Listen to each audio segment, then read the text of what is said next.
Oh, good morning, good afternoon, good evening, for wherever you are. Welcome back. Hello, Des.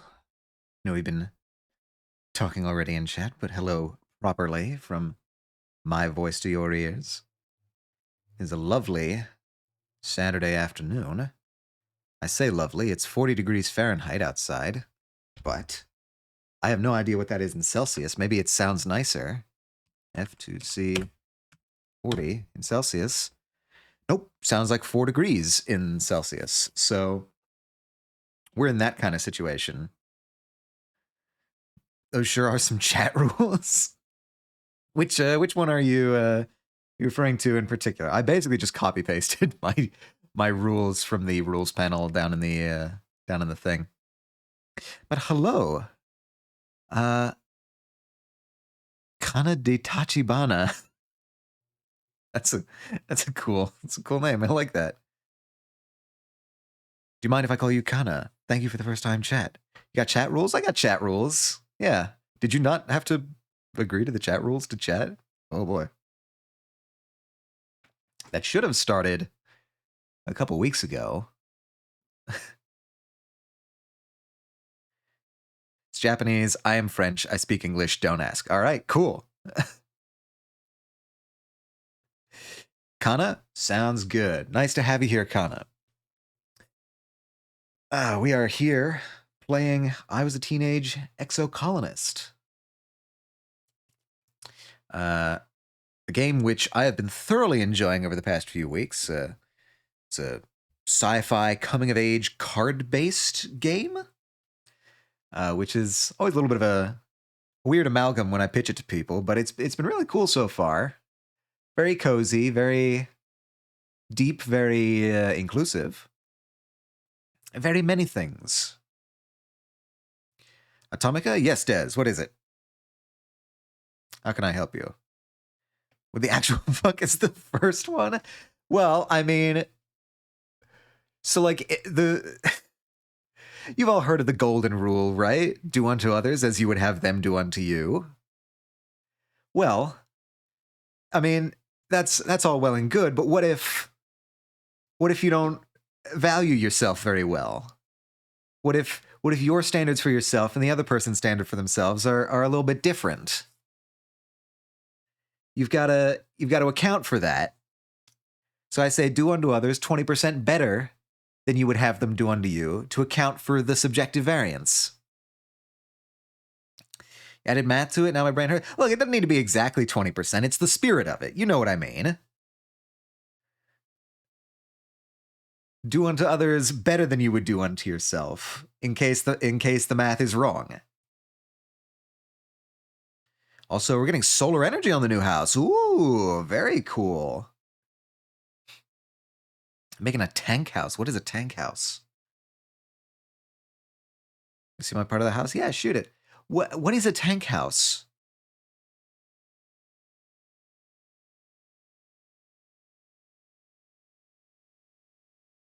Is it like a bunker, like an off-grid sort of thing? It has everything. Everything, really. It doesn't have me. What exactly are we saying this house has? So it's like an off-grid solar generators. Okay, I'm presuming like geothermal heating or maybe like passive heating or something like that. Space for planting crops. Okay, very cool, very cool.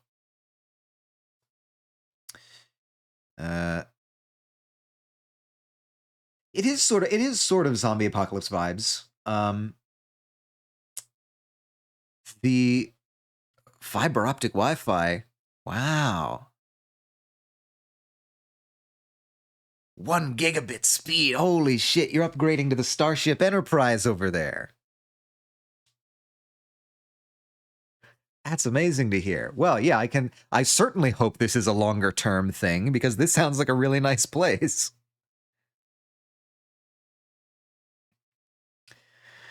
Oh man. Well, in concert with the sort of ecological vibes, Let me switch over to the game screen proper.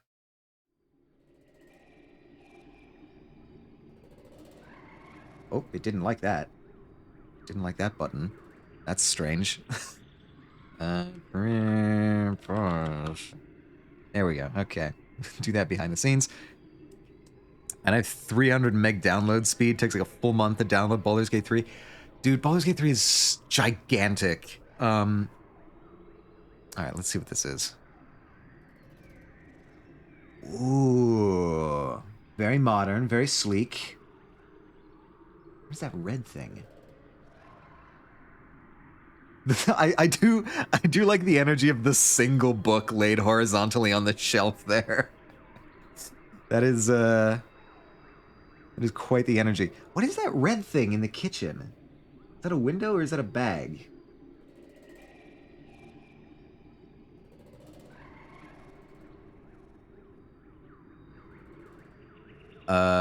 So my sister basically asked to fix this part of the house so she would surprise me. A bag. Okay, cool. No, this sounds great. I hope this is a very long-term thing for you, because this is a really, really nice looking place. And nice sounding place. Is this all yours? Hell yeah. Nice. You get like a section. I hope it's permanent. I'm crossing my fingers for you, dude. That's a beautiful place. It's the basement? I like the basement. I can get down to the basement. Pardon the pun. I have like 2 different internet. One of them is a 4G Wi-Fi box with limited use. The other is normal unlimited Wi-Fi. So when I downloaded something, I used the 4G box. So the normal unlimited Wi-Fi. Okay, no, I see what you're saying there. Yeah. I guess that makes sense. So is the normal Wi-Fi enough for like online games? Do you find any trouble with that? Tried to download Baldur's Gate with my box, used up everything. Baldur's Gate uploaded an update that reset my download. It updated at the time that you were doing the download, or... Because that would suck. That would be awful timing.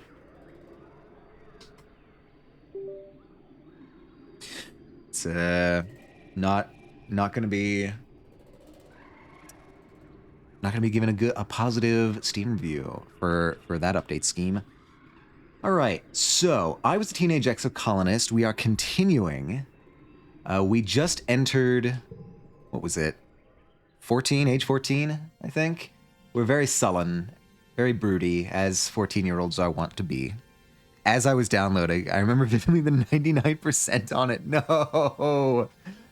That's tragic. It's mockery, almost. So I waited 3 months. I downloaded using my whole box again. This time it worked. Fair enough. Does it think I don't know?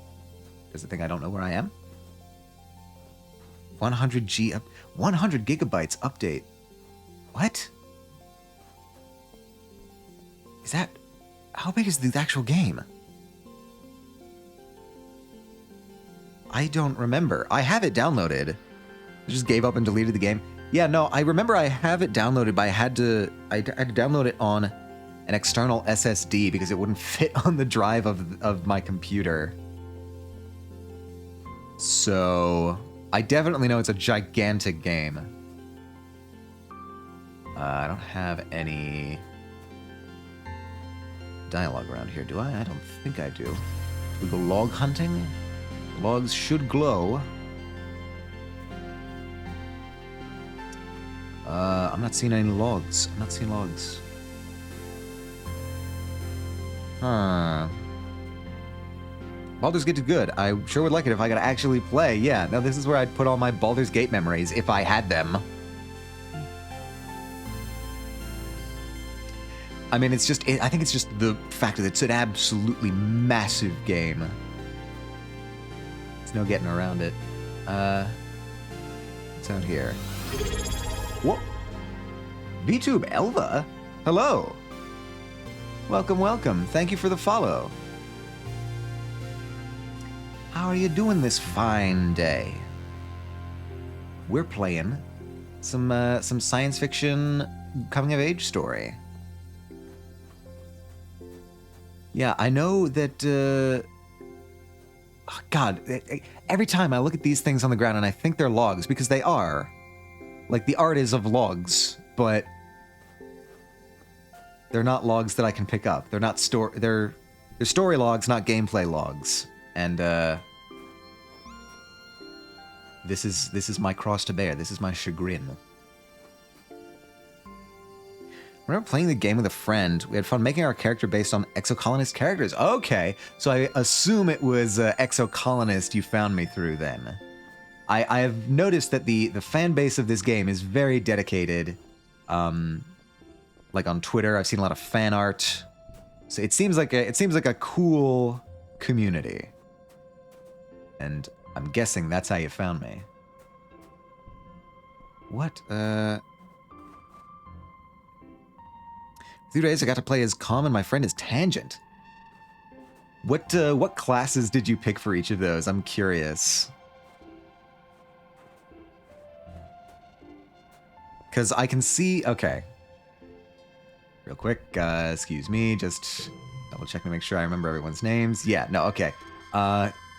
Calm, I would definitely see as like one of the combat characters. Maybe a fighter, yeah. Sorcerer for Tang. See, that's interesting. On my first glance, I would have guessed Wizard for Tangent because it's more the academic side. But I could definitely see Sorcerer. I'm much less familiar with like D&D tropes and stuff. I've played a little bit of Baldur's Gate. I played like the very beginning a couple times. So I'm not as familiar with D&D as I am other games, but I think my general understanding is that the wizard is the like academic side of magic, and the sorcerer is like, I remember it's being like charisma based. I'm thinking. I don't actually remember. But Tom and Tang and their interdimensional adventure. Yeah, no, you could definitely do a cool role play there. Excuse me.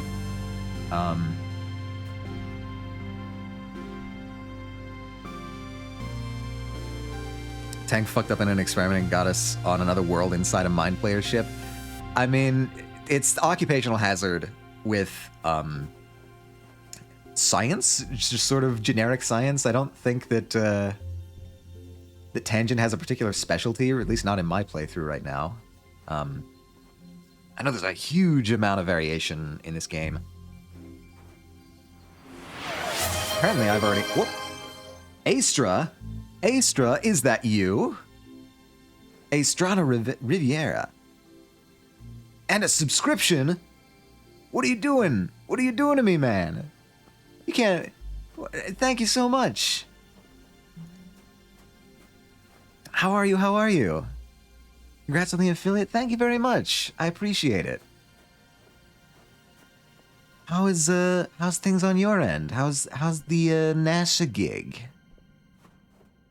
I am scuttling around in the remains of a crashed ship. Well, not crashed exactly. Disassembled. Oh, that looks a lot smaller than I thought it was. Well, okay. Yeah. So this is a colony ship. We came here under slightly suspicious circumstances. Stun gloves are fun, but big flaming sword is funnier. I agree. I would not want to use a big flaming sword, but that's why I'm not calm. Honestly, I'm not even sure I would want to use stun gloves either. I should pick something to do this month. All right. Blah, blah, blah, blah. What have I been up to? That's I think it might have dropped to 0 there. You can try that again, Astra. I think it lost your 0 in the mail. I'm sure that if you just retry, it'll give you something more accurate. Well, okay. All right, look. Third time's a charm, right? Third time's the charm. Give me one more. Give me one more roll. Two could be a fluke. You can... okay, well, it's getting better. What this means is that your luck is just steadily improving. So if I do D20, it'll surely get... Okay. This is starting to look bad for me. Anyway... Let's go to class. I've been specking into mental stats pretty hard. I seem to be picking up like some social and physical stats just accidentally. Also, I crit twice on that one performance check for the Luth, and now my headcanon is that Calm can play a sick guitar solo. I'd buy it. I mean, we seem to be the only one with an instrument so far, but they've got to exist elsewhere. Us is fucking rigged. Oh no. It's rigged against Astra. I didn't account for this. Oh no. This is... I promise this is not evidence of favoritism. I wonder if I could, like... This would be fucked up. If I could, like, attach better odds to the D20 for subscribers than for non-subscribers. I wonder if I could do that. Like, how much back-end shit would I need to cobble together to make that happen? Anyway, I'll go to school.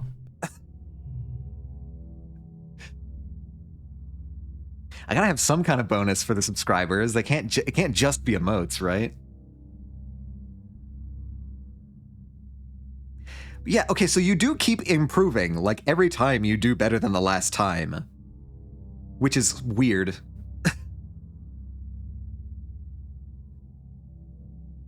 Oh, you do get access to all the emotes, Astra. You get... I only have one subscriber-only emote. Because I was trying to keep the follower emotes as, like, basic emotions that would have a pretty broad range of applicability. But, Atomica, the People's Champion. Yeah, no, I don't want to lock basic stuff behind the subscription, but the fun stuff I can, like the knowledge emote. I don't know if I ever have like animated emotes or something, but those go in a different category. I don't know. I'm still piecing it together. But the basic emotions should be available to any followers. Make an activity. Engineering. What do you got for me? Oh right, I forgot that Mars is the cool jacket now. You're headed off on lunch break when you see Mars and Tang sitting together in the engineering break room. Tang is eating a sandwich while also scrolling her holopalm with it. Wait, she's scrolling her holopalm with the sandwich? Mars is half collapsed on the table, barely holding her head up on her hands as she pouts at Tang. Come on. You said we were going to hang out after lunch. Aren't you done eating yet? Tang takes a slow, deliberate bite of her sandwich and chews while making eye contact with Mars. Zenith67, hello Zenith! Thank you for the first time chat. I feel like I recognize you from somewhere. Have we met before? The name sounds so familiar. Maybe I'm just hallucinating. But either way, welcome in, welcome in. Thank you for joining us. Blah, blah, blah. About your tweet yesterday. Yes, that's what it was. Yes. Thank you very much. Welcome in, welcome in. I see the exocolonist crowd are out in full force today. It's good to see. Tang takes a slow, deliberate bite of her sandwich and chews while making eye contact with Mars. It goes from funny to awkward to hilarious as Mars's face falls. She puts her head on the table and groans. Proper mastication is important for digestive health, Tang answers primly, a smile curling at the corner of her mouth. You can masticate in private, Mars mutters. What are you reading, and how is it more important than me, your best and only friend on the planet? Just something for work, Tang answers. It's really interesting. I didn't know Dr. Instance was so well published, even though she was only 25 when the Strato left Earth. She was practically a prodigy, like me. She looks at the holoscreen again. It's absolutely fascinating. We're so lucky to have such an accomplished researcher here on Vertumna. I would like to hear what Instance has been writing about. Biology 40 or greater. What? Did I not? Oh, it's biology. I'm shitty at biology. You take a seat at the table and sneak a look at Tang's screen. You catch a few words: recombinism, tissue tropism, RNA, protein sheaths, intrinsic immunity, maybe something to do with viruses? From the pictures, possibly also fungi. Without further examination, it's hard to tell. Well, thank you for the follow, Zeniths. Zeniths. Oh wait, that's a subscription. I have those as the same sound effect. I should really change those. Thank you for the subscription, Zenith. Wait. And Kana. Thank you, Kana, for the follow. Now you have access to emotions emotes. And Zenith, you have access to the knowledge emote. Thank you so much, everybody. Yeah, let's go. 4 subs. Hell yeah. We love to see it. What emotion is that? I can't. Were the other two? I know Diddles is one, and Mind of a Miller, I believe. Those are the 4 that I can think of off the top of my head. Yeah, no, I don't think Jazz is a subscription. But we are doing pretty good. I'm loving all of the generosity that you guys are showing. It's really touching. Thank you so much. I hope you enjoy the emotes. You take a seat at the table and look at... wait, I read this. From the pictures, hard to tell. Tang notices you looking and shuts off her holopalm, shooting you a cool look. Is it something to do with shimmer sickness? Mars wonders aloud. Hydrate. Cool. Gotta go. See you later. Thank you for stopping by, Kana. Hope you have a good... Oh, shit. I'm out of water. I gotta go get water. Thank you for stopping by. I hope you have a good rest of your day, wherever that is. Take care of yourself. I need to go get water. Hold on 1 second.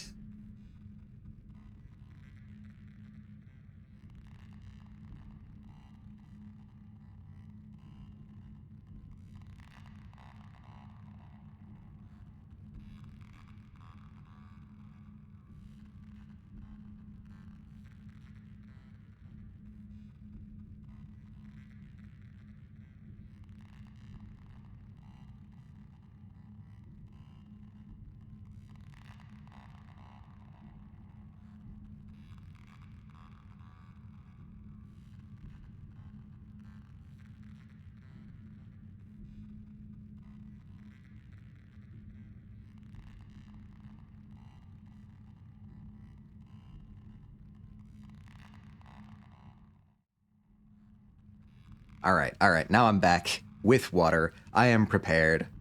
Everything's going to be fine. It's time to drink some water.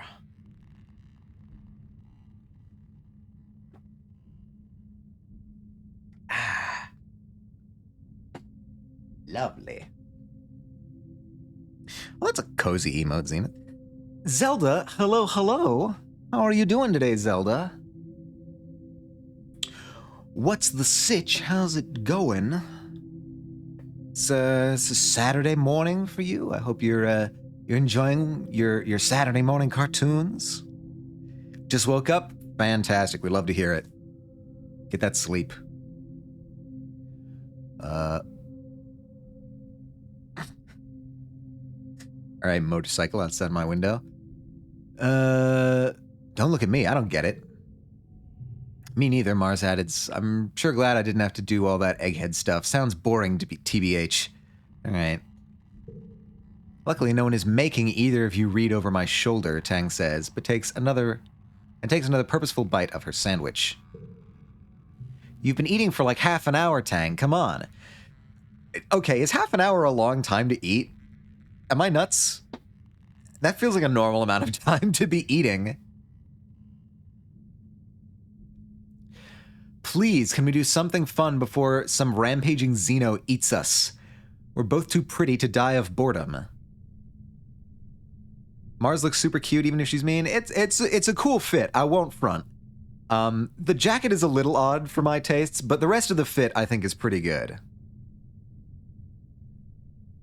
I think I like the yellow and purple sash at the waist. I like the hair. It's just the jacket that's weirding me out a little bit. I don't like the translucent quilt aesthetic. I don't know. Maybe I'm just not cool enough for the kids. But Tang smiles. You think I'm pretty, Mars? She asks, seeming genuinely curious. Ooh. It's a raid. It's a raid. Rubicon. Hello, hello. How are you doing today? How are you doing? I love Mars's fit. Most of it is pretty cool. I'm not getting down with the... Honestly, even if the sleeves were just regular transparent without the patchwork. Hello, Raiders. Hello, Raiders. How are you doing today? I am the DJ Atomica. How are you doing? We're playing some science fiction. What were you playing? You were playing Assassin's Creed. Assassin's Creed Black Flag. Hello. How is the game? I haven't played an Assassin's Creed game in, a long time. Ruby blew up his house? In-game, I hope. I hope we're not talking about the... Oh, no. Oh, no. Blew up his house, stabbed men. I mean, stabbed men, that's Assassin's Creed. Like, you're not gonna get around that. But blowing up the house, I think, is less standard for the Assassin's Creed series. Mars sets her hand on top of Tang's. The prettiest, she swears. Her hand over heart. Even prettier than me. Well, I mean, I win in the looks department, but I think smart women get, like, extra points. All right. Mars is going on the offensive here. Tang says, putting her hand on top of Mars's hand, and leaning in to fix Mars with an unusually flirtatious expression. Yes, do tell me all about my great beauty, she did, Pens. It's all I live for. He sank a ship then? It's... Oh, right, Black Flag. That's the pirate one. Gotcha. I'm up to speed now. I'm on board. I'm debating on playing League or not. What are you feeling like? You in a League mood? Mars laughs and tosses her hair over her shoulder, and you tune them out in favor of eating your lunch before you're expected back in engineering. All right. Time to study with cards. I need to remember how I do this.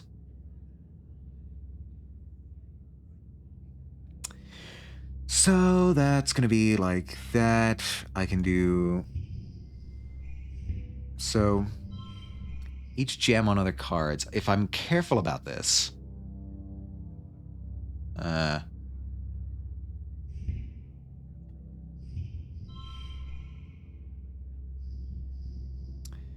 6, 5, 4, 3, but that'll turn that into a 6. So we're losing the straight there. 2. 31 there. We get a straight there. God, I wish... Can we flip that? It's not that much better. I don't think that's better at all, actually. Okay. We'll click win. Is that the best I could have done? It is. Okay. I was not expecting that. I was feeling very inconfident about that. Oh, it's my birthday! I'm stressed out, though. I need to relax. You wake from a night of blissfully peaceful dreams. No nightmares, no premonitions, just a pleasant feeling of contentment. You stretch your arms over your head, blinking in the watery quiet sunlight that seeps through the porthole window. Things are always changing on Vertumna, but you can't help but feel like things are changing for yourself, too. Not just your body, but your mind, your emotions. your future. 14 is going to be your year. All right. You heard it here first, folks. Yeah, birthday. We have our birthday right at the beginning of the year. We have the equivalent of a January birthday, I guess. I don't know what month it actually is on Earth, but we're doing it. Your parents have been working around the clock since the last attack, trying to get the fields right again in time for this year's planting. Spark snow has already started falling, and every day they come home complaining about having to clear it. They asked you to ping them when you're awake so you can share birthday breakfast in your quarters instead of sitting shoulder to shoulder with everyone else during breakfast service at the canteen. You fire them a message and lie back in your bunk, watching dust motes float lazily in the light. After a minute, there's a knock at the door. Is it... No, it's antecedent. Huh. You were not who I was expecting. She sweeps into your room in a bustle of skirts and shawls, and sits down beside you on your bunk. Oh, look at you. Happy birthday, beautiful. 14 years old. She leans in and gives you a motherly kiss on the forehead. It's been years since she took care of you in the children's creche, but all the kids still call her auntie and think of her as a close relative. Her sweet baking bread smell is as comforting as it ever was. Baking bread, ooh. Okay, so I'm seeing more transparency. Maybe that just is the fashion these days. I don't know. She sits back and takes one of your hands in both of hers. Atomica, ever since I held you in my arms as a baby, I knew you were so special, so important. You're becoming a young man. I want you to know that I will always, always be here for you, just like your mom and dad. I can tell she gives incredible hugs. Yeah, no, she definitely gives off that energy. Like, proper grip, but like comforting grip.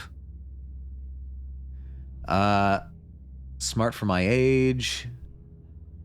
Antecedents love. I'll say thanks. This is nice. She smiles and tucks an unruly lock of your hair behind your ear. I guess you're old enough to call me Aunt Anne now, if you like, or even just Anne.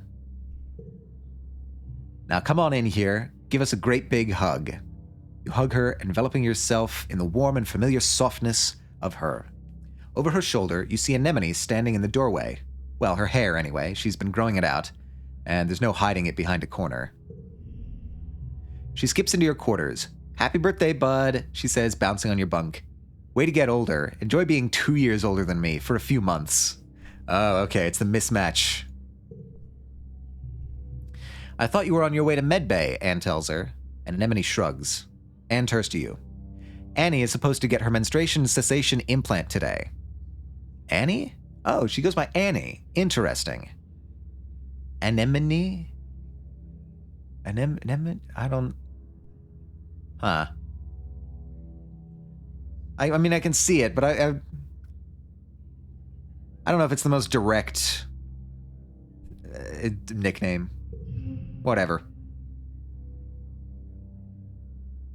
She... Mom! Anemone hollers. Gross. Atomica doesn't want to hear about my period. Anne smiles fondly at her daughter. I prefer to call her Nem or Nemi, sometimes even Nemo. Nemo, Anemone. I can see the connection there. That's funny, but it would be a pretty old school reference for these guys, I think. It's pronounced Anne? I think so. Well, no, her mother is Anne. She's Annie, I guess. Anyway, it's nothing to be ashamed of, Annie. Getting her period is a beautiful thing. It reminds us that we have the ability to make life. It's a sign you're growing and becoming an adult, and ready to take on the responsibility of taking care of that life. Anemone wrinkles her nose and throws herself on your bed. I'm never making life. Ew, pass. All right, this is pretty bold. I'm gonna say this. This is pretty bold. Not sure I would come right out with this. Maybe one of the two of us. Yeah, no, that's I think it's a little too hot off the presses, if it were.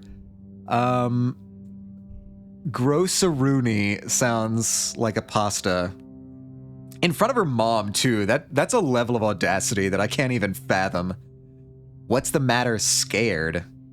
I mean, none of these are great responses, I'm gonna be real. This one's the worst, but I guess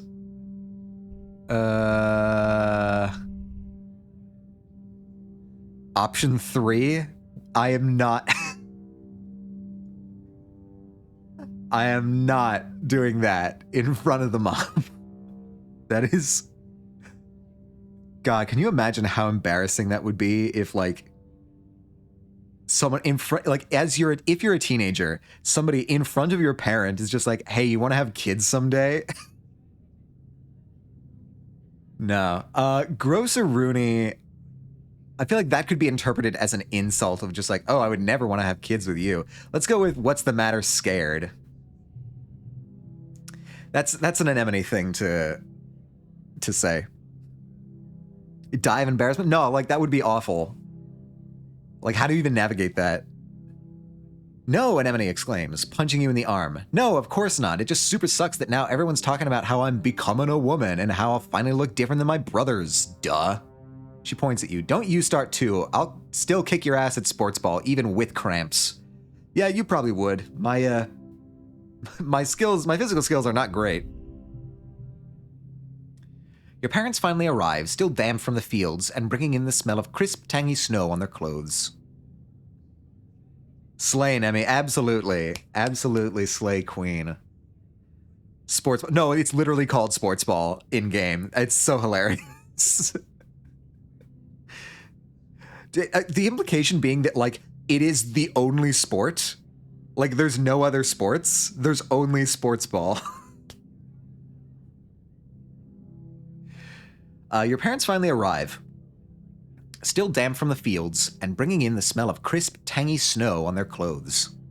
Oh, look, birthday visitors, your dad exclaims. Anne, are you staying for breakfast? Anne reaches into her bag and brings out a stack of tiffins? What the fuck is a tiffin? Should I know that word?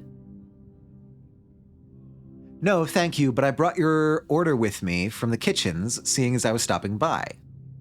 She pats your hand one more time. Happy birthday again, Atomica. You'll always be my baby, even when you're all grown up. Your mom shakes her head at Anne, as Anne and an anemone leave. No, I can definitely understand why she has a nickname. That's sort of a difficult name to say. It doesn't roll off the tongue exactly.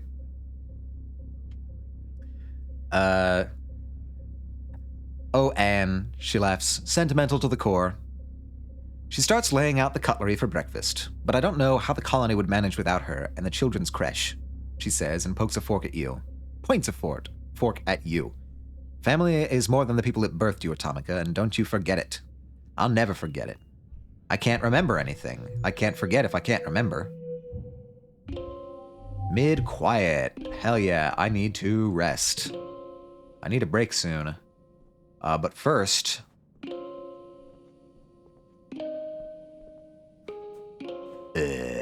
log hunt. Any logs? Anything? A tiffin is apparently a type of meal, or a container for said types of meals. Okay, so it's sort of like a...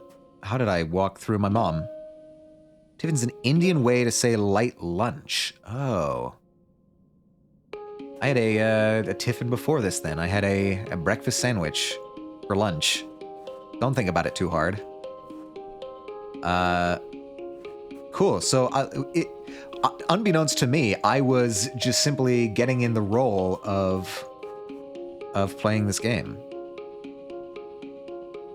I just had coffee. I'm not sure that exactly counts as a light meal or a light lunch, but I hope you enjoyed your coffee. That's need organizing 20 or great. How the fuck do I get organizing?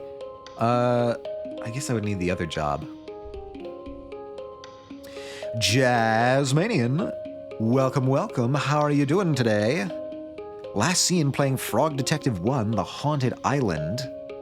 We love a good frog detective. You just waking up? Is it your weekend sleep-in, or what's going on? I don't normally eat breakfast, but my parents are visiting, and I have to get lunch with them later. Oh, cool. Love lunch. Lunch is great. Great invention. Good job, humanity. Jazzlock Holmes has arrived.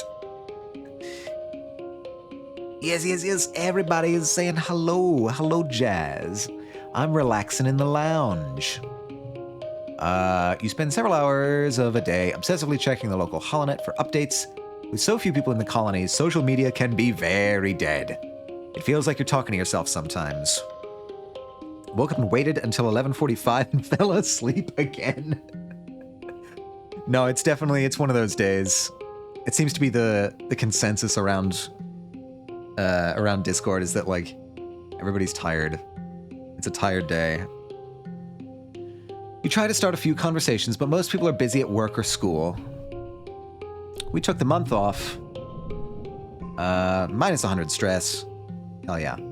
Oh yeah, if you want to test out the D20 so we can see if it's exclusively biased against Astra, that would be valuable data. Oh my god! Zenith, thank you for the gift sub to Jazzmanian.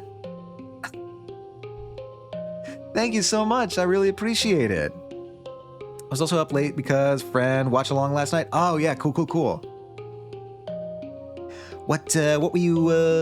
What were you watching?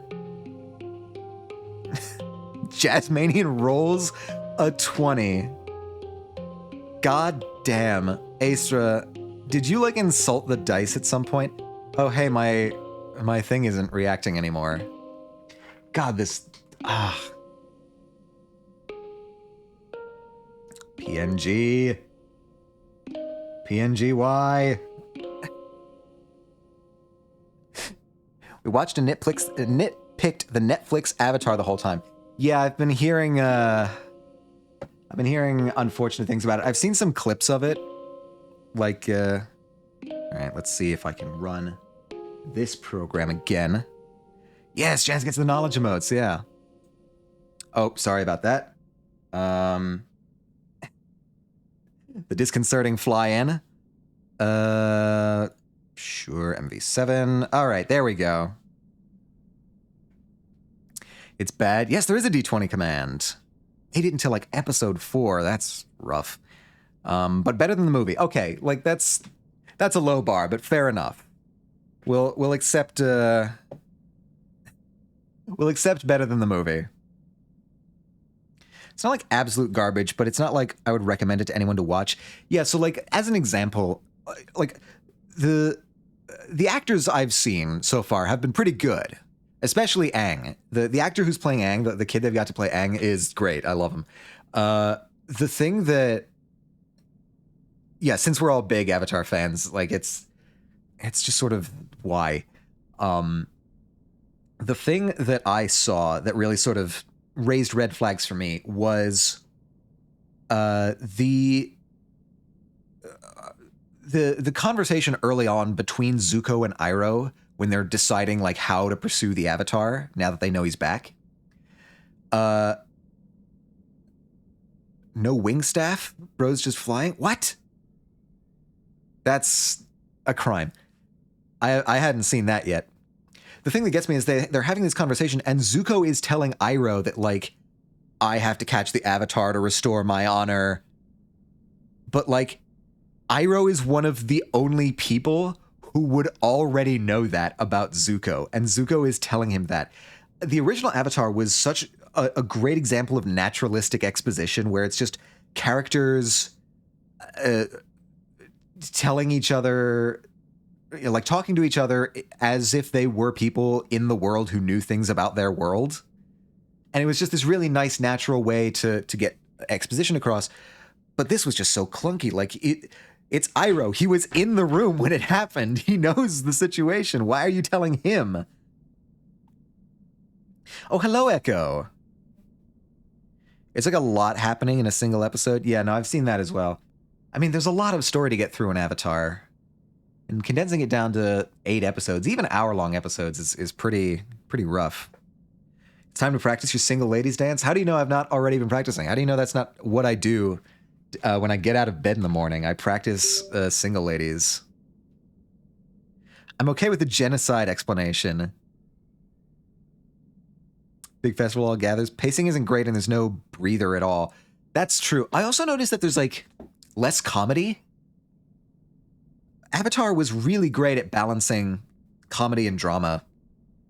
And I'm not noticing as much comedy in the live action because I think there's a perception that live action has to be serious and that it is more serious and it is to be taken more seriously than animation. Which is a horrible misconception. I hate that misconception. And so, yeah, no, I've seen a big cutting back on comedy. They took out all the fun and sillies. That was intentional on the creators' behalf. Really, on like the original 2 creators? If that's the case, then I must disagree with their decision on that. I think it's important to have some tonal balance, especially in Avatar.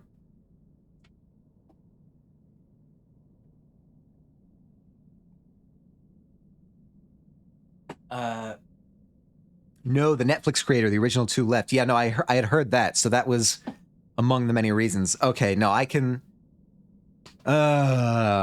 definitely see why they departed from the project. That sucks. Do not like it, do not like it. That is not... Avatar is as much comedic as it is dramatic. It is balanced narratively and tonally, which is an interesting parallel to, themes of balance that occur throughout the entire series. That is a damn shame. But acting overall is great. Honestly, the weakest link in the main cast is Katara, and it's so sad because she's such a great female character. Yeah, I did notice this too. The actor who they've got playing Katara is just... I don't know if she's just received poor direction or something, but she's just not emoting as much as the other characters. That feels like it could be a directing decision. Because she's capable of it. Like, I've seen her do it in the show before. It just doesn't happen very often. So I think that might just be bad direction. I can't even blame the actor for that one. I mean, we already know that the directors or the creators or whoever's running the show is willing to make changes for the worse. The best scene is literally when she gets to banter with her brother, and I'm like, can we get more of that? No, like, that's good. They clearly chose, like, the casting director clearly chose actors who have chemistry with each other as brother and sister during the casting process, but then that needs to go on to the writers and the directors to take advantage of that chemistry. So it clearly shows that they're capable of it. It's that cements in my mind that it's clearly a directing choice or lack of directing choice that led to that. Which is a damn shame, because you're right. Katara is like one of the best characters in fiction. We all love Katara. He's such an iconic character. Katara's like if Elsa was badass and cool. Here I go again. On my Elsa versus Katara bullshit. Alright, what are we thinking? What's up, Tangent? Tang looks up from her work, holding her stomach as it rumbles audibly. What, again? Who cursed me with a mortal form? I did not ask for this.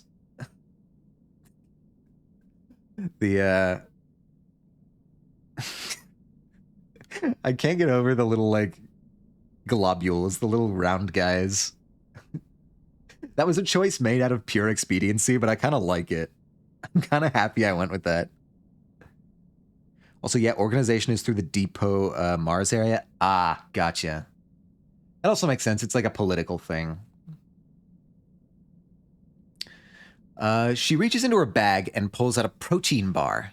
The downside of requiring less sleep is that my body burns more calories while awake.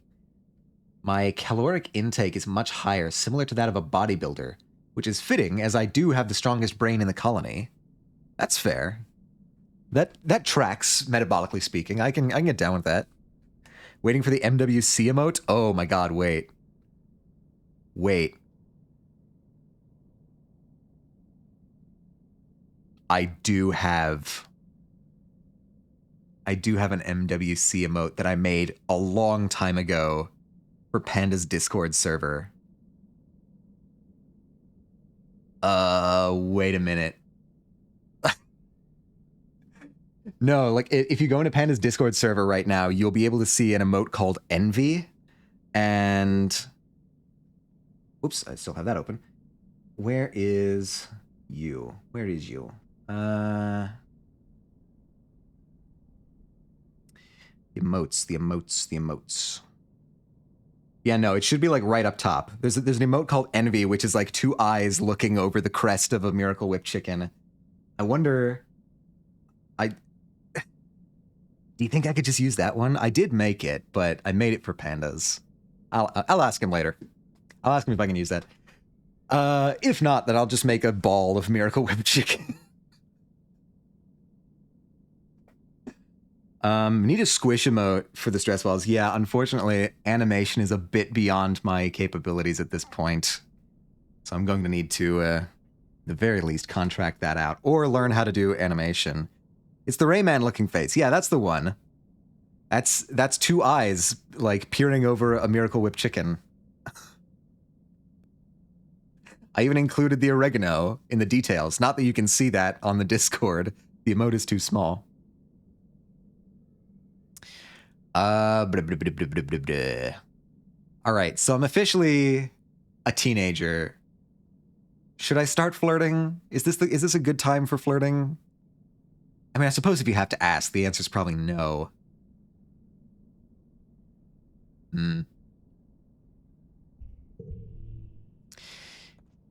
Oh well, let's should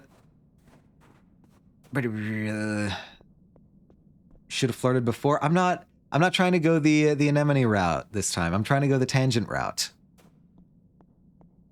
I say yes, who you want to romance? I want to romance tangent this time. It's just like start early. Yeah, no, I think next time I want to like branch out. What do you mean this time? Cuz like this run I want to be a tangent romance. But I'm definitely going to be playing this over again. Like this is not going to be my last run on this game. This is so good. And I've been wanting to play it so frequently. It's been torture doing it only on streams, but yeah, no, I'm definitely replaying this game after I finish. Probably off stream, but I'll be... I will be looking at different routes. Why did you make it sound like Anemone already happened? Oh, sorry, I didn't mean to imply the reverse causation there. No. This is my first time playing this game, and I want to do the tangent run.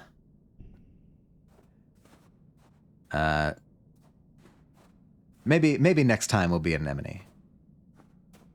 Unless the game utterly wrenches control away from me at a random point, but I doubt. It doesn't seem like that kind of game. I have like 400 plus hours on EXO. I love this game so much.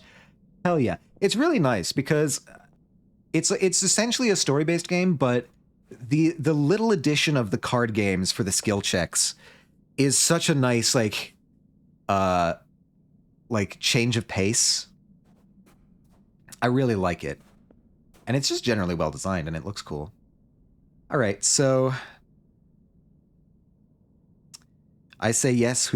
So do you think now, like at age 14, is an appropriate time to start romance? This is, in your estimation, in your experience, this is around about when this would be happening. I mean, it's certainly around about when these considerations started happening in real life, but I don't know how the game system is designed. Have I checked for logs? I don't know if I've checked for logs. I had my first at 14. Look at you, Astra. Casanova over here.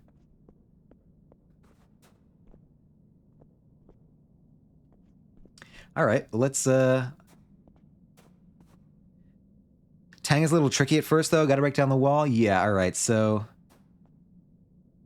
I know that... Oh man, okay, we got stuff here. I know that like She likes medicinal roots as a gift. First, there's some lore. Oh, okay. This has become complicated. This has become a narrative. Yes. I know she likes medicinal roots, but I don't think there's like, I've never seen like flirting options for that route. I've seen an option for yellow flower, but I don't think she particularly liked that. So I think I've just got to like, I think my strat here is just like max out friendship gauge. This feels very clinical to talk about it this way. It's it's more like through dialogue and hanging out. Yeah, I think so. Okay. Well, I can definitely give her a gift. I know I've identified her birthday as the last month of wet. So I'm going to save one medicinal medicinal root for then, so I can give it to her on her birthday. But I think giving her one now probably couldn't hurt. She doesn't even like the flower flirting if you're officially dating. Yeah, no, she doesn't. She doesn't seem like the type. But I can give her the gift of a root. Hell yeah! Wait, I didn't read the flavor here. Breaking a chemical bond both requires and releases energy. Whichever one is greater determines whether it is an exothermic or endothermic reaction. This is all completely true. I'm going to be teaching chemistry in the next few weeks, so I need to brush up on my chemistry. Tapping her fingers against the laboratory table. I wonder if there are similar classifications for when the bonds between family are broken and new ones are created with others. Chief Engineer Instance is the closest I have to what a family is supposed to be. All right. Yeah, no, Tangent has had a rough family life. Not as rough as the family that's all dead now, but pretty close. Very, very close. I'm starting to think that was my fault. Anyway, we got an ad break. Why doesn't it tell me? Why does it not tell me when the ads are coming up? It only tells me when they're airing. Tammy and Tonin, yes, we lost both in this playthrough. 07's in chat for that entire bloodline. Ugh. Imagine having ads. I don't have to. I need to write down the ad bot warning. I'm running out of things to write on. Ad bot warning. No, a bot should be able to do that. You need to add Seribot? Yeah, I need to add that. And then I need to customize the message that it outputs so that I can teach people how to avoid ads, because I don't like ads. And the teacher. Oh, crap, you're right. And the teacher. Oh, no. All right, I think we're back. God, my organizing stat is absolutely trashed. It's too late now. What do I feel like doing? I guess we're pretty good on creativity, but I want to see what else. New cards in the depot. I want to see what else I can get. Excuse me, for creativity. Study humanities. I want to study some humanities. This month, you've decided to explore pre-holographic media on Earth, which is a pretty great excuse to kick back and watch movies all day. It's hard to believe that all movies used to be 2D. Boring. Feels too much like learning to be fun. I sometimes wonder, like, I don't think the 2D format will ever completely go away. Because it offers different artistic possibilities than a 3D work. And 3D works are cool, certainly. Like, obviously, you know, we're gamers here. I think persuasion is good for talking with Mars the Depot person. Oh, good to know, good to know. I do like that my persuasion stat is getting a little bit of a boost with this. I think like paintings haven't stopped being cool now that I mean, I don't know about cool, but like people haven't stopped painting or enjoying paintings now that video games exist. People haven't stopped watching movies or TV shows now that VR exists. Like I don't know. I feel like it's just gonna be an expansion of artistic mediums rather than obsolescence of them. Anyway, forgive my missive. It's time to play card games. I think trying to get to 27. That's so in this game 5 plus 5 equals 13 because of the extra bonuses. Wait. +1. +1. Ah, +1. Here's the extra +1. Cool.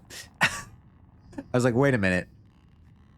10 plus 2 does not equal 13. What am I missing? Quick maths. You can't slip a trick past me. 21, 28.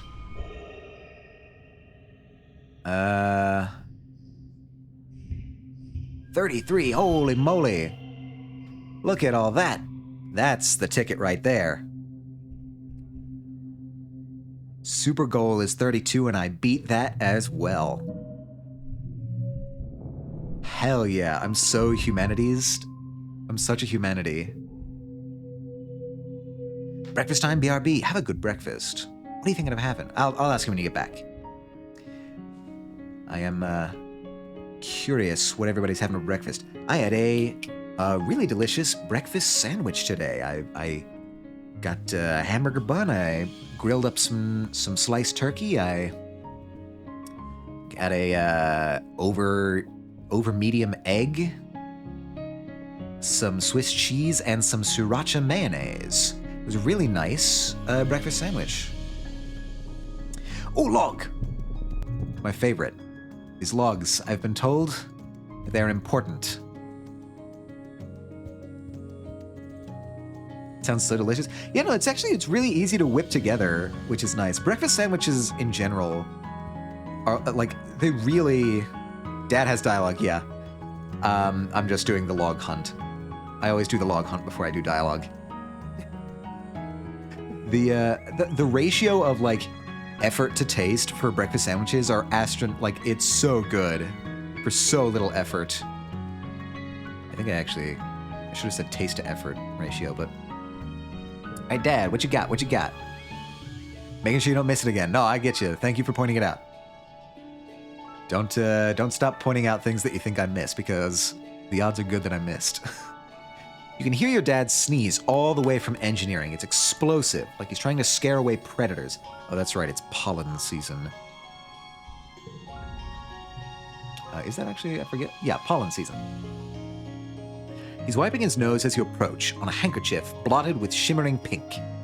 Lately, he's also surrounded by a fine dusting of pink pollen that clings to him wherever he goes. You keep brushing the glitter off things in your quarters. Hey bro, I'm just gonna say it.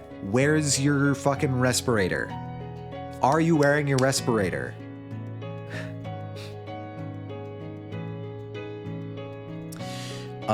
Would you potentially be interested in playing Vanilla Lethal around 7 tonight? Again, big maybe. What's happening tonight? Is Panda streaming tonight? I forget. It depends on what Panda's schedule is. But 7, that's before Panda starts streaming. Oh right, he's streaming but so he's screaming. He's gonna be streaming late. So yeah, actually I think I would probably be down for Vanilla Lethal around 7 tonight. I could definitely do that. Absolutely.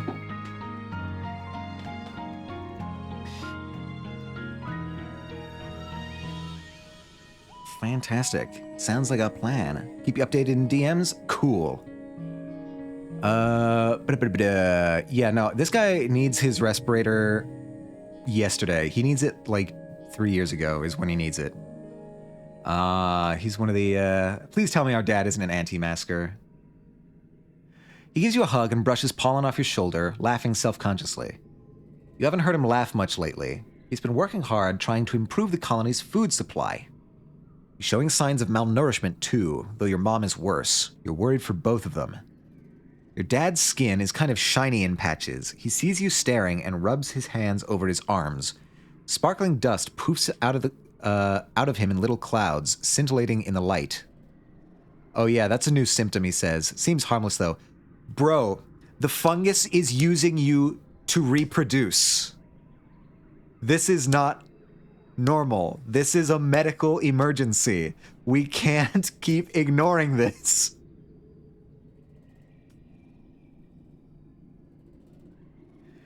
You should stay inside. That's gonna, should be wearing your mask. No, like, he needs to see Instance. He needs to see Instance. Because Instance and Tangent are studying this, like, properly. He needs to be, like, he needs to be checked out stat, because I think our dad is turning into a fungus. Your dad waves you off. I will, he says, placatingly. She's as busy as we are these days, though. There's no sense bothering her. I disagree. I disagree fundamentally, Dad. He flexes. He's pretty strong, though he's got nothing on your mom. And I'm doing fine, really. He becomes the things from The Last of Us, little fungal zombies. Yeah, no, it's just a Unity asset flip reskin of The Last of Us. That's what I'm playing right now. A fungi. Hilarious. Also, hello, Baw. It's good to see you, good to see you. How you doing today? We are, our dad is turning into a mushroom, I think. And I'm doing fine, really. Your dad sniffles. Gosh, I feel like someone stuffed a whole potato pod up my nose. Like I could just poke a stick up there and pop fresh potato juice. Ah, Dad, gross. What? It's true. You follow his gaze out to the fields and to the lands outside the gate. I wonder if the foragers could use an extra hand, he muses to himself. Yeah, maybe I'll join them out there tomorrow. No! No! You idiot! You moron! You fool! This is... this is the opposite of what you should be doing.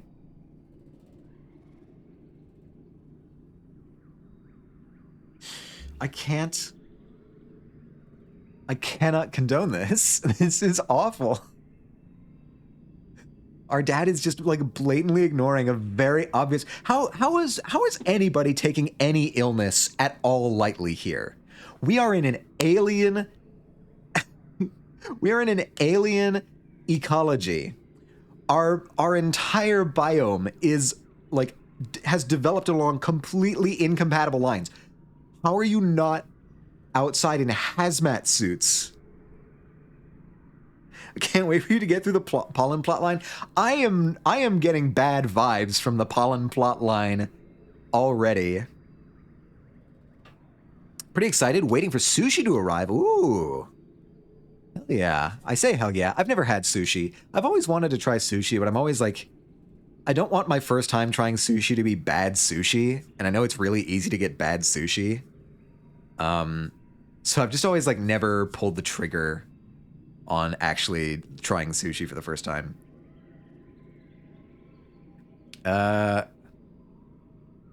Sushi, nom nom nom nom nom nom nom nom. Love veggie sushi. Never had that either. Yeah, bad sushi is bad, but when it's good, it's good. I like the straightforwardness of that appraisal, Baw. I appreciate that. Avocado sushi. That sounds like something invented in California. I'm not even gonna front. That is the most California sounding invention I've ever heard in my entire life. Avocado sushi. I really need food. Yeah, everybody get your food. Everybody get your lunches. I had my light lunch prior to this because I don't I feel like when I eat on stream, it's like rude. I don't want to eat on stream next to you guys. I'm just like constantly taking bites of a sandwich and not talking. Avocado sushi. Neither of your parents are taking proper care of themselves. They're so stressed out from the poor harvest and low food supplies. They try not to let you see it, but you can tell. Maybe your dad is right. A little seasonal illness is nothing compared to the danger of running out of food. I mean, but I eat on stream. Do you? I never hear you eat on stream. If you do, it doesn't take very long. It's dinner time for me soon. Eating on stream is fine. All right. I'll keep that in mind then. I just feel like the tempo always slows down when I eat. Maybe that's a good thing though. Little variation in pacing never hurt anybody. It's not like I'm eating into the mic. Sorry, you're not doing a PB&J ASMR, PBJSMR, none of that. Yeah, it's cozy, exactly. I presume that's what that emote means. I can't mouse over it right now, but it looks like a cozy emote. I mean, I get the idea of wanting to prioritize stabilizing the food supply. That's just like logistically necessary. I have my PBJs and sometimes a dinner. Yeah, okay, I guess yeah, you've had dinner a few times. As long as you don't lean into the mic when you chew, I think no one got issues with eating on stream. Okay, cool. That's good to know. Hopefully my eating sounds do not, was eating during the spontaneous lethal collab? Wait a minute, which one? The one that we just did? No, not the one that we just did. Not the one that was off stream, but like the... Wait, which lethal collab was this? There's been so many lethal collabs. God, that really should have gotten like at least one Game of the Year award.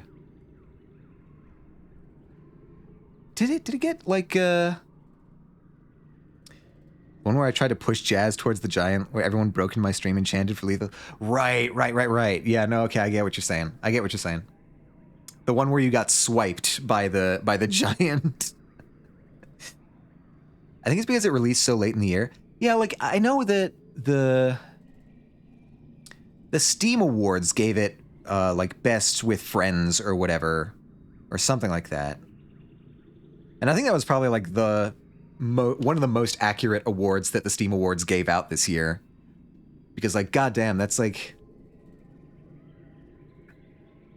It's gotten so ubiquitous that we only refer to it by lethal. Like, it's that big. Yeah, okay, so we are running... Our food supply is a little bit shaky right now, so I understand the need to prioritize it.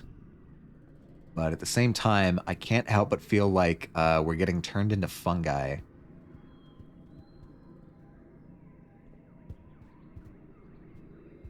And I'm not about that. I'm not a fan of getting turned into fungi. Call me old-fashioned. Did you unlock the Valley Expedition yet? No, I was just thinking about that. I realize I still have one with tension. I'll not do anything there. But do I have the Valley unlocked yet? I feel like I need to... I feel like I would need to like clear out the plains before I do the Valley Expedition. Am I correct in that assessment? Because if so, I might do a survey of the plains this time.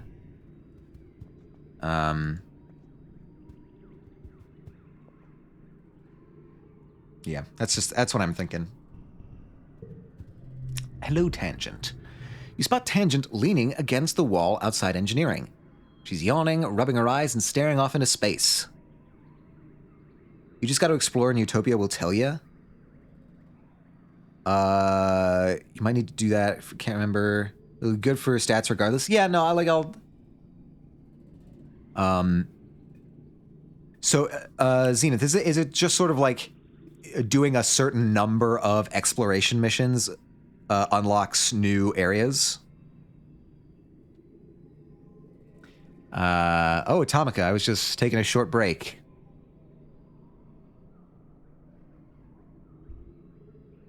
Tired or yawns are infectious? Join in and yawn too. I mean, I feel like this is something that I would actually do in real life is the thing. Like, I would actually just also yawn. Do you stay up all night too? I don't even remember when I slept last. Might have been a few days ago. It goes by years, if I remember correctly. This year is the valley. Next year is something else. Oh, okay. Interesting. You haven't slept in 2 days? More like 3. She replies, then pauses for another jaw-cracking yawn. But as I said, I'm tired. Even my enhanced body has limitations. You look at her quizzically. I don't need sleep as much as other people. It's a genetic... what's it, she says foggily. You know, a DNA enhancement. I guess sometimes even I forget to do it. I should set myself a reminder. Hollow. Add to schedule, sleeping, nightly, 2300 for 3 hours. Her hollow palm emits a tone in response. Tangent nods sleepily. That should do it, she murmurs. Her eyes are practically closed.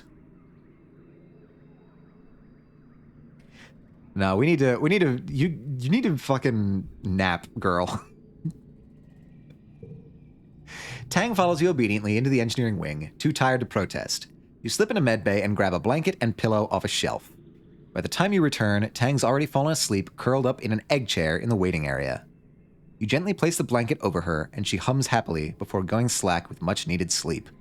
Good. Girl, you can't push yourself like this. That's not healthy. Nap time for Tang. Yeah, okay, so I'll do an exploration.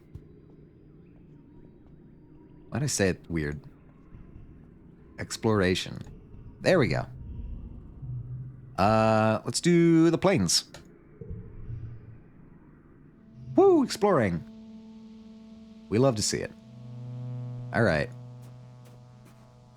Load up, load up. I feel like the frame rate's really wacky on your end. Oh well. What do we got? Utopia's sorting through stuff the foragers have brought back, putting them into bins to get either analyzed or taken straight to the kitchens. Hey, sweets, she says, not even looking up. You headed out? You and Diz take care of each other out there, okay? I gotta get through all of this before day's end. It'll take me all day unless you're herring to help out. I can help out. That's fine. We can do a foraging. Utopia lays out the assortment of mushrooms. All right, here's a simple one. Which one of these fellows is poisonous? Are those edible? What the fuck is that art? Okay, so all I have for leftover is chicken. All right. Leftover chicken. What kind of chicken? Like, what are the seasonings on the chicken? We might be able to make something out of this.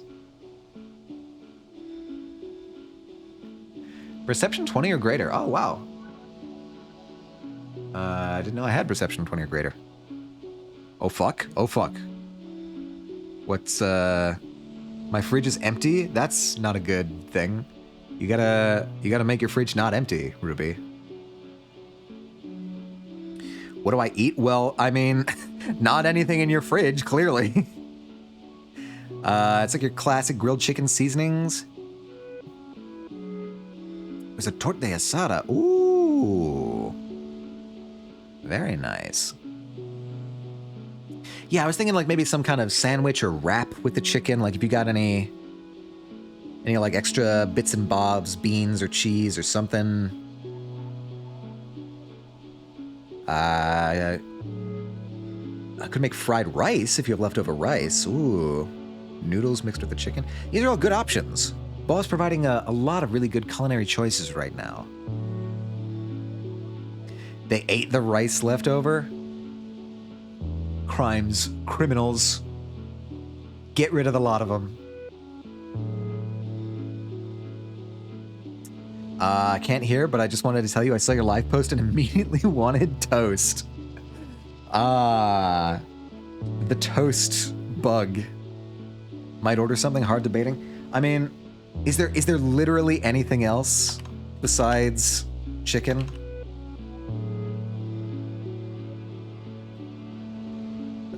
toast.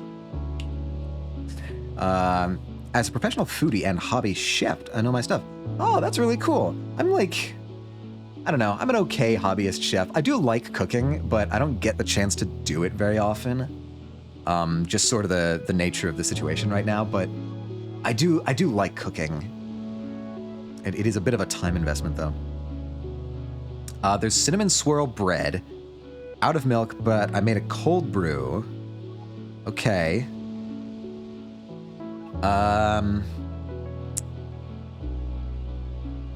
It's sushi night with the boys tonight? Oh. Everybody's having sushi. Yeah, maybe it's just a sushi day. Maybe that's the vibe. The McWhip chick. Hey, look. Have you tried the chicken, Ruby? I don't mind if people telling me they don't like the chicken if they've tried the chicken. I'm just having air for dinner.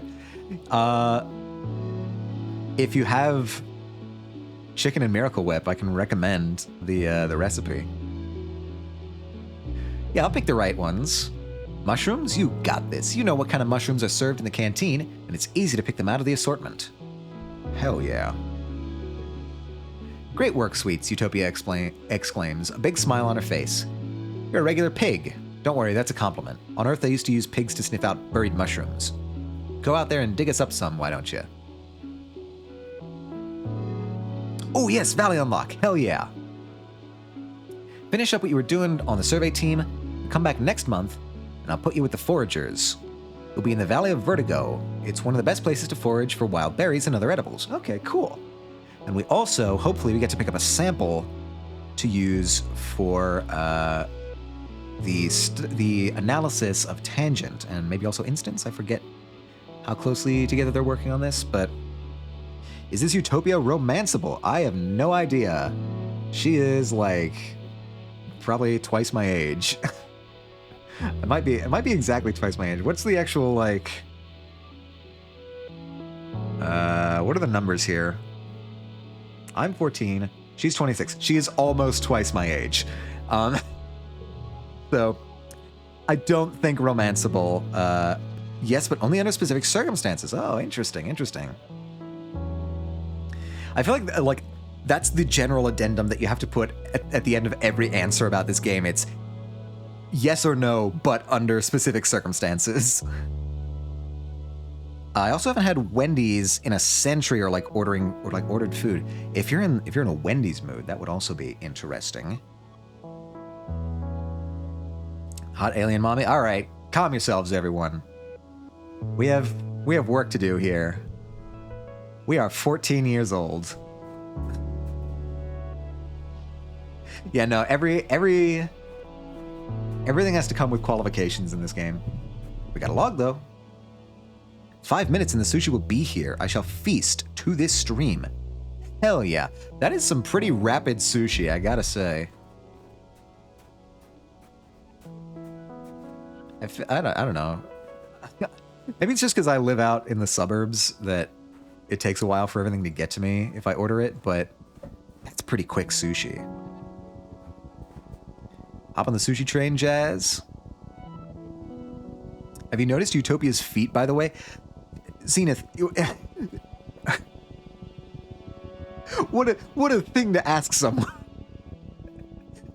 Okay, answer is no, I've not noticed Utopia's feet. And also, we have people in this chat who are already thirsting over Utopia. You gotta be careful around these people.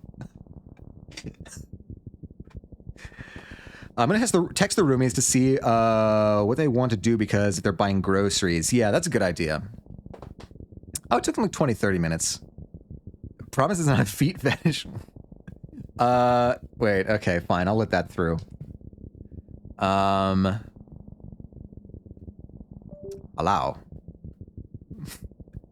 Go back, Atomica? Wait. You want... I don't even think I need to, like... Alright, fine. Heathens, the lot of you. Where's my mouse? I think I can just straight up see the art. Alright, you happy?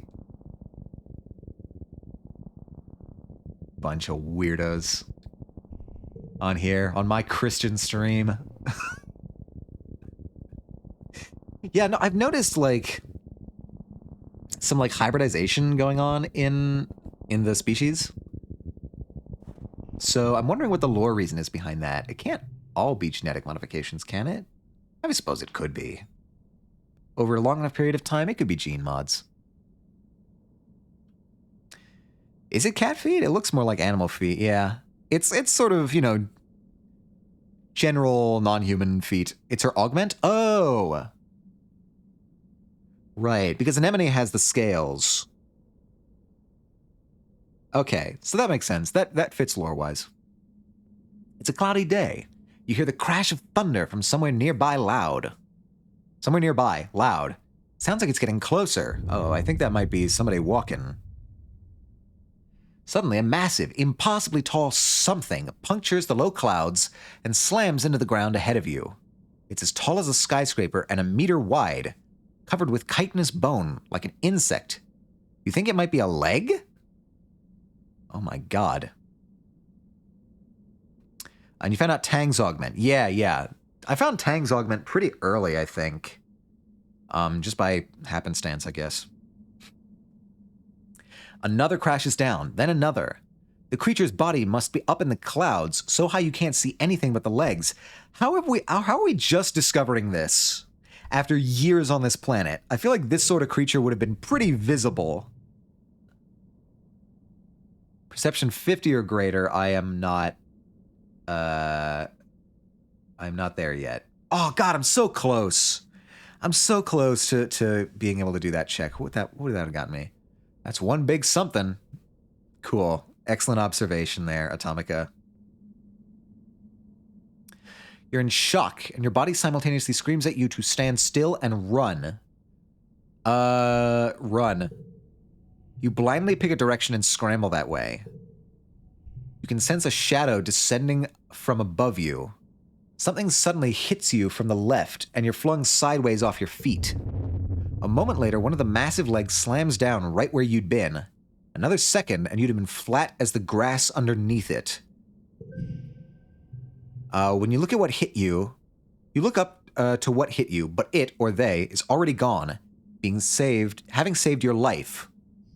All right, who is this person? I've encountered this mysterious stranger many times, and I am curious. Well, that's terrifying.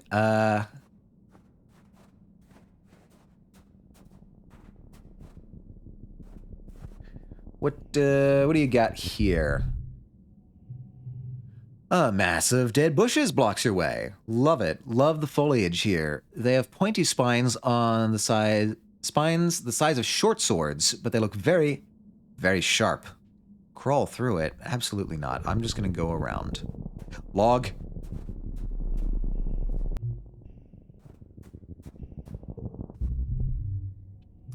Drifts of spark snow make this area hard to pass through. Your feet keep sinking into it. Log. It's a reflex at this point. I see a log.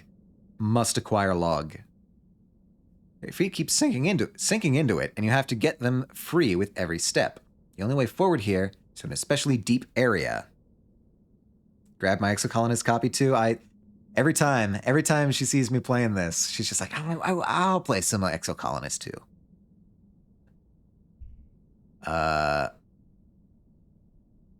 Someone tricked him about logs and now he's obsessed. Wait, was it a trick? Don't tell me this. Don't tell me this now.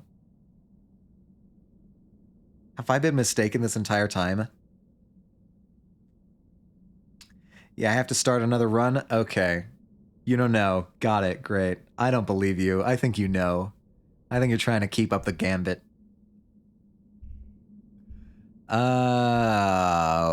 Shovel it out of the way. You latched onto the importance of logs too fast. I had an expert come in and tell me that the logs were important. Plus 10 stress, plus 1 toughness. You actually don't have a shovel with you, but you find a bush so you can sort of use it like a broom to sweep the snow out of the way. The spark snow is lighter and floofier than you were expecting. Whacking it with your bush causes showers of pretty sparks and tiny popping noises. It takes ages to clear the path, but it's oddly satisfying.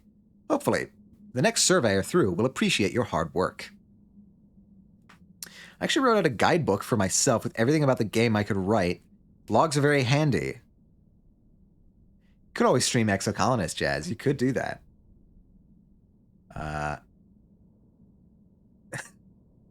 DJ's already playing it for us. I mean, if you got the feel, you got the feel. I wouldn't be able to watch because I'm trying to avoid spoilers, at least for my first run. But hopefully I'll be able to get through this at a decent clip. I'm like way more a pro than DJ. It's true. Jazz has played this more than I have. Maybe you want to romance a different person. I romance like 4 people now. Different story routes. It's fascinating. I do want to see. I hear there's like 40 odd endings to this thing.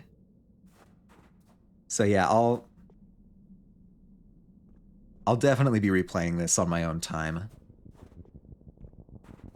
Well, this is what we'll do. We'll switch places. After I'm done streaming Exocolonist for my first run, Jazz starts streaming Exocolonist, and then I start playing it in the background every time she plays it. It's a reversal of fate. You stop to admire the light glinting off the water in a shallow circular lake where you notice some strange rocks near your feet. Oh no, I've seen these rocks. I'm on my 5th run now. Yeah, no, we gotta get those up. +1 empathy, love it, and +1 animals. I'm skipping through this because I've done this event before. What do we got around here? These are all interesting events. I usually just go until I'm like fully stressed out. I don't know if that's the strat. Aisha's free today. We might play Dave. Oh, yeah, that's a good point. There's not much to find out here, but the peaceful atmosphere is great for contemplation. You find a particularly beautiful little plateau where you can see the plains spread out before you like a picnic blanket. It's usually fine since a lot of events, yeah. That's what I'm figuring. And it only takes up like a month. Look at my fucking picture. Look at how much of a shitter I am. Glimmering mirrors of sky. Diz is scouted further ahead. He was eager to find some adventure. Remember this spot for later. Oh, no, wait. That's just... yeah. I've been saying to play it without me. I got VODs. He has power. The game is really beautiful. The art style is awesome. And I like that you can feel like a genuinely sort of alien aesthetic to it. It doesn't mean I can't squeeze in weekends for you. Yeah. The stressed pic of Soul is my Twitter pic. Oh, God. It's powerful energy. I'll stop to meditate. I'm assuming that gets me, yeah, that relieves stress. And it gives me some perception. Very nice. True fan. Very slay. True pro masterful. All right. What do we... Can I really not... Okay, fine. Stream Deck or PC for once. Do you notice a performance hit on Steam Deck? Because I can't imagine it would be super heavy. One of your jobs as a surveyor is to document the flora and fauna through photographs. You see a thing, a skittish flock of really long insects. Each one has 10 to 20 sets of wings. God, that's a lot of wings. Like long rods with knobbly bits at regular points. They're moving so fast, they're almost a blur. You've got a camera built into your holopalm, but it's not equipped to capture difficult shots like this. You need to put in the work. Find a good angle. All right. Card game. Sushi time is at 5 p.m., so like 6 hours. Oh man, that's right. You have a bit of a delay. Not at all. I just end up using my finger for a lot of the card games, so it gets smudgy and it bothers me sometimes, but that's not a game problem. Oh, I didn't even consider like what the control schemes were for this on Steam Deck. Is there not a non-touchscreen way to do it? There's got to be a non-touchscreen way to do it, right? Like the D-pad or something. Learning about Earth. So we've got that. This one. Oh God, we don't have a 2. We don't have a 2. Why? Oh, we have a 1. So this. Okay. Yeah. 4, 3, 2. That works. You can use it non-touch screen, but it's just more convenient for me to use my fingers because they just automatically go left to right. Yeah, okay. That makes sense. All right, this is not bad. I'm trying to get 49, Jesus. That's pretty intense. Does this... Okay, that's 15. That's 15, so that's no change. I guess I'll take that to the next round. +1 in the first, or... Yeah, hold on.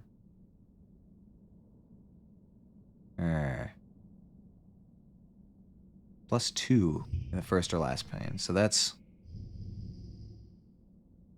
I wonder... So that's just 1. Huh. This is a bit... I feel like I can get it straight here somehow, but I need to figure out how. That's... no, that's gonna... I need to update mine if it means free games from Grandpa. Your wish list? Grandma, Jesus.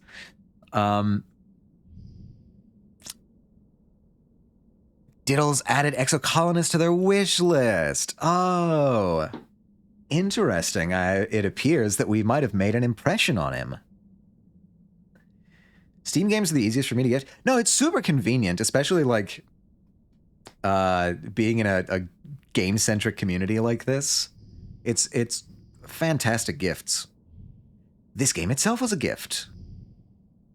And it's been a fantastic gift. Thank you very much, Jazz.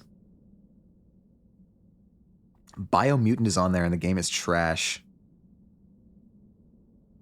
But sometimes I like getting involved. Yeah, it's vibes. Whatever you're feeling like. Since 2021, I forgot about Biomutant, I'm gonna be honest. I knew you'd enjoy it. You called it right. Now, how do I get the cards to line up? It's a bonus because I like this game too. Yeah, no, this has been great, honestly. +2 to cards with gems. There are no cards with gems. God, if this is what I would want it to be. But that's wrong. I missed the plushie sale they did? I didn't even know they did a plushie sale. They had a creature from the game and soul plushies. Ah. That would have been cool. 2, 4... If I switch that, does that get me anything? That gets me 13. That gets me 14. That gets me 13. I'm literally just like trying random combos at this point. 13. 10. 14. That's no good. 13. 6, that's the worst. No. 14. Alright, I think this needs to be gone. That's just no good. No point. I'll save that in case we get gems later. It was like a makeshift thing, so it was a limited run. I mean, the plushies usually are, unless it's like a dedicated like corporation making it. It ended Jan 5th during the hiatus. No. Terror. You hate to see it. 16 there. 19. I think this might be like the best we can manage here. All right, 15. 15. We can get 15 here, right? Maybe. That gets 2, 4. Oh no, it crashed. The assassins crashed. You're having a rough day, Ruby. Nothing's in your fridge. Assassin's Creed crashed. We gotta get your day up. About the plushies, I'm so excited for them to arrive. Okay, yeah, Zenith is the trusted source. 3, 2, 4. None of these are good.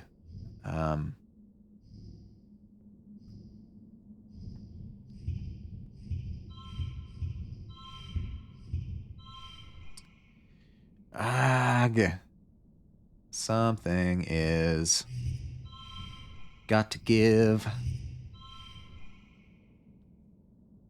I wanted the critter one. What critter was it? Oh, I haven't met the creature yet? Okay, gotcha. I have 1 bottle of mayo. All right. Ruby, do you have any chicken? All I'm saying is the leftovers that everybody's talking about today have the potential. If we combine Jazz's leftovers with Ruby's 1 bottle of mayo, I'm just saying, if anybody has like some spare Parmesan, maybe we can make this happen. Wait, I did? The pink guy you couldn't tame during the attack. Maybe.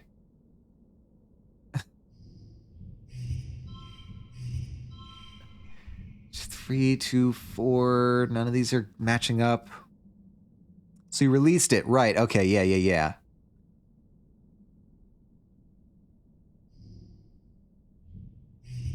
That's 1.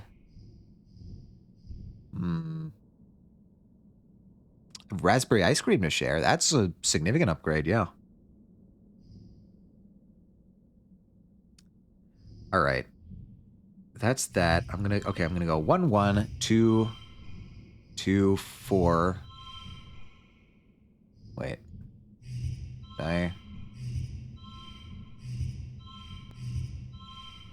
Gotta be kidding me. Not 1? Wish list updated. It's like 1 interaction. Yeah, it was that little guy. Okay. 3 years late. Look, better late than never. What the hell am I gonna do with this? I'm thinking like maybe turn Stress Cry into a... Draw a card. Alright. This is not ideal, but... I didn't feel good about that one at all. Yeah, no skill changes. I don't blame you. I keep tossing my birthday list somewhere, so I keep forgetting everybody's birthdays. It's, I feel like it would good just like have a text file or something. Or like Jazz whipping out the Excel spreadsheet with everybody's birthday on it. You climb a tree and get an angle from above, not disturbing your subject. +5 kudos and +1 perception. All right, that's not bad. Comes out great. Very avant-garde. This is code for bullshit. Utopia is glad for the shot. I should just make one of those. Honestly, it probably would save you some headaches. Oh, hello, Mr. Diddles. How goes the war? do we have here? The terrain here is strange. Some kind of smooth rock covered in lichens and tiny plants. It's weirdly warm, and the spark snow melts when it hits it. Cat in lap. She purr. Nice. You live in the life. Last seen playing Europa Universalis. The mappiest of map games. Let's do a perception challenge. I can get down with that. +2 to physical card to the left. That's the right. Never mind. I always have a hard time telling between my left and my right. It's quite map. I've seen the. I do 2, 3, 5. I make 14 there. Using up a lot of gems there. I don't know. Ooh, okay. We can get something here. Hold on. Start with a 0. 1. Something 3. If we can get this 2 to be blue. Rats, we cannot. I feel like I used to have something that would turn things blue. Rats. Well, okay, we've got 13 here. Got to somehow get 21 on this round. Manageable. 4, 3.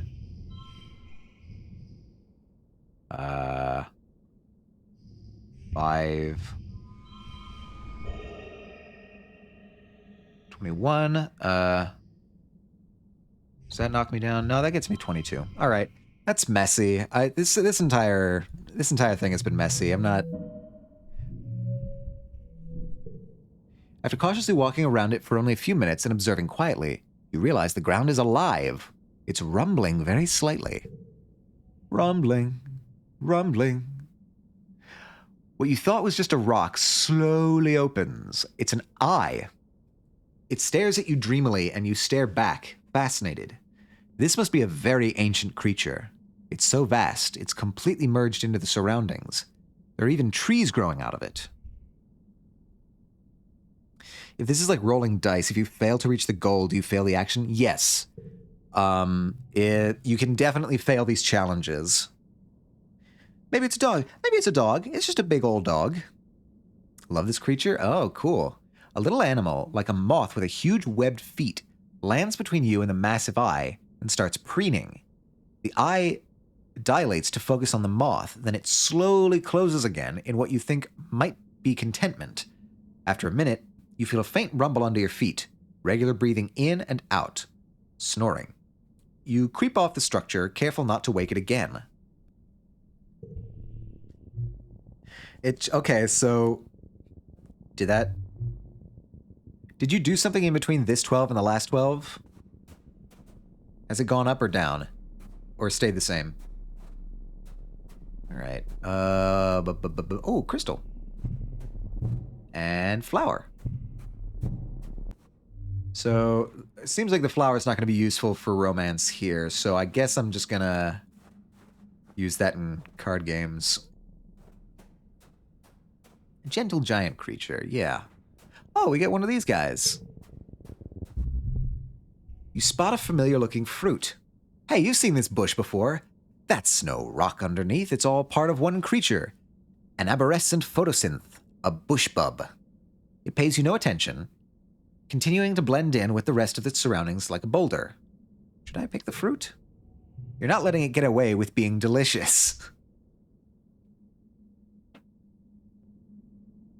It still gives you 2 friendship, even if you pick the romance option. Oh, okay, so that's useful. Uh-oh. All right. You grab some of the fruit as the bushbub rises up and roars with anger. Yep, you knew it wouldn't be happy. Let's calm it down. Animals challenge. Time to boost my animals. 48, 3 rounds. 5 kudos if total equals goal. Animal. Yes, we must animal. Okay, we could do...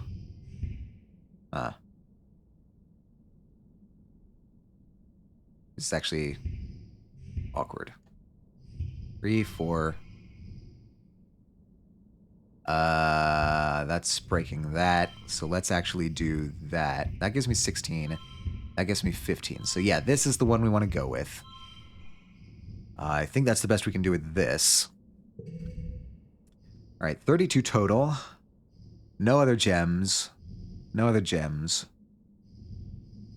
Okay, we've got 0, 0. 3, 3 gives us what? 14? Now, what happens if I lose one of the 3s and get another 0? That gives me 9. Okay, no. The strat is 0, 0, 3, 3. Actually, just checking. No, that gives me 11. All right, so the strat here is 0, 0, 3, 3. We need to get 18 on this last round. Doable, but maybe a little bit tricky. 4, 3, at 15. Ah, oh, balls. 17.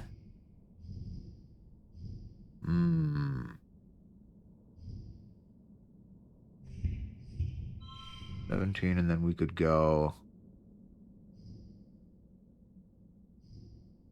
You draw a hand, draw a card.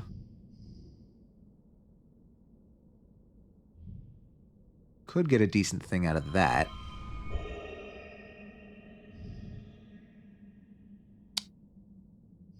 I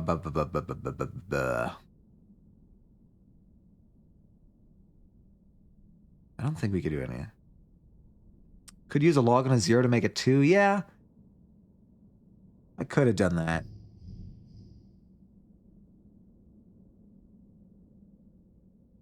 Or I could have done completely differently. All right. At least I passed the check. I'm not going to die. Oh, from best score. Okay, that's good. You soothe the bush bub, and it seems to nod in your direction, indicating that you can have some of its fruit if you want. Only take a little. We'll get a little bit of fruit. +5 loyalty. What? Many options, yes. I presume this is going to have significant story impact later down the line. How does this get me loyalty? Whatever. +1 colony food.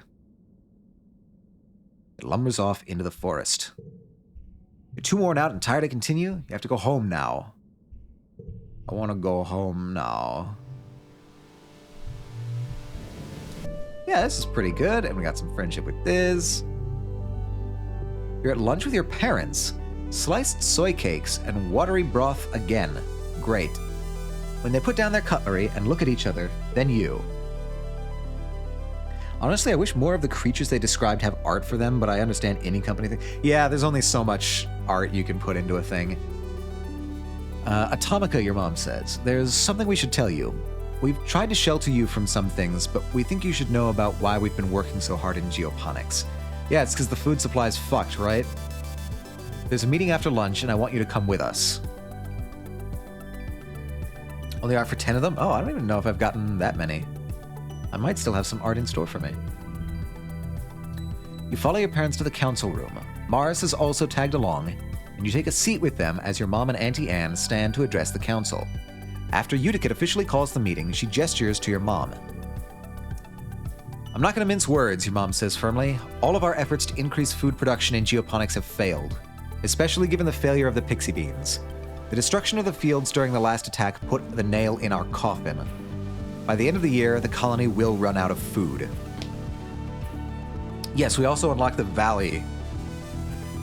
But you're mega stressed. Yeah, after our nap month, we'll have that opportunity open to us. By the end of the year, the colony will run out of food. The rest of the council murmurs in concern. You and Mars exchange horrified looks. You've been doomsaying about our food supply for 2 years, Flulu, Rhett questions. Do you mean to say we're past the point of no return? Your Your mother nods grimly. I'm afraid so.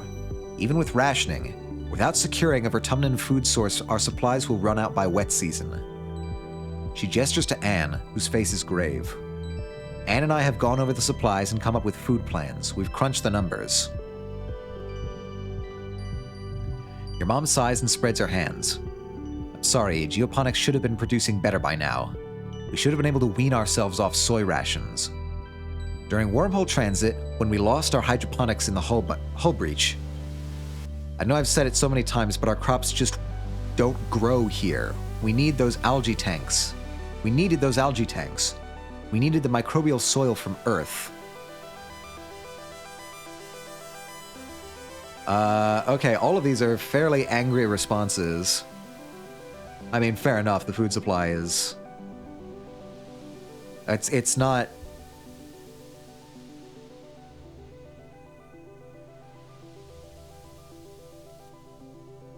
Yeah, I mean, this is a rough choice right here. I'm leaning towards it's not Mom's fault because it's not. Like, you were supposed to have supplies that you didn't when you got here. It's not. The survival of the colony shouldn't rest on one person's shoulders. It's not fair. She's been working harder than anyone. She did everything she could. The council mumbles agreement. You decide they probably never really blamed her or your dad. The only holdout is Mars, who crosses her arms and grumbles that it's clearly a problem with leadership. I mean, if it don't grow, it don't grow. There's not much you can lead your way out of that. So what do we do now, Instance asks. Starving to death isn't an option. No, it isn't, your mom replies. We need to secure a food source this year before our rations run out. We're working double shifts in geoponics, but it's not enough. We need more people planting, tending, turning the soil. We need more hands. I can pull back the surveyors and focus on foraging native plants, Utopia offers. Even the young folks can help if they've proven themselves around the survey equipment. I'll send out a holo message later. Oh, new Slay the Spire plushies. It's a plushie kind of day. Starving. Hunger makes it difficult to do physical tasks. All right. This has been the burden of geoponics for too long, Uticate says. It's time we all step up, for our future. The council nods in agreement. Your stomach rumbles ominously. Dude, I hate it when my stomach rumbles ominously. Oh, ad break. Time to hopefully save the colony from starving. Yeah, we can hope. So what's going to be our job then? Next month. Yeah. Very pollenous. Very pollenous. Can't wait to see the outcome of this plot. It's on Steam. Let me check. All right. I am going to real quick take a couple minute intermission to go get some water, and because I ran out again.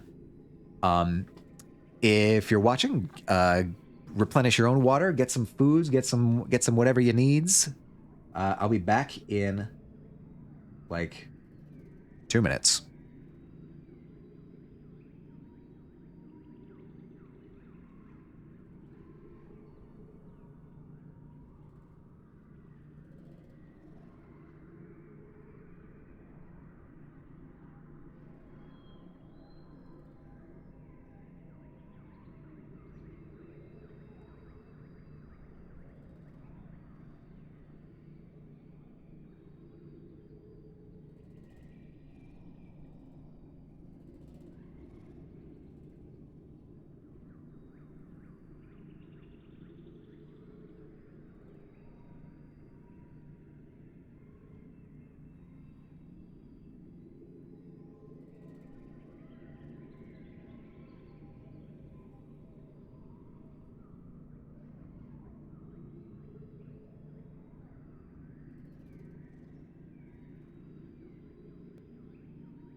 All right, all right. What's going on over here? What have y'all been talking about?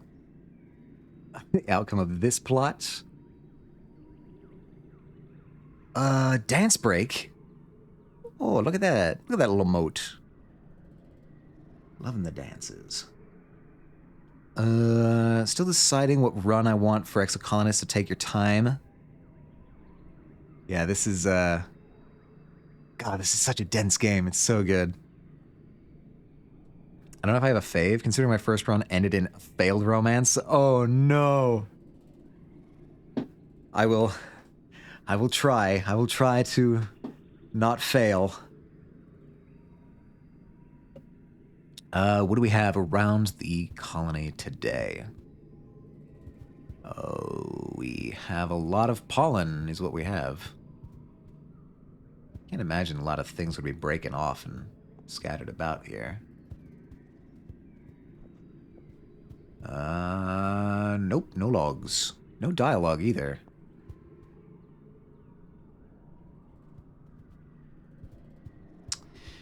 Interesting. Well, okay. So,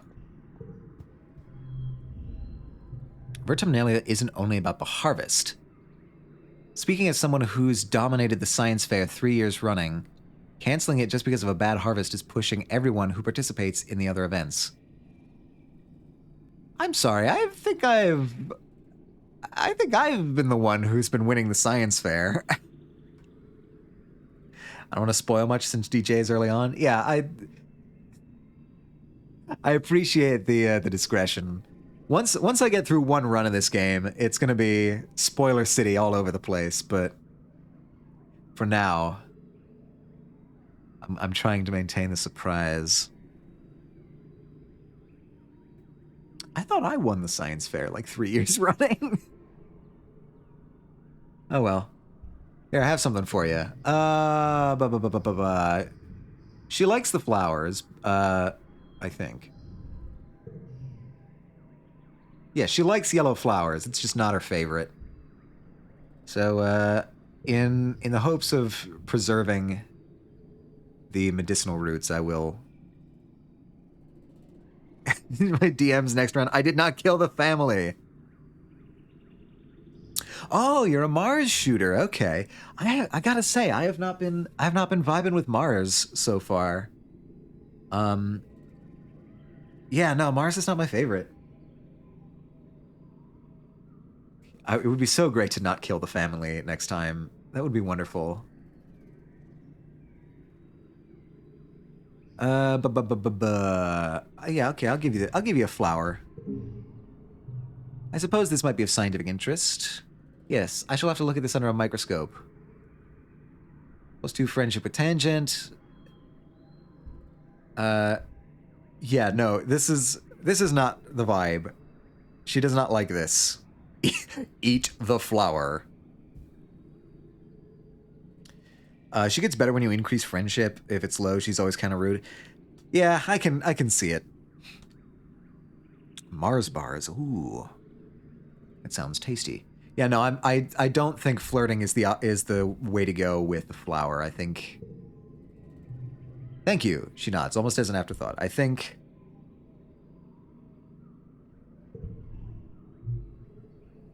You choose romance choices you want to. Obviously, you don't have to pick all of them. Obviously, honestly, is what you wrote. Yeah. Okay. So I think what I'm gonna do is, since we're trying to forage for food and also I'm trying to get the samples, I think we should just go straight exploration again. This is not very common for me. I don't usually do 2 explorations in a row. But I think exploring Valley of Vertigo is... Oh wait, why can't I do this? Oh right, I'm too stressed. I need to relax. I need to chill.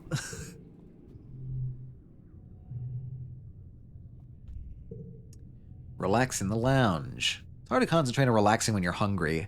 There's nothing to take your mind off your empty stomach, so you spend a lot of time napping and just trying to ignore it. You can't help but think there's something else you should be doing. Yeah, unfortunately, right as they needed hands, I'm just chilling in the hab.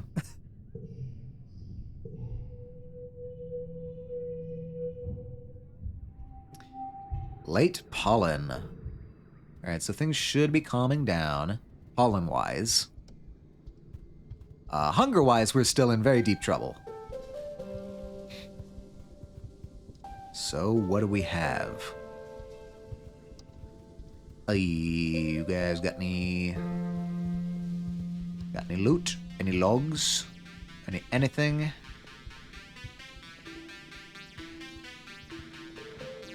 I think I spoiled myself a little and looked at Tang as a young adult, and she's a hottie. Interesting. This is interesting news.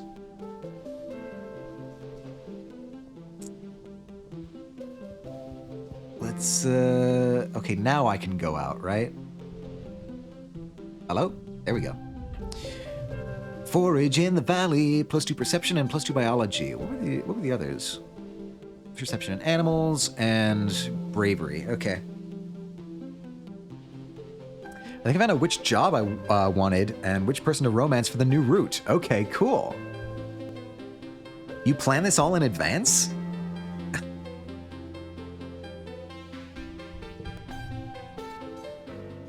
Ooh.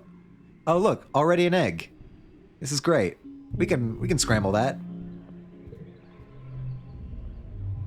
Utopia greets you warmly as you muster for your first expedition with the foraging team. Atomica, I'm glad you could make it. We need everyone we can get out here. We can get out here right now, boosting our food supplies. Let's already run 5. I want new things. That's fair. I'm ready to sniff out those tasties. Good luck hunting out there, she says, handing you an oversized backpack. More like a basket than a pack. I literally have a note with all of my runs. It's so long, I feel that. Spoiler, I picked Tammy since I won't kill her. See, I was thinking that there had to be a run where Tammy doesn't die. There has to be a version of this where Tammy lives. It seems like it's an easy thing to have happen early on, is for Tammy to die, but surely there's got to be paths where she doesn't die. Use your holopalm to identify edible and medicinal plants, and then just throw them in there. Sort them back at base camp. Oh, and keep on the lookout for creatures. It's been peaceful out there in the valley, but even a little bug will get you if you're not careful. Go slow, pay attention to your surroundings. If you're unsure about something, don't approach it. Stay on the path and don't get lost. We don't call it the Valley of Vertigo for nothing. Any questions? What the fuck? Astra, what did you do? What did you do, Astra? I am 14.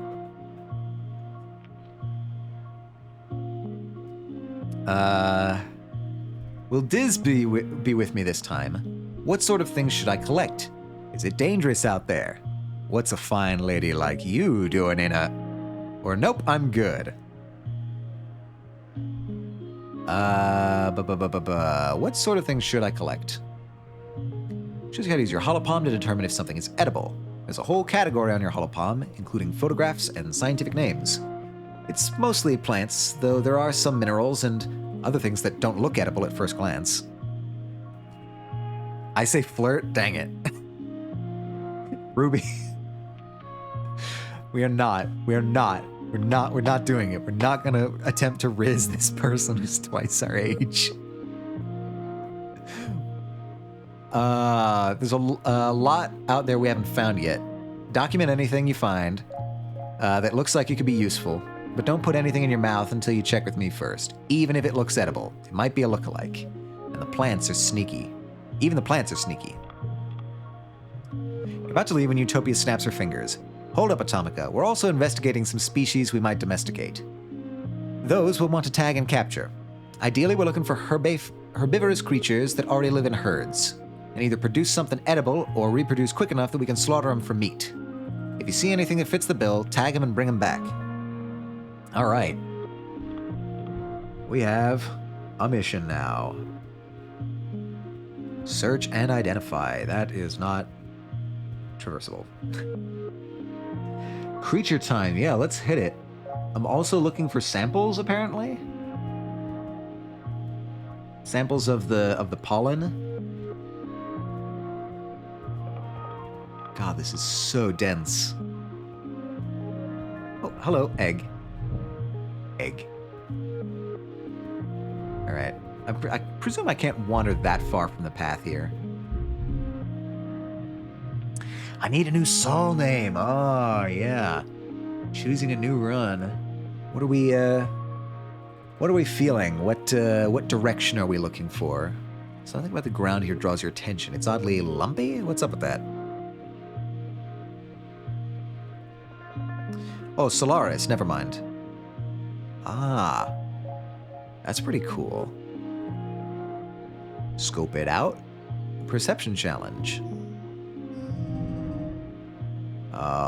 63. Okay, it's 3 rounds at least. My last run was Soleil, and I was so proud of myself for such a pretty name. Yeah, that sounds really nice. Soleil. Okay, we've got...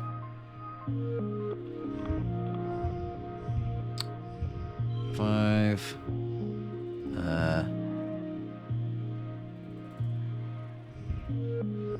Okay, that gives us 16. Can we do any better than 16? Surely that would not help. No, that's 14. That's 12. 14 as well. So, yeah, no, this is the best that I can see here. 47.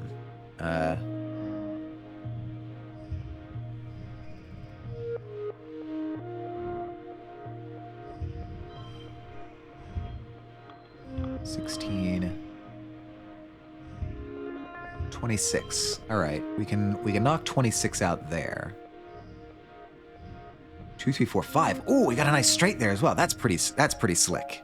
I like that. I must go now. It's lunchtime. Hope you have a good stream. I hope you have a fantastic lunch, Zelda. Thank you for stopping by. I always appreciate it. And give my best regards to everybody.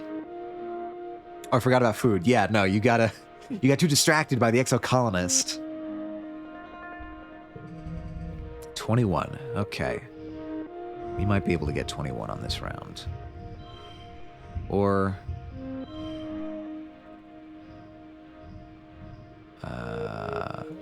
1, 2? 20. Damn it. Sushi... My coffee is staving off hunger? Oh, no. That's no good. You don't want to do that.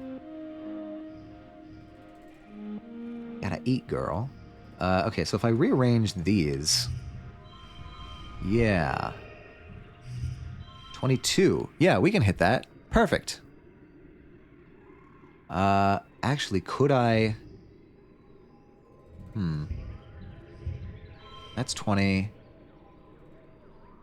I hit 21.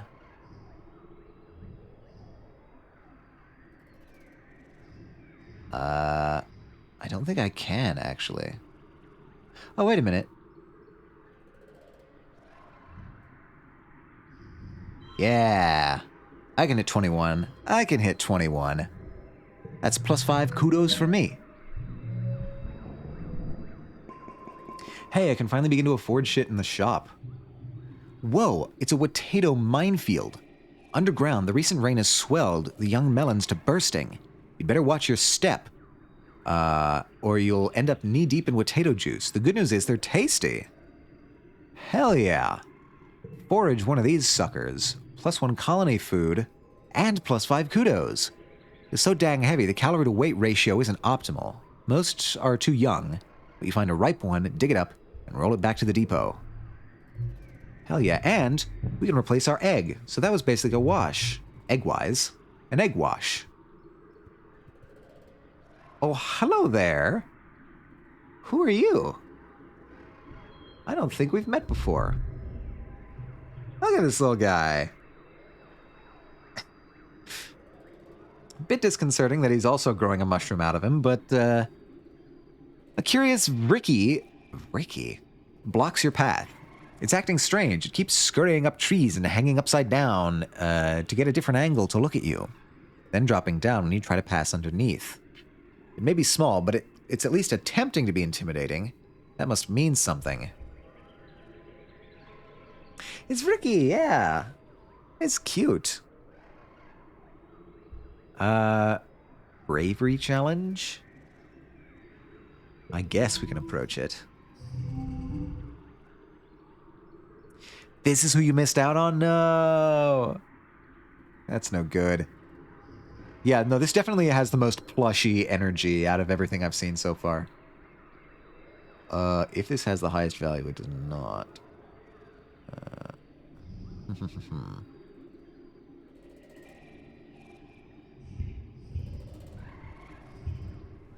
It does not have that. However, I can do that. It's be 61. Jesus H. Christ. I mean, that doesn't get me anything. Yeah, I don't think anything else would get me more here. 45.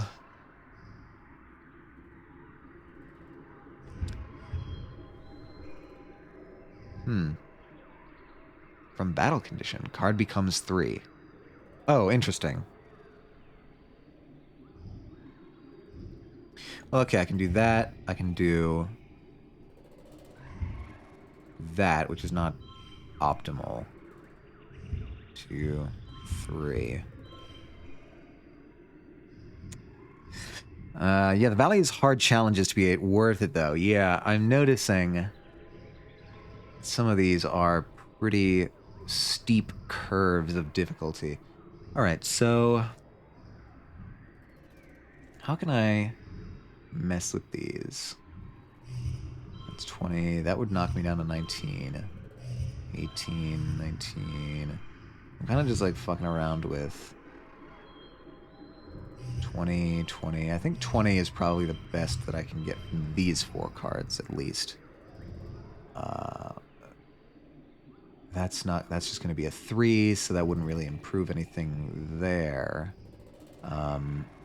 If I switched out numerical value, that would knock me down to 17 because the color would be broken there, and this wouldn't get me a point. Yeah, no, I think this is the way to go for this round. Gonna get 25 on the last round. All right, we might be dipping into some logs here. Okay,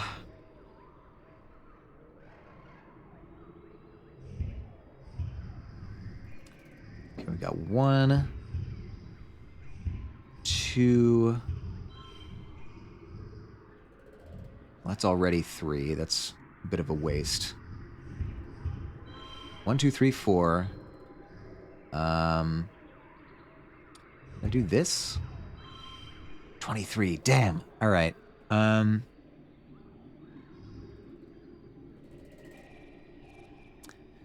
Change suit to physical. Changing suit doesn't really matter there because that's a wild card. Yeah, I'll boost that up. I'll hit that. I don't think I'll get any kudos for that. Oh, I did. That was the best score? Damn. Plus 0 animals for -1 the starving status. Okay, great. The Vricky runs up your leg. It's a giant spider thing, and it's got weird tentacles and get it off. The urge to dance around and shake it off is almost uncontrollable, but you manage to keep your cool. The Vricky tastes you with its tentacle feeler legs, but doesn't look interested in causing you harm. It pokes at your backpack, trying to get in, then gives up and scurries off. Ah. That's cute. The Vricky's cute. Oh, I see something. I see you over there. I feel like... How do I collect samples here? You come across a cluster of mushrooms. Are they edible? Well, there's only one way to find out. Well, there's a few ways if you're not a coward. Yeah, no, I'm not just gonna eat a mushroom. Identify the mushrooms. 63. All right.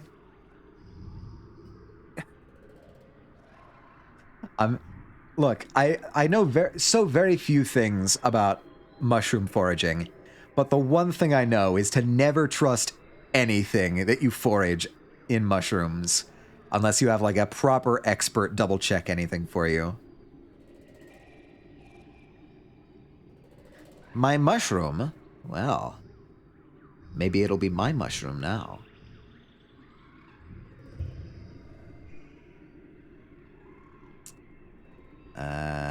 Six.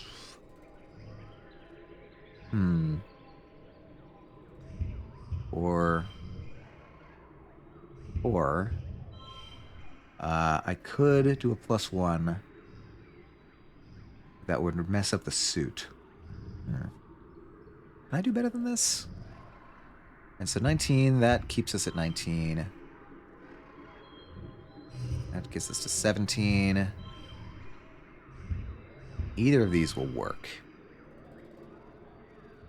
Yeah. I mean, we're kind of hungry right now, so maybe this is just the time. If you all got a nice mushroom risotto or anything. God, I could go for a mushroom risotto right now. Yeah, okay, I think I like that. First collectible use is free. Oh, hello.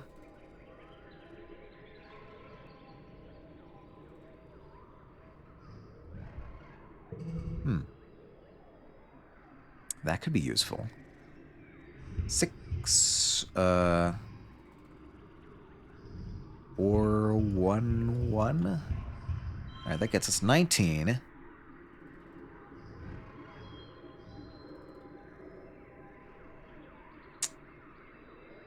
Nothing else. Let's draw a card. +2 to a card. I keep forgetting what all these things do exactly. I always need to double check them. Oh, right. First use is free from condition. 6, 4, 1, 1.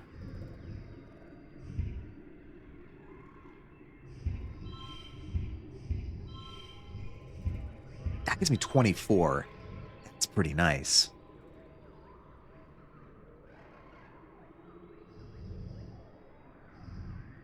Yeah, I think I like that.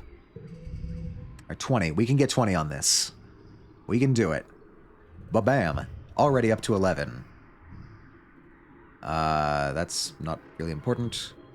15. There's no bonus for getting exactly the goal, so... I guess these are just... 23. 2, 2, 4, 8. Yeah, we can take that. Oh, I probably could have just gotten more in there. That's ridiculous. I don't know why I did that. Okay, +2 biology, +5 kudos. You determine that these mushrooms aren't only poisonous, but explosive as well. What would have happened if I had eaten that? Would I have just died? Would that just have been game over? You mark the location down on your holopalm so other foragers know to stay clear of the area. And Utopia rings you a few kudos for good scouting. Explosive mushrooms. Yeah, no, that's not what we want. I brought some explosive mushrooms home, Mom, to put in the food stores. A line of termite-like insects crosses the path here. Curious, you follow them to their destination, a massive, sponge-like hive of crawling bugs, writhing with life. Look, Gordon, explosives. The bugs are tending to larvae nestled in the holes of the sponge, feeding on the rich royal jelly that oozes from the hive. Royal jelly? Jazz, we finally found it. We finally found the royal jelly. This is where it's been hiding this entire time. You step in for a closer look and hear a warning hiss from above. Atop the hive is a queen whatever it is. Wait, no, she is the hive. Wait, this is a squeeger hive. Her abdomen has swollen and lodged in the ground here, rendering her immobile, but not defenseless. The hive queen groans and growls at you, and the air prickles with the burning flavor of acid. She must have some sort of defensive acid spray. That jelly looks pretty edible, though.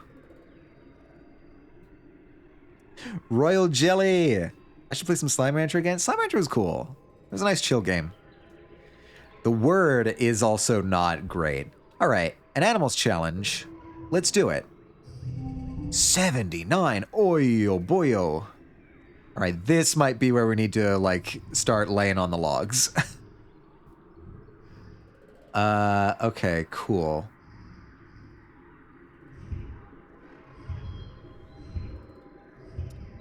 Seven and I guess 4. We'll just go for like straight point optimization here. Yeah. I don't think I can do any better than that. That would just knock me down 1. That wouldn't help. Yeah, no, I think this is optimal for this round. Oh. All right. 5. 3. 3. 1. That gets me 19. I might have an opportunity to... not really, honestly.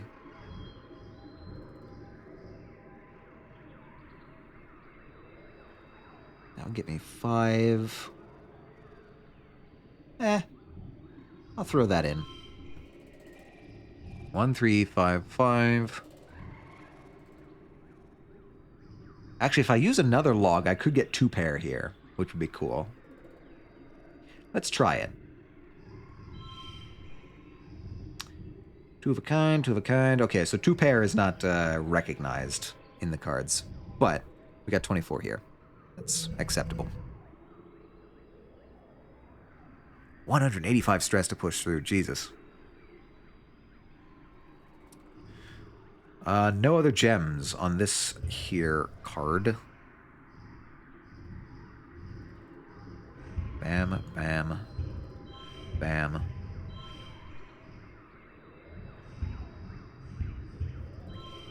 $19. Okay, no, I need to get this up to 37. I don't know if that's gonna be possible. I could redraw my hand. I could try to get something better here. Because there's a lot of low number cards here. Actually, yeah, I'm gonna do this. I'm gonna redraw. I'm gonna mulligan. All right. That's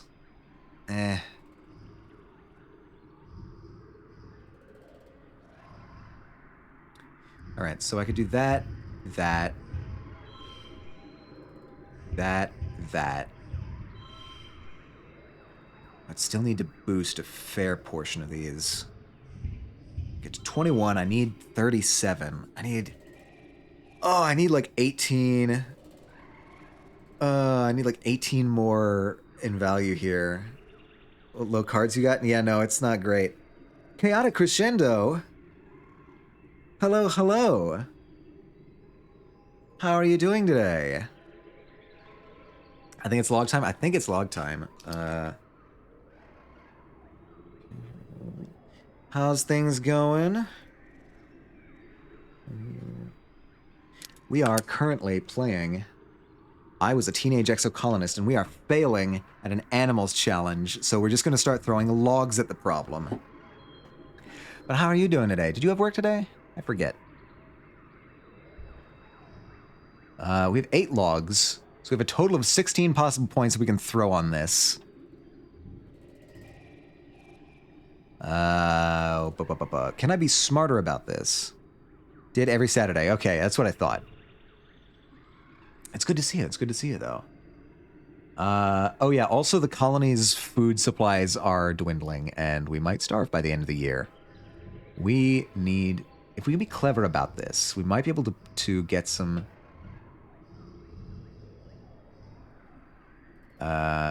extra points. 20... Nope, not you. Log. Give me log. 5. It's famine time. It's famine time for sure. And God, I think no. Why every time do I accidentally grab that? All right, 24, 29. I have 4 other logs. Do I?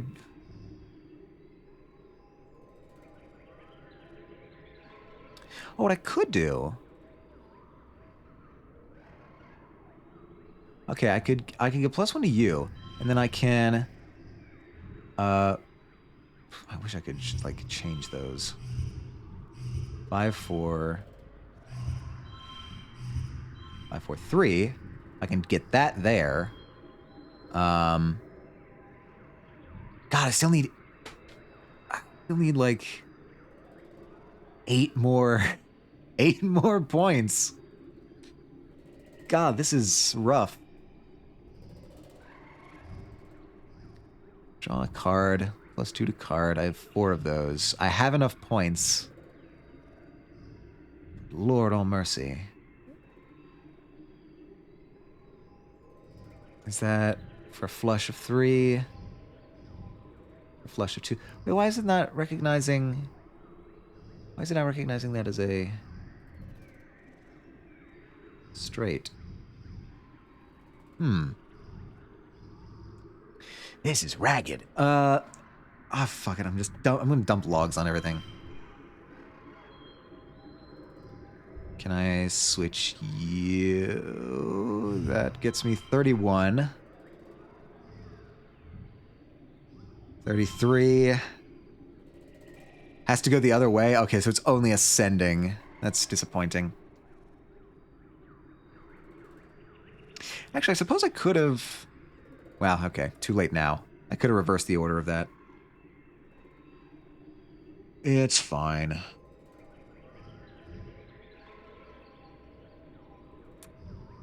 Five, 5, 5, 7, 4. Need 4 more points.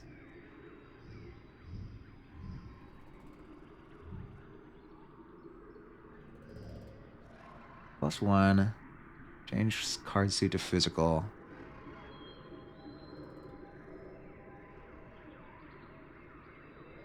I have a bad feeling I'm about to mess this up, but okay, hold on.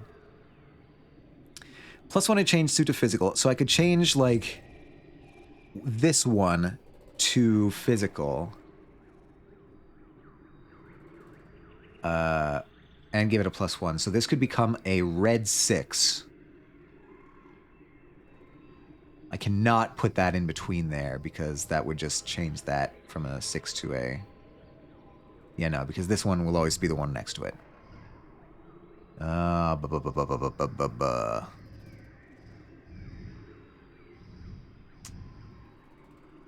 Yu-Gi-Oh! Wishes it was this simple.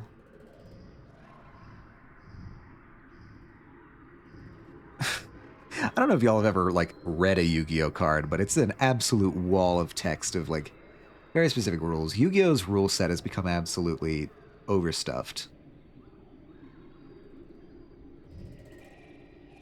Never, I'm a purist. I like the first, like, I don't know, 5 to 10 years of Yu-Gi-Oh! Then it just got weird. Maybe I'm just an old crotchety man. Alright, fuck it. I'm just dumping things on.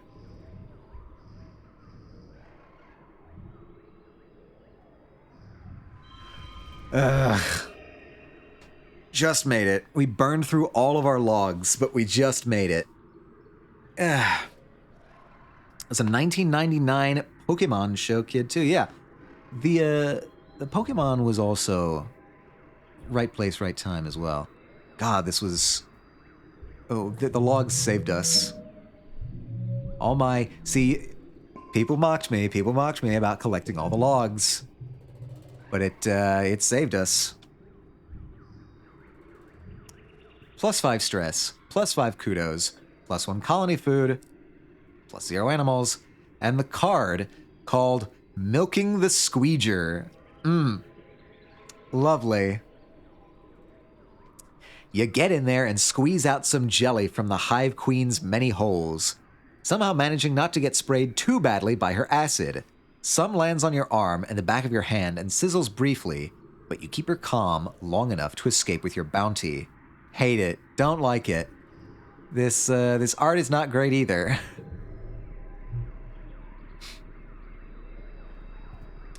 Yeah, have your celebrations, your Pokemon kids. Oh, what are you? All right, before I do that, I want to double check over here to make sure I'm not. Oh, wait, what is this? Egg. Oh, an egg. Yeah, it's a Pokemon family. What was your guys' first Pokemon games? Mine was, I think, technically Leaf Green. Sapphire? Okay, yeah. So we were in the same era, I think. Sapphire and Stadium, yeah. Ours was...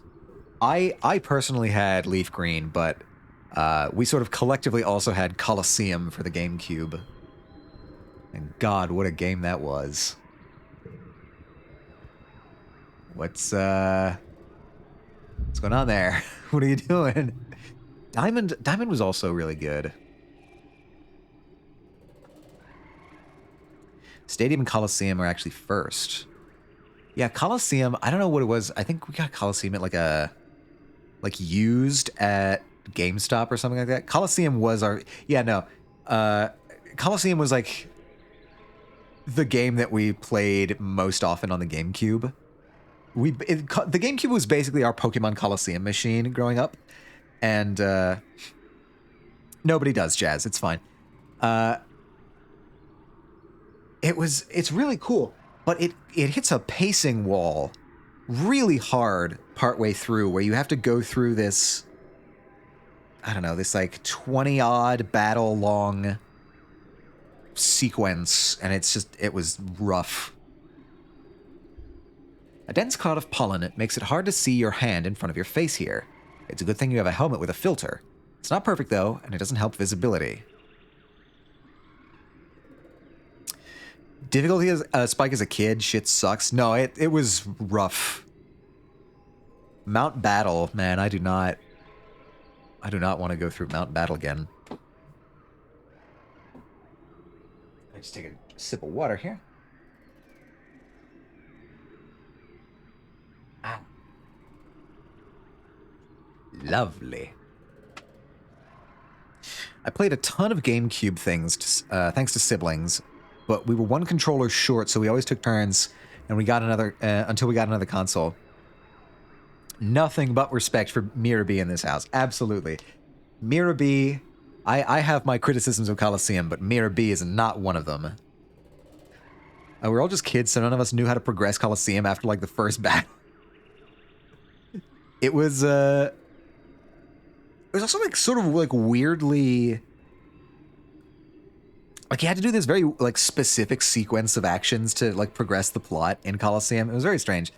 I missed the days of 4-controller N64 Mario Kart. We never had an N64, but we did, we had 3 controllers, one of which was an official GameCube controller, and 2 of which were Mad Catz controllers.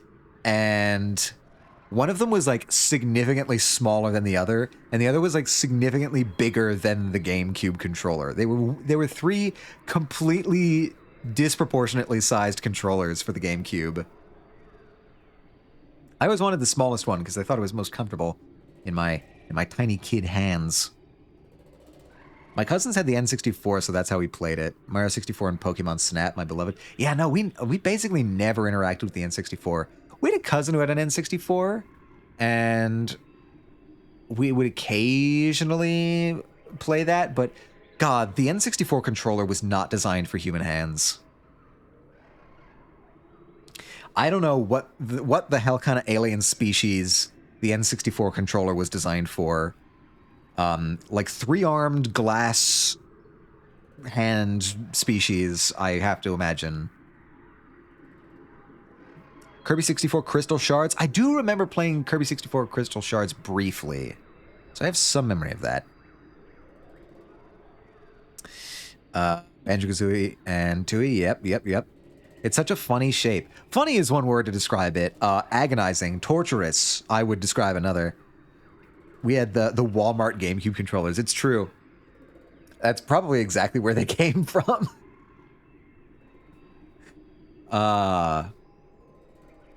It's not perfect, though, and it doesn't help visibility. I'll be patient and look carefully. The pollen clouds eventually shift, giving you glimpses of something obstructing the path. It looks like a snap bladder, an infamously territorial predator around these parts. When they're heavily pregnant, they use the pollen fog to pick off the prey. The N64 is long gone, but the GameCube and PS2 still sit in the closet. Yeah, where did our GameCube end up? Did we end up just, like, selling that at some point? Or Chaotic, do you still have the GameCube? I don't have the GameCube. I don't know where the GameCube went. Yeah, we have PS1 and PS2 and GameCube. The Wii got sent away. The Wii is such a good system. I have it in the corner of the room I am currently in. Would you like me to bring it to you? No, I don't know. I don't ever play, like, GameCube. I don't think I would even have the things to, like, get it up and running again. But I just wanted to know where it was. The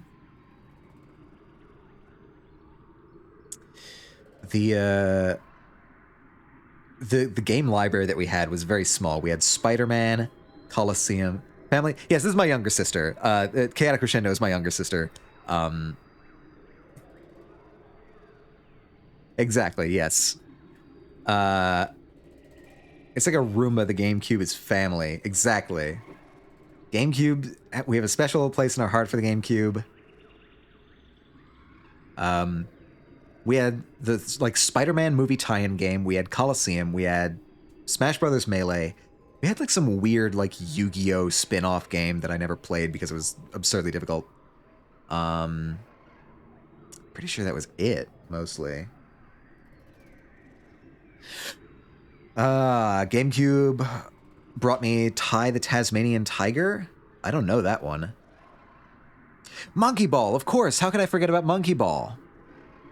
The rubber on the joysticks on the off-market controllers have started to deteriorate. I mean, they are off-market.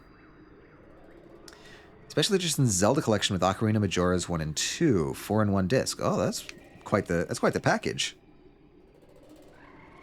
I'm glad it survived for the most part from all the times it came crashing down my shelf. No, dude, the GameCube was built like a rock. Monkey Ball. Monkey Ball was a Game Boy for me. Interesting. Yeah, no, it was Super Monkey Ball 1 or 2, I forget. One of them.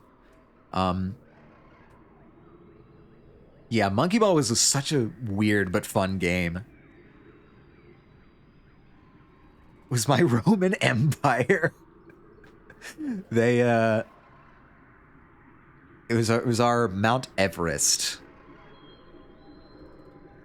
Mario Kart and Mario Party. Yeah, we never had any of those. We were not a big Mario household. Played it so much that they're hit or miss if it'll work. It's the discs, man. The discs do not age well.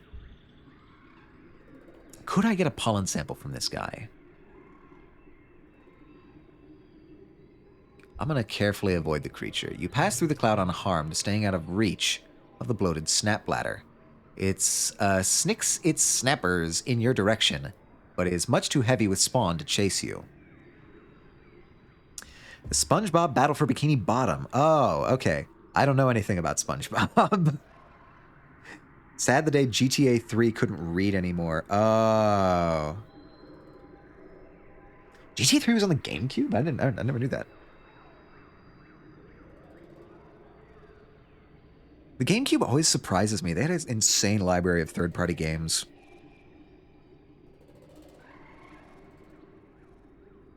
PS2 for GTA 3. Okay, I was going to say, I don't remember GTA ever being on GameCube.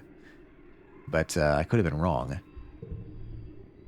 I'm wrong quite often. Oh, egg.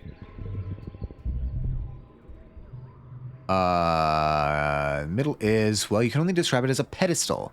In the middle of a cradle of flowers sits a massive egg, easily larger than any egg you've seen before. It's white, with red flecks, and it's just sitting there in the middle of an empty clearing, totally unprotected.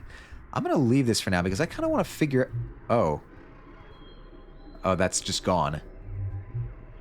Great. I'm trying to figure out where I can find samples of the pollen for Tangent. As someone who has a gamer older sibling, anything I couldn't beat, I had someone who could. Nice. You can just throw it up the food chain. Grandaunt? Granduncle? What? Recent autosave, you can get that back, but it's okay. Yeah, I'm not too miffed about it. I'm just trying to find where I can get these samples. Oh, well, I got an egg there. That's fine.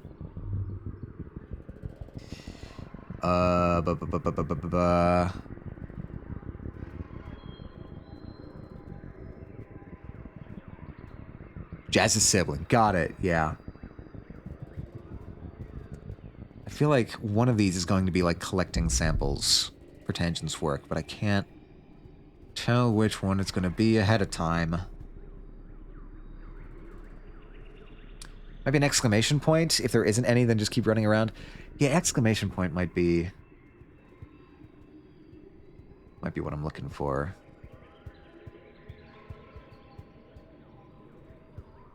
Because I'm pretty sure I only have I have enough stress for one more thing. And I would really like it to be collecting the samples. This doesn't... I mean... That doesn't look like samples.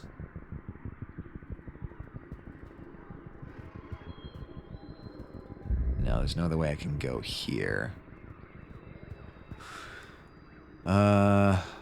Just double check to make sure I didn't miss anything down this way. Doesn't feel like I did, but... Can't be too careful.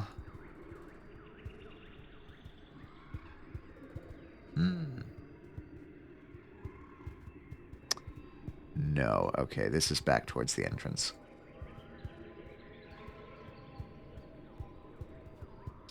Yeah, I am also looking for food. Like, man, I really want to... I want to help with this research.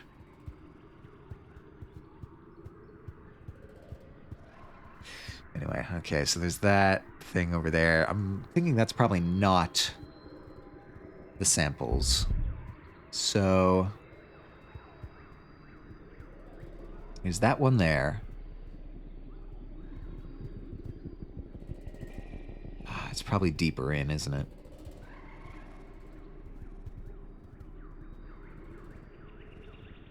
Wait, where am I? What are you? What's going on? Is these... Alright, so I have like 3 choices right now. You can always rest and come back out again. It's true. Maybe this is just the year that I skip school and go exploring. Very twisty paths. What? Oh, interesting. Why did that not? Oh, god damn it, I forgot an R. I forgot an R in the bot. Hold on. Commands. Swallowed conversion. User. Display name. All right. All right. Back to our regularly scheduled program.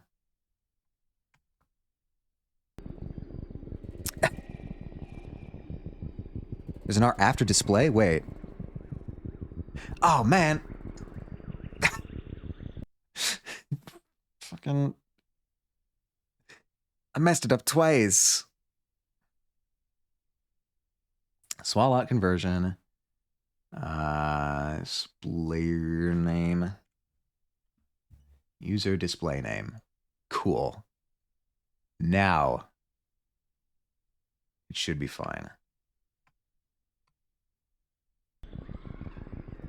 I was not awake making this. I don't know how that... It probably, like, got transposed at some point. Yeah, okay, that's working now. Very cool. Sorry to hear about your 9.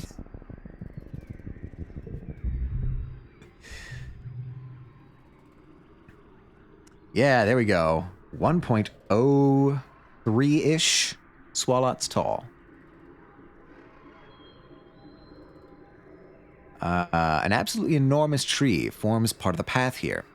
Its roots cut natural stairs into the path, and its magnificent canopy of large flat leaves completely blocks out the sky. They arch overhead almost to the ground on the other side. Walking under it is like going through a tunnel. In the tunnel is dark and gloomy, unseasonably cool, and filled with the whispering of leaves. You get the sense that something is aware of your presence. Climb up it? What is this? Bravery 10 or greater. All right. Animals challenge?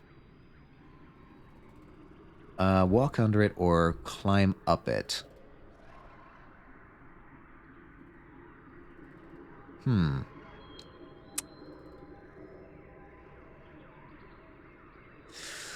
0.97 swallots. This is the unfortunate thing about the swallots thing is that all of the numbers are going to be very close to 1.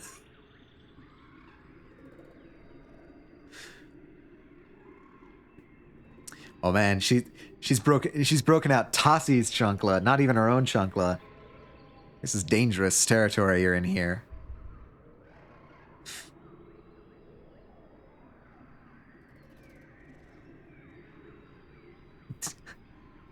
Wait, well now I don't know what to believe. Now I don't know what's going on.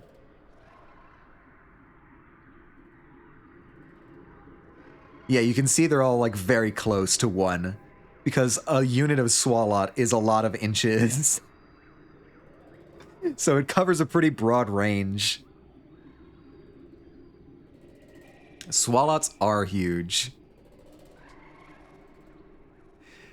1 swalot is approximately 5'7".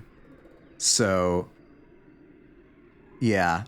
Imagine if you had a ruler that was 5'7" and that was your unit of measurement.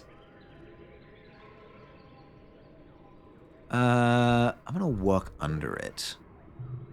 -1 bravery. Oh. Except you get a major case of the goosebumps. Well, that's unfortunate. Too worn out. Alright, time to go home. Time to rest.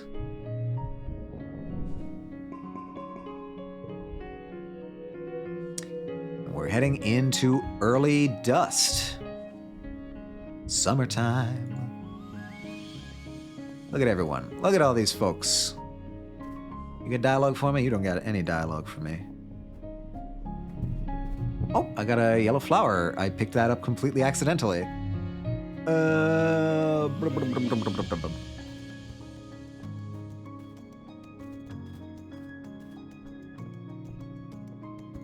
Alright, the only dialogue is Tangent. You spot Tang sitting on a large boulder outside the lab. She's eating a pressed soy bar ration with determination, alternating bites with huge gulps of water to wash it down as quickly as possible. Okay, she is not a fan of the soy bars. She stops her grim work long enough to acknowledge your question. I hit the limit on the number of constructive hours they'll allow me to work in the lab. So I'm taking a break, she says, making mocking air quotes around the sentence. So I'm taking a break. How dare they? That's what I said. They just think they can boss me around because I'm younger. I'm smarter than any 2 of them combined. Ugh. Tang groans and rubs her bloodshot eyes. I just want to work, you know? It's so frustrating to be deep in the zone and feeling like I'm just on the precipice of a discovery, and then someone tells me that apparently my genius is taking too long. I want them to treat me like I belong there, the way Dr. Instance does. She actually respects me. They're just jealous that she likes me more. Uh-huh. Tang slides off the boulder and you see the color bleed from her face as she stumbles into you, nearly crumpling to the ground. Oh, she grits out, leaning over while the dizziness passes. I thought the nutritional uptake of that bar would be quicker than a real meal, especially after taking into account the time required to walk to the cafeteria. Big Mac I don't think was ever... Did I have Big Macs? I think that's on Jazz's. Jazz's is the one that has the Big Macs. I have Swallets. Jazz has Big Macs. Your charger broke. Ruby, you were having an awful day. You might need to, like, take a nap. I'm serious, man. Like, you need to, like, reset the day. How far ahead of you, or how far ahead of me are you? It's like, what? 2, 3 in the morning there or something like that? 3 a.m.? Yeah, you gotta go to sleep, Ruby. You gotta, like, start a different day. This day has not been kind to you.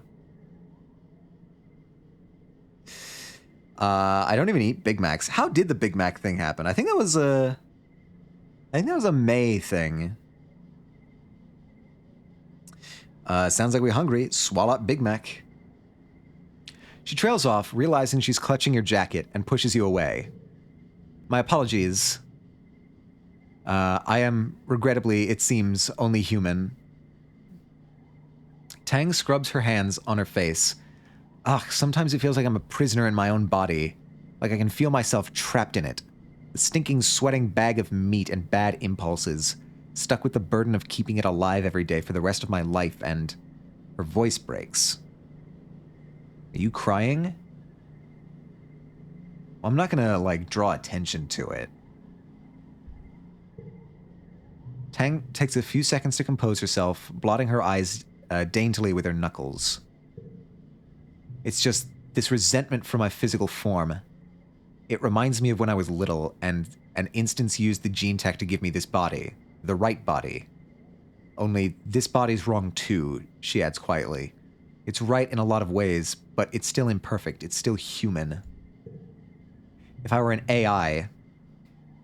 Yeah, poor Tang. This is rough. Oh, sorry, ad break, everyone. If I were an AI... everything would be more simple. I could just do my work. I could just do what I'm good at. No messy biological functions, no emotions, just clear and beautiful purpose. I hate this. I hate feeling like this. I just saw a message that said, celebrating blank's birthday, the only way we know without blank. So option 1, see, okay, here's the thing. I think this might actually be an appropriate time for one. Maybe not. She's feeling pretty rough.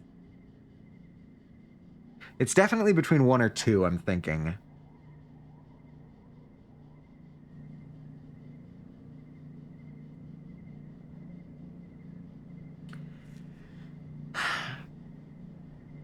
Number 1 could be a boost to her self-confidence, but I don't know.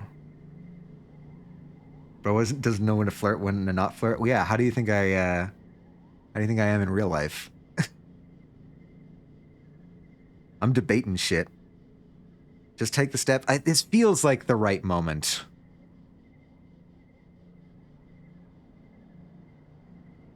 I don't know.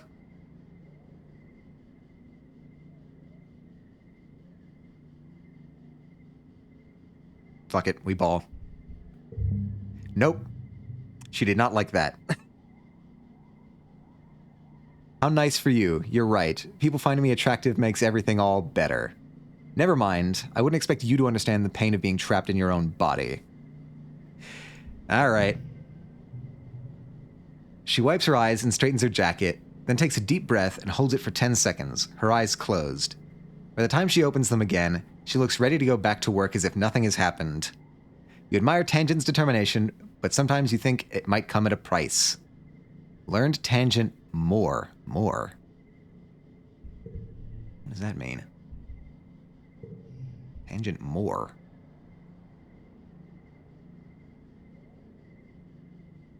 Huh. I followed your advice, Astra, and it backfired. Oh, okay. Valiant loyalty, humorous stoic, intelligent silly. Interesting.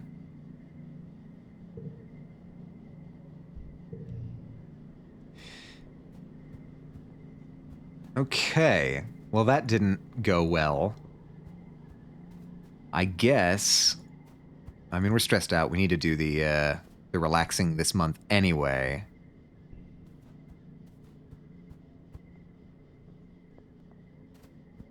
All right. I guess that's the path.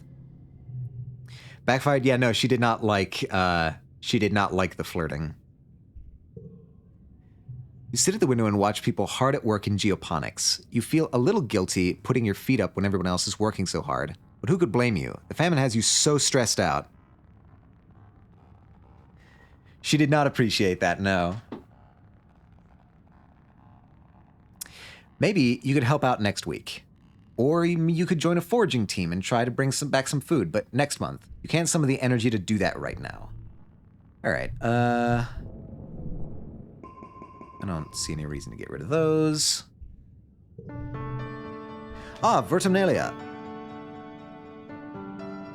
The yearly midsummer celebration when the colony gives thanks for its good fortune. Well, it would be, but as you file into the main square, you can't help but notice that the feast table is nearly empty. What Anne lacked in resources, she made up with care. The dishes are lovingly plated. Soy cakes glisten, steam rises from buns stuffed with mince, and there are great pitchers of vegetable broth rendered out for even the most inedible food scraps. There's a neat stack of sugar cubes for dessert. Whole sugar, what a luxury. In an underwhelming feast, that'll be the highlight. Governor Eutychit's welcoming speech this year is short. Her frail body trembles as she welcomes you all to Vertumnalia with a dry, whispery voice. Then has to be helped off stage. Like all of you, she has been feeling the effects of the famine. Everyone clears away the chairs for the annual competition. Which one do you participate in this year? Science fair, as always.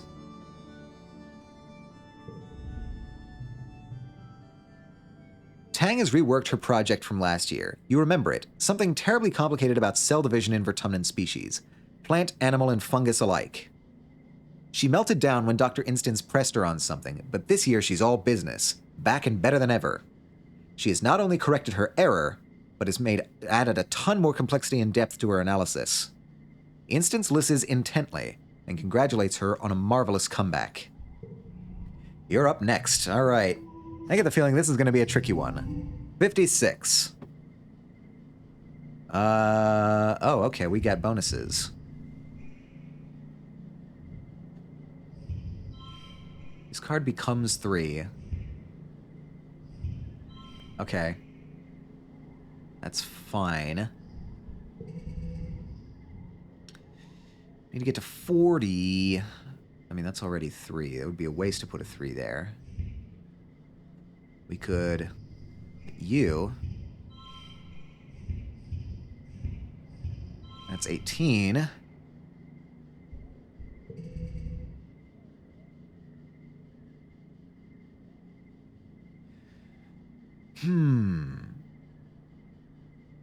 Plus 6 if this is the highest value. Oh, man.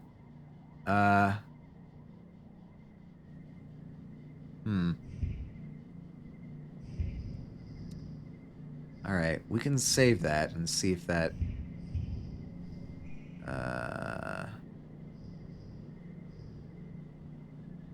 Comes 3. Alright, so... Any run here would need to conclude with 4 to get a flush. Or a straight. I forget. That would just immediately become 3. That's no fun. Can I, like... 5, 6. I can't do 4. All right. Let me think about this. 1, 1, 1.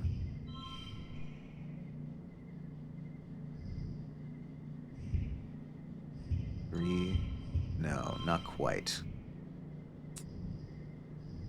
If I could get the... What about you? That's 3. I could do... That would break the straight, but would that get me... No. 1, 1. 1. 16. Damn. That gives me 19. I need 2 more to pass. This does not have the highest value anymore. I don't have...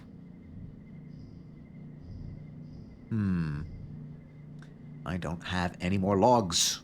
I used up all my logs. 16...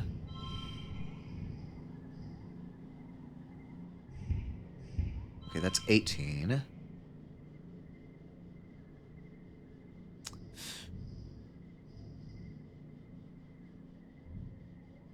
$22. Okay. Ugh. Reasoning. Hell yeah. You've been studying the yearly attacks. They only happen during glow, but why? You've been graphing and analyzing surveyor data on the animals and discovered that the attacks don't correlate with natural behavior or migrational patterns. You thought at first that the wormhole might agitate them. It does put off low-frequency waves during glow that haven't yet been fully studied. So a year ago, you started monitoring the waves and realized that there were actually 2 waveforms, one from the wormhole and a weaker one based somewhere on the planet.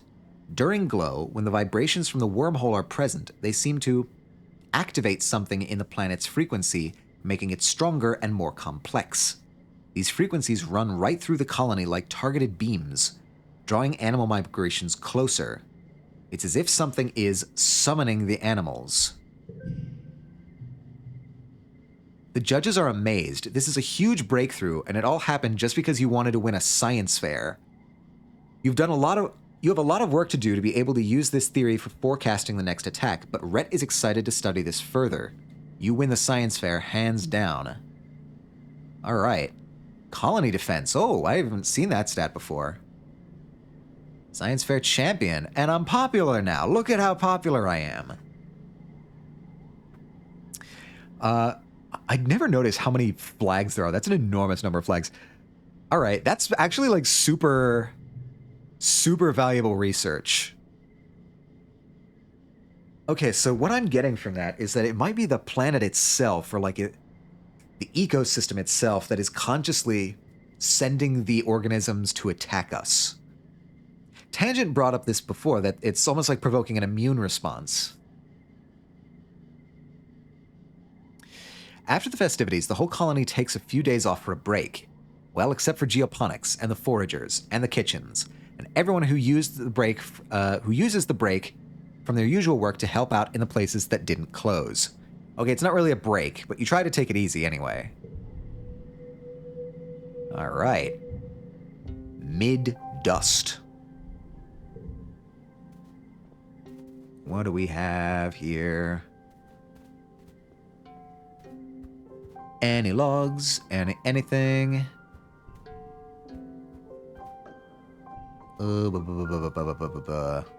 Okay, nothing fancy. I think I'm going to do I'm gonna do 1 month of school, and then I'm gonna explore again.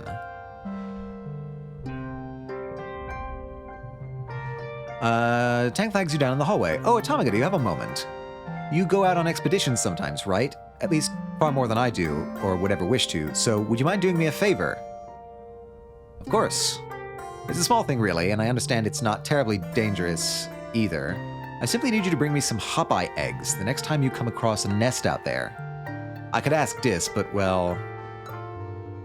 She makes an evocative, dismissive gesture. Why? For science, obviously, Tang replies. It's on a need-to-know basis, and you don't need to know. Just bring me some eggs, or you can tell the chief engineer why you're holding me back. Yeah, I'll keep an eye out for him. That's all I ask, Tang replies primly. They're quite common, if the reports from the foragers are to be believed. They tell me that they commonly find nests in the Valley of Vertigo. It's positively lousy with them. Yeah, okay. So the Valley of Vertigo seems like the next obvious spot. 4... Or...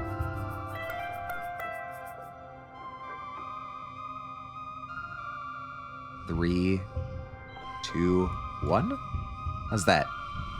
Hey! I did it. I got this straight. Exact score, battle condition, and popular... Man, we got so many kudos. Alright, yeah. Valley of Vertigo seems like the way to go for this new perk. Whoa, engineering! New cards in the depot. Great. I love cards that I can't afford. Okay, double check everything around here is fine.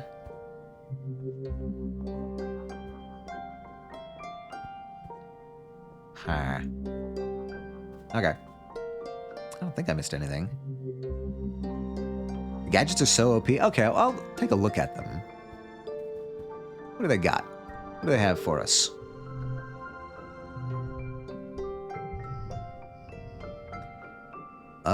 But yes, expensive, yeah.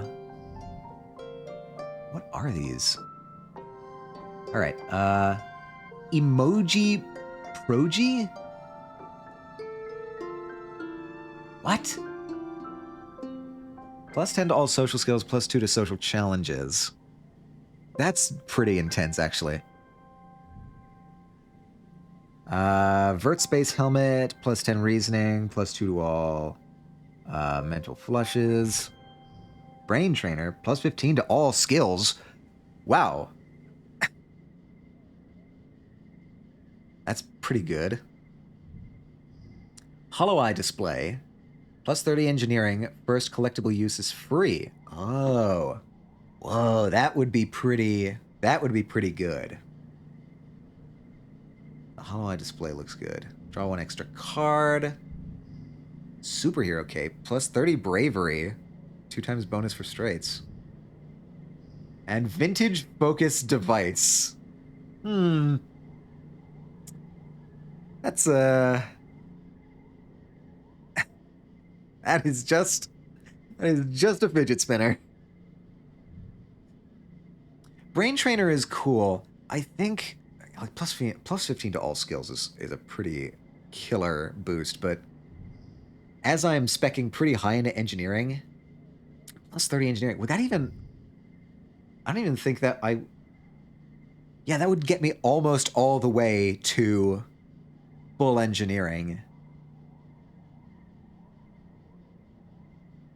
That honestly might be a little bit of a waste then. I don't know. I'll think about it. I don't know if I'm gonna... I can't afford any of them yet, so...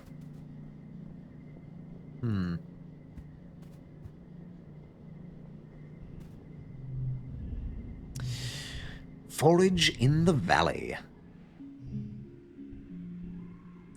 Time to go looking for samples and for eggs.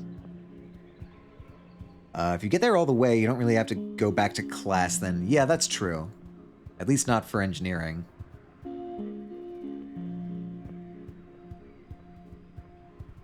So I could spend time on other classes.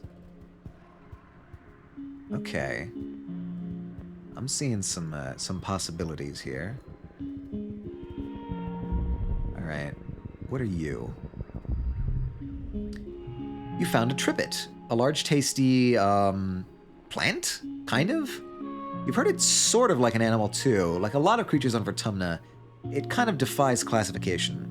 Whatever it is, it's huge. It's practically taller than you are. Let's harvest some stalks.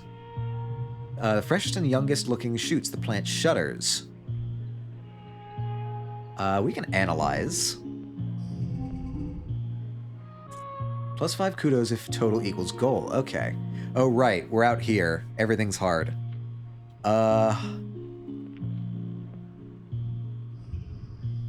3.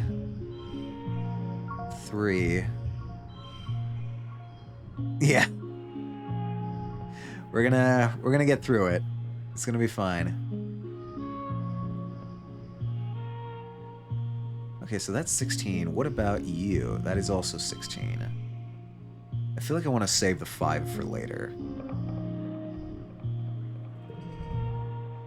Yeah, alright. I think that might have been the move. Alright, so that... I always like getting this thing out first. Bam. 5. 4, that's 19. You're getting 13 there, 19 there.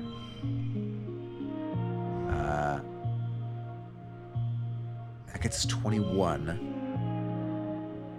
So we'd have to get 26 on the next one. Doable. Doable. Next round, what do you got for me? Okay. Okay. It's a physical challenge. Okay, so... cards with gems. Alright. We have a few cards with gems. That gets us that.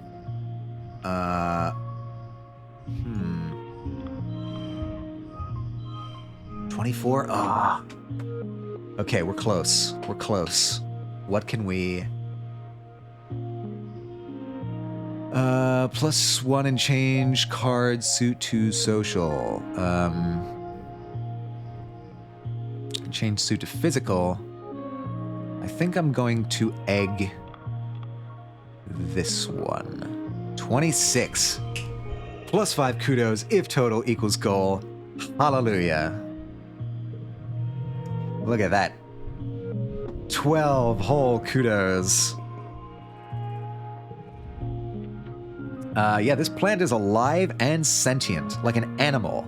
It is definitely not happy that you're ripping its limbs off. It's hard to tell if it's in pain, really, but you'd say discomfort at least? All the same. Huh. I don't know if I want to hurt this little guy. He's got veins. That's... nah. Yeah, no, something about what you're doing just feels wrong. You make a note on your map of where it is, but oddly, you never find it again. Look, I got kudos out of that. I'm solid. I never noticed this is transparent before. These arches are transparent.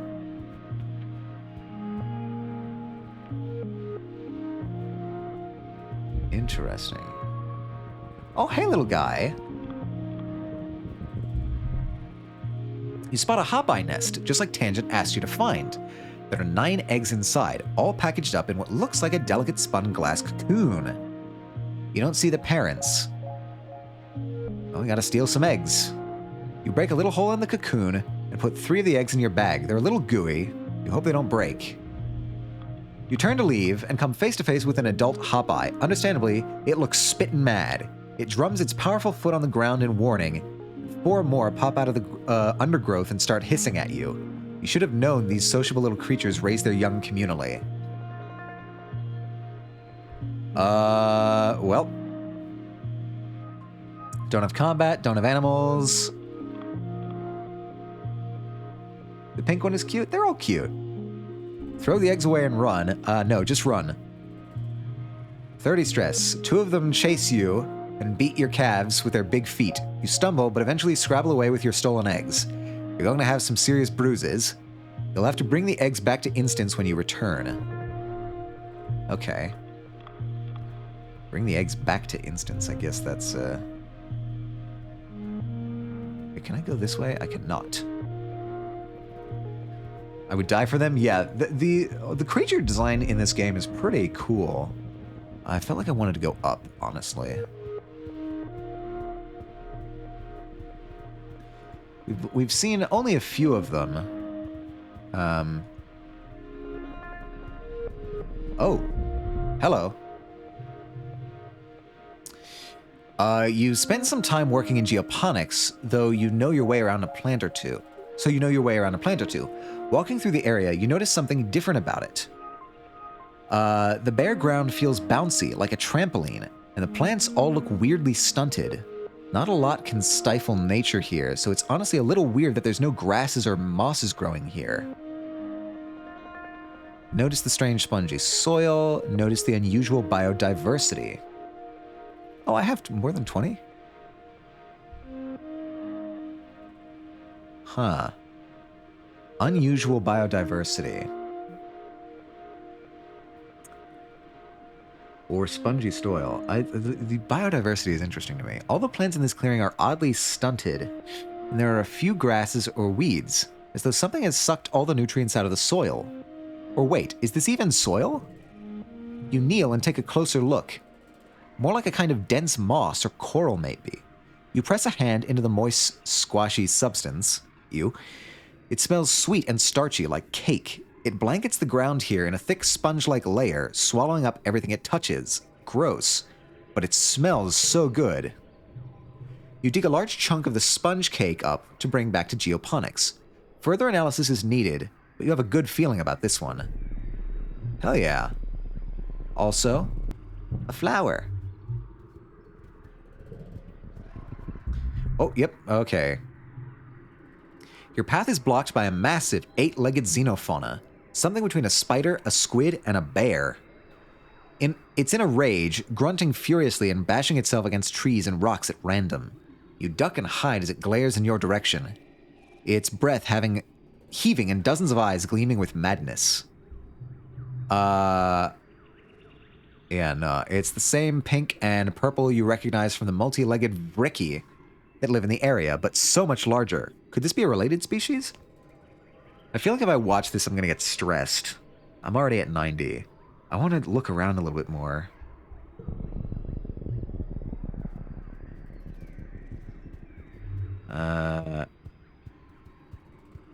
What about up here? Oh, fruit.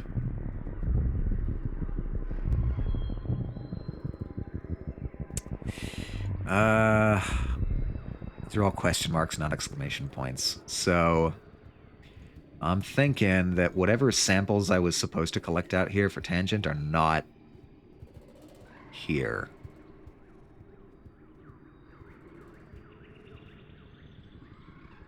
Yeah, no, this is different. So there's that. I'll finish off on this one. The spongy ground event succeed? I don't remember. I mean, I got a sample of it. Oh, hey, look at this guy. A bristle slug is rooting around in the underbrush. It's like a little porcupine with no legs. Well, little is relative. It comes up to your waist, and it must be at least 100 kilograms. You've seen a few of these up at Geoponics. They're easy to catch, and their spines and berries naturally fall off and are edible. A chewy, reliable source of food, kind of like jerky. Maybe you could catch this one? I cannot. It's kind of cute, too. You know, the spines are a little prickly, but he's still cute. The animals are very well designed. I cannot catch it or kill it. Observe it or ignore it. You're too worn out and tired to continue. You have to go home now. All right. Well, we got the egg.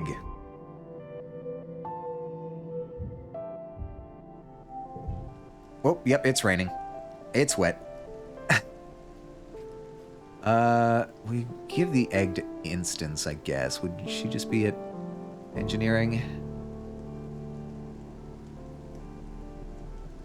Oh, finally, we can begin replenishing our log supply.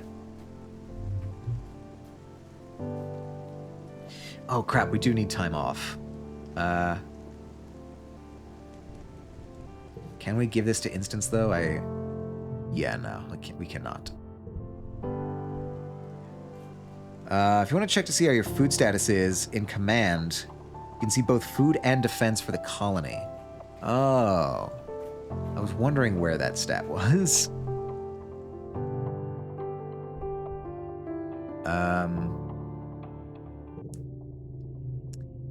Colony food shortfall. Ah, yeah. Minus 70% starvation. Security rating is 10% red.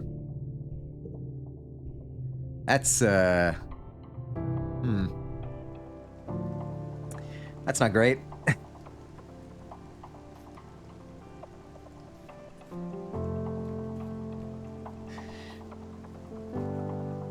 Well, I need to relax, so... One colony food is 10%, by the way? Okay, cool. We need to relax.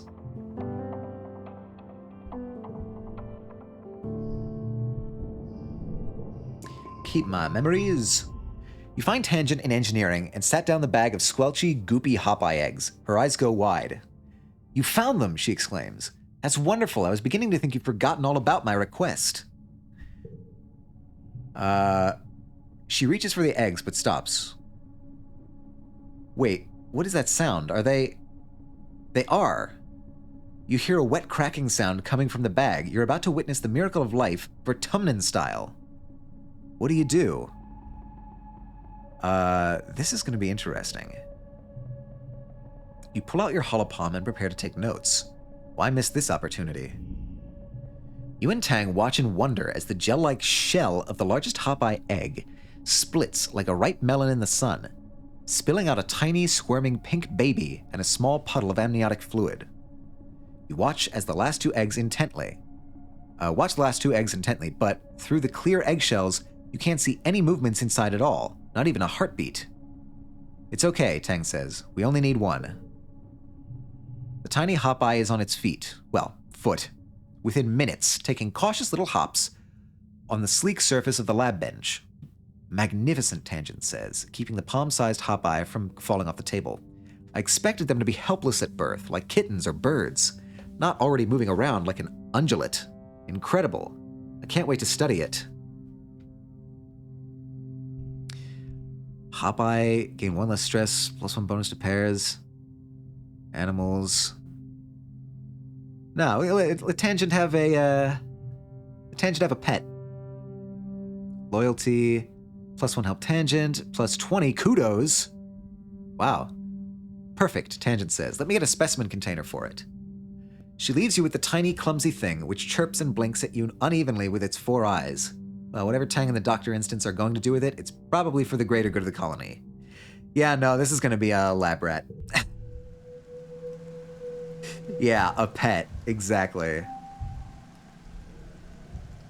Cool. Alright. I am... Goodbye, my hop-eye. No. Any logs?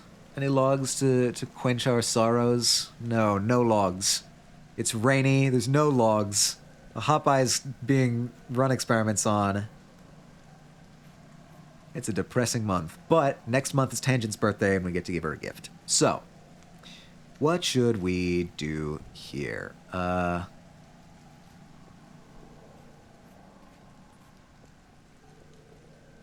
feel like doing class. Must depart. Have fun with the rest of the stream. Bye bye. Bye bye. Chaotic crescendo. I will see you later. have a good rest of the interim. I guess. Let's do engineering. Yes. Congruence challenges you to come up with a logical paradox that will stump her artificial intelligence. You and your classmates spend a whole day trying to wrap your heads around the concept of a paradox, coming up with more and more complex sentences. Finally, you land on the obvious one. This statement is false. Congruence doesn't even blow up or anything. She laughs and congratulates you and tells you that her internal logic is safely partitioned away from where humans could access it by accident. Damn, we don't even get to stump tangent. Not tangent. Congruence. It's a dark day. All right, 29. We can do 29. 29's easy now. 4,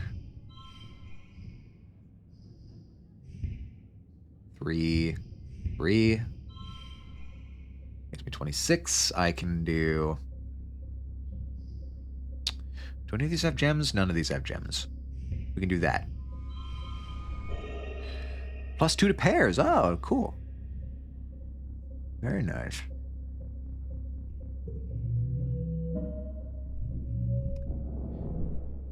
Excellent, excellent. Late wet. He's wet. He's wet outside. You'd think this place would flood once in a while. It's basically sitting in a valley. Like, okay, water falls here, runs down. It's gonna pool at least down here. Probably run straight out the entrance. Man, no nothing. No goodies. All right, well, we have a very important task ahead of us, and that is a birthday gift. Tang watches a stingroach skitter, giant bugs, constant peril, climate. We're better off on the ship. Many humans carry the erroneous belief that we are great explorers, but I cannot see how that is true. It would be better if we could photosynthesize or breathe gases other than oxygen, or endure a greater range of temperatures. No, you see, all humans have ever had going for us is that, until now, there have been more than enough of us to die idiotic deaths without making a dent in our overall reproductive fitness. Happy birthday!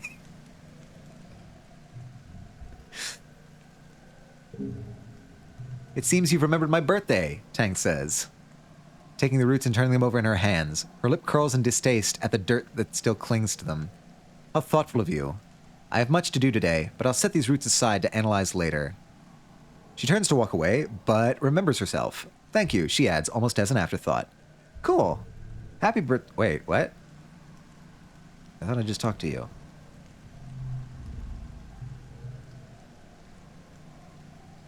You find Tang puzzling over a large holoscreen. That's interesting. I've never had somebody, like,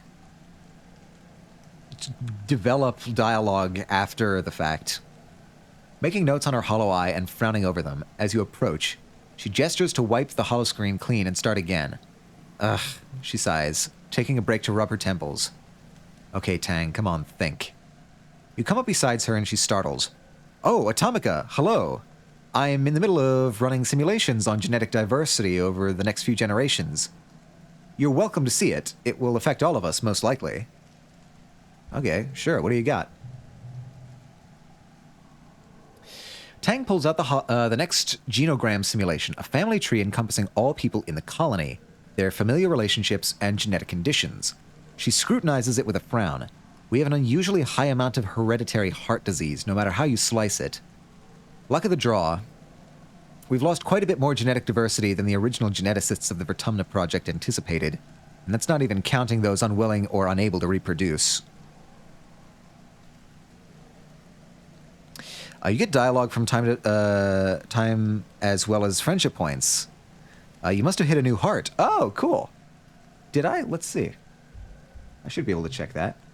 Yeah, looks like 91 out of 100.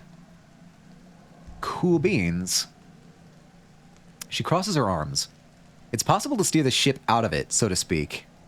But it will take some purposeful breeding choices, at least for 5 or 6 generations. May I verify your data? Tang gives you a curt smile and angles the holoscreen towards you. It sounds crude, but the colony will need to accept a certain level of oversight in this matter if we intend to survive, genetically speaking. Artificial insemination of material from Earth donors, even in love matches, for example. You stare at the genogram until your eyes cross and shake your head. Tang laughs. It's terrifyingly complex, isn't it? Imagine, this little process happens all the time naturally. Why, any sweating beast can squirt a child into the dirt. It's all just proteins and luck, but the end result is this. This dialogue? Yeah. She waves her hand at the massive chart. It's beautiful in a way. On a long enough timescale, we can predict the genetic drift of a species. In the face of that, what do family bonds matter? It's not as if sharing genes with someone guarantees you'll be a strong family unit. Does anybody really like their parents? I do. Not really. This sounds a little eugenicsy. I do feels like rubbing it in her face. It does sound a little eugenicsy, but at the same time, like, she's right. We've got, like, what, 20 people here in this colony? Like, that's not enough for genetic diversity. Becoming eugenics enthusiast? Yeah, you hate to see it.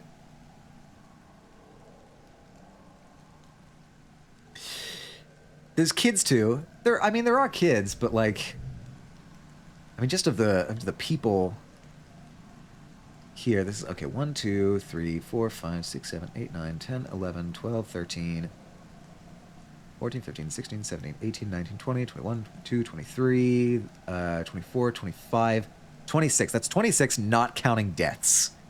So 20-ish people is not enough.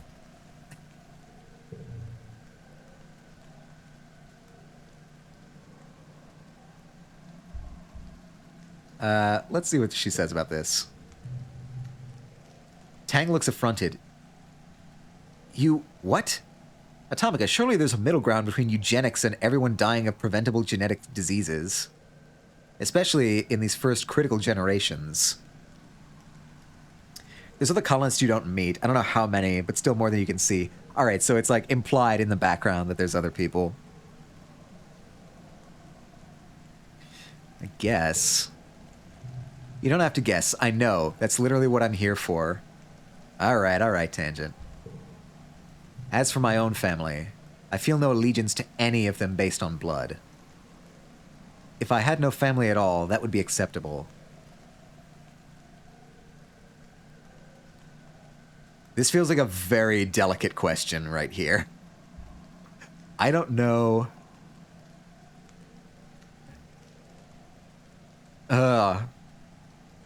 This is...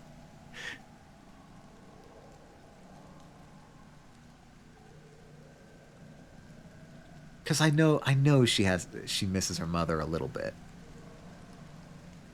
Or she did at one point.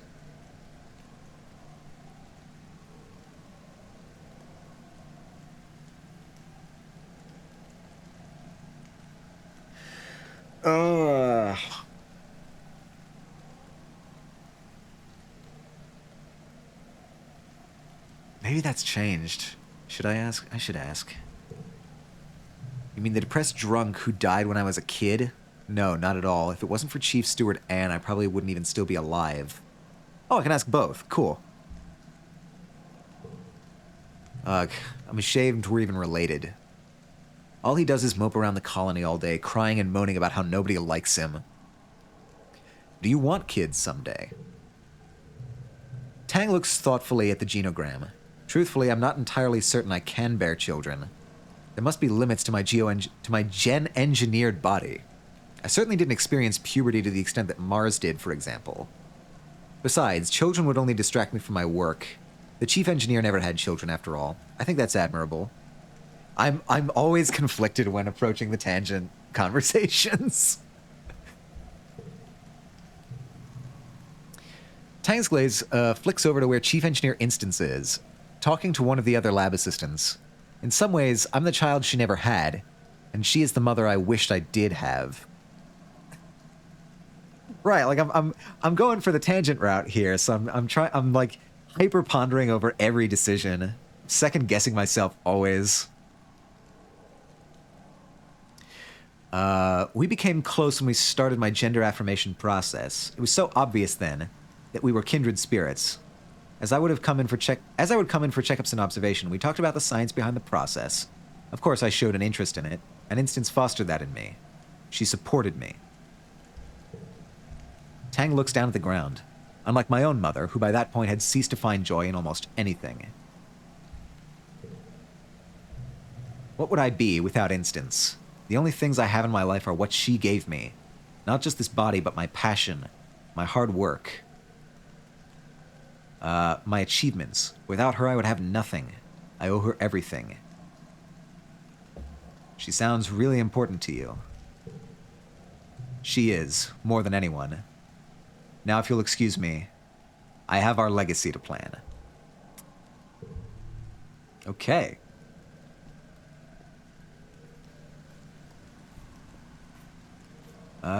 I think that's...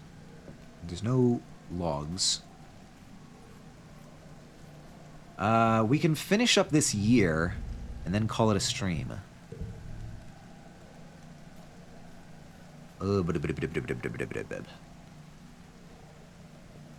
I think I'm probably not gonna get much else in. I'll do some more engineering.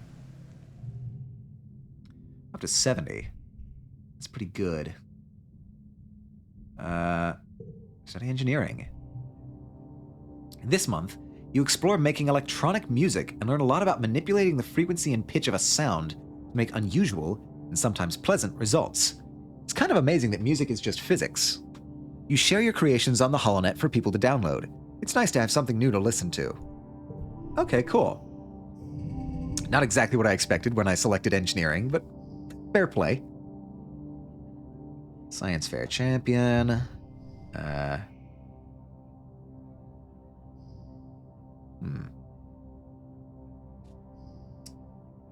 That would be fun. Almost glow time, yep. And we are not prepared.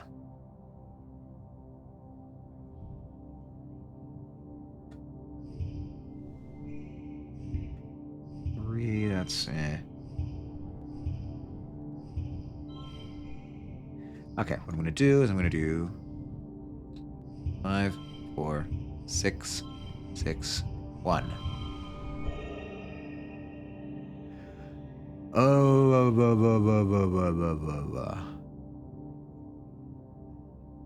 Grandma hits the gritty, yeah. What about you? No.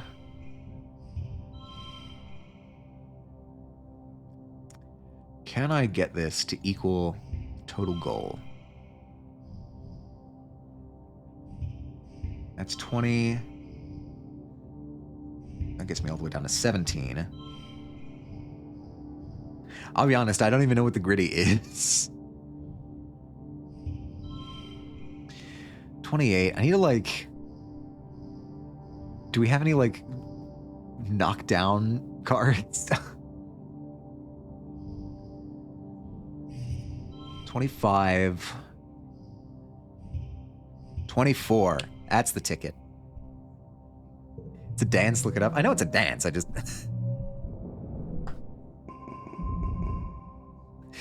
No, there's no reduce the number of points on this cards.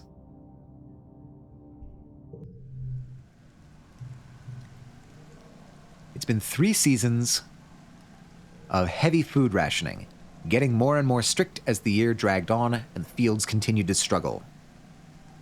Get with the times, Grandpa. You've been wasting away. You all have. It's not just the lack of calories. There just aren't enough vitamins and good stuff in the food you are eating.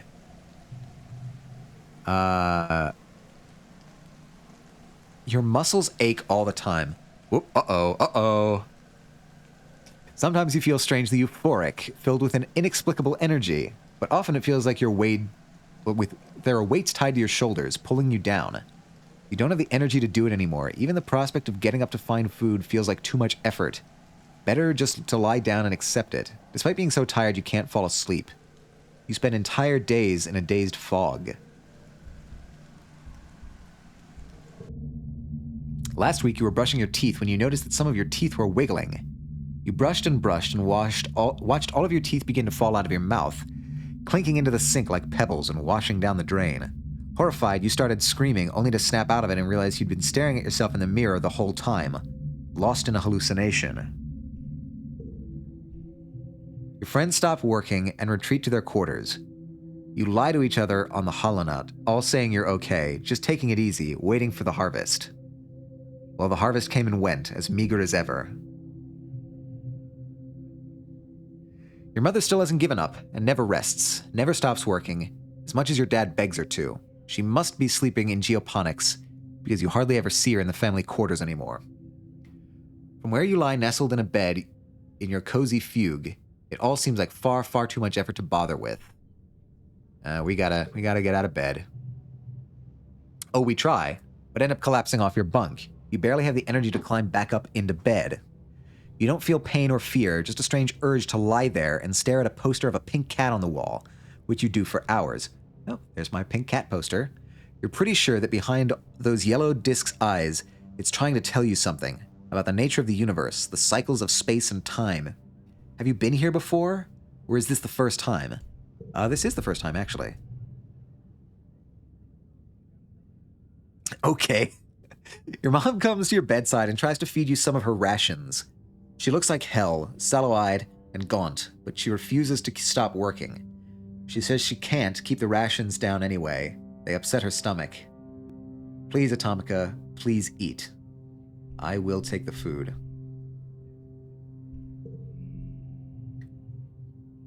Minus 30 stress. Cool. You struggle to choke down your mom's rations. Every bite is easier than the last. You can feel the fog lifting as you begin to regain your strength. I love when emails from the US Army go directly to the spam folder. Oh, Jesus. After a week of bed rest and double rations, your head clears and you can walk again, but your mother still refuses to rest. Both of your parents feel responsible for this famine, but as head of geoponics, your mom takes it personally. She's been skipping meals, relying on water and pressed soy bar rations. Just enough calories to keep a body moving, but not enough to stay healthy. Yet she never lets up working herself to the bone, barely even sleeping, increasingly sallow-eyed and gaunt. You and your dad try to slow her down, but, well, she's a stubborn woman. If not her, she says, then who? You and your dad are in the lounge, slowly sipping your vegetable broth when there's a commotion at the doors. Someone's run in, gasping for breath, telling you and your father to come to geoponics. I think our mom is about to die. You run over, knowing deep in the pit of your stomach that something terrible has happened. When you see the faces of the agriculturalists, your mom's people, you know that feeling is real. Your dad sees her body first. He lets out a cry like something you've never heard before. A deep, unimaginable pain. Dragged up from the darkest parts of where fear lives.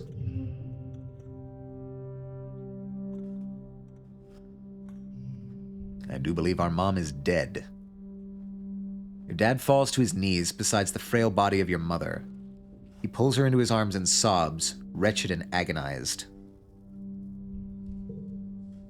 You don't even know what to think. Your mom always seemed larger than her body, but seeing her now, there's nothing there, just a fragile shell. They tell you she didn't even cry out. She just went to her knees and then lay down in the dirt, and that was it. She's gone. Status in mourning, and all my stress is back. Your mother's body is taken to the incinerator room. That night, the colony gathers to pay their respects. Do you join them? I will attend the funeral. Like Tammy's funeral, the incinerator room has been cleared and a wreath of flowers placed over the mouth of the organics recycler. Another one bites the dust. Another one gone, and another one gone. There's white astrantia, your mother's favorite flower, carefully carried from Earth with the hopes of it flourishing on Vertumna, just like you. You stand with your father and Aunt Anne. Eudicat and the rest of the council are here as well, including Rhett. You're surprised to see tears rolling down his face. He's such a hard-ass at the garrison. Cal is here with all the other agriculturalists. The rest of the colony waits in the canteen to offer their condolences after the service. Governor Uticate gives the eulogy.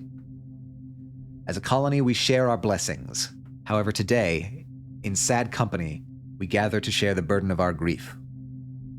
Fluorescent was born on Earth, and she, more than many of us, exemplified the spirit of our endeavor to bring life to beyond the stars. She bore life, not only in her body, but bringing it forth from the ground she so faithfully attended. The debt we owe to her is the kind that can never be repaid.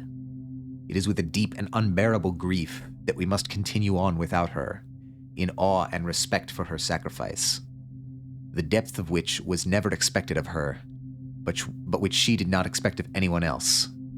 It is on her strong shoulders that she carries us still. Uticate closes the door to the recycler, and the particle disintegrators begin to reclaim the molecules that once formed your mother. Your father squeezes your shoulder, making a small, choked-off noise of pain. As a community, we remember Fluorescent. As a community, we return her body to the soil that nourishes us. In this way, her sacrifice is recognized in the manifest body of the colony. The ceremony is adjourned to the canteen, where a somber wake is held in your mother's memory. There isn't enough food to dull the emotions, and your empty stomach only reminds you of her unfinished work. Your father is the new head of geoponics. In a few hours, he receives your mother's remains so that he can add them to the colony's precious supply of brown soil from Earth. Was her name was Fluorescent? I thought it was just Flulu. Does it not get said anywhere else? Only during her funeral do we learn her real name? Did I even check that? Is she even in here? Oh. Well. If that information was there, it's not now.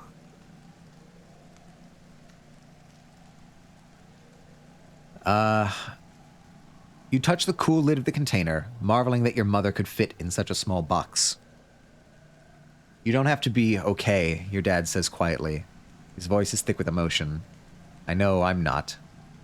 I have to keep going where she left off, but if you can, you should take some time off.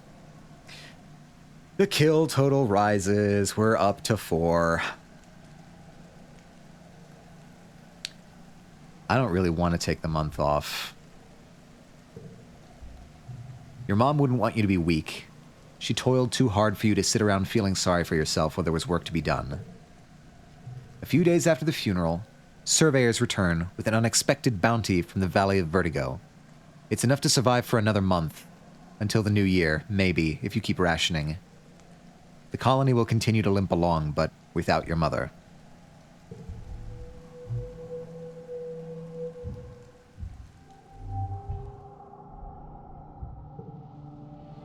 Glow. New perk. Reasoning. Autoplay Fairy. Autoplay Fairy sometimes has the best hand for you. Oh. Interesting.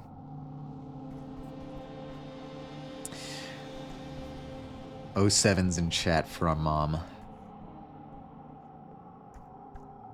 I can't wait to play this game again and not get everybody killed. That's gonna be great.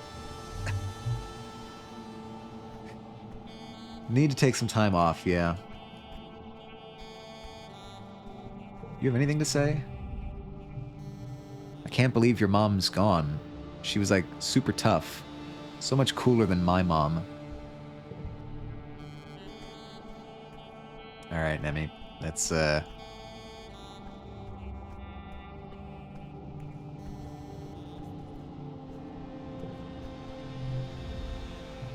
Diz scratches the back of his neck. Sorry about your mom. She was a super hard ass, but she was kind of okay if you didn't have to be around her, I guess. Alright, well that's worse. That was a worse thing to say, I think. Diz. Unfortunately, I do need to relax.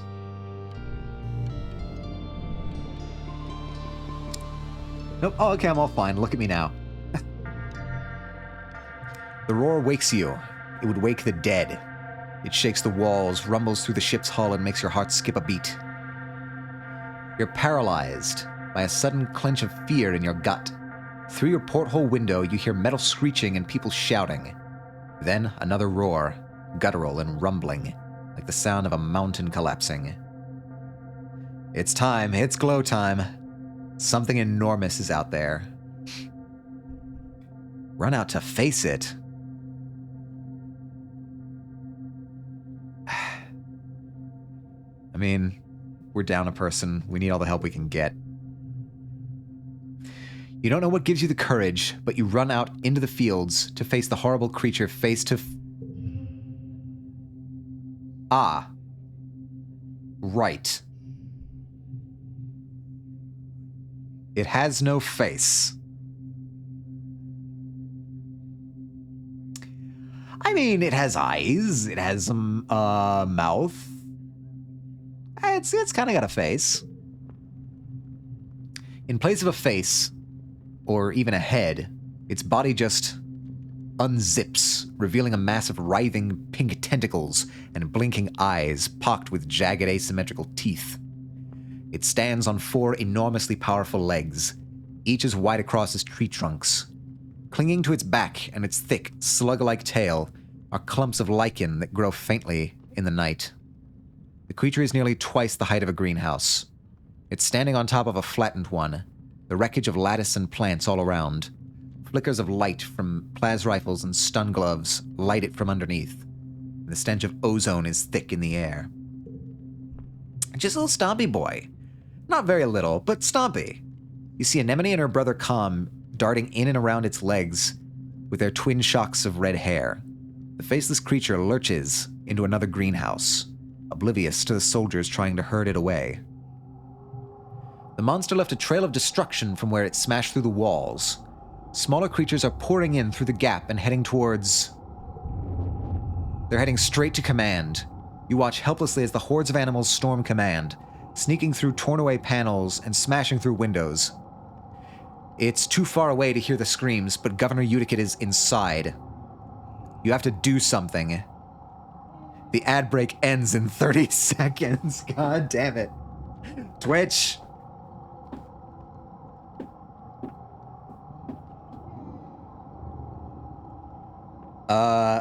Choices.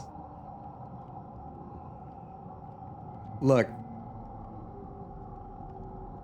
I'm not fighting the faceless monster on my own. That much is clear. I ain't fighting shit on my own. Save Governor Uticate, help Anemone and Calm.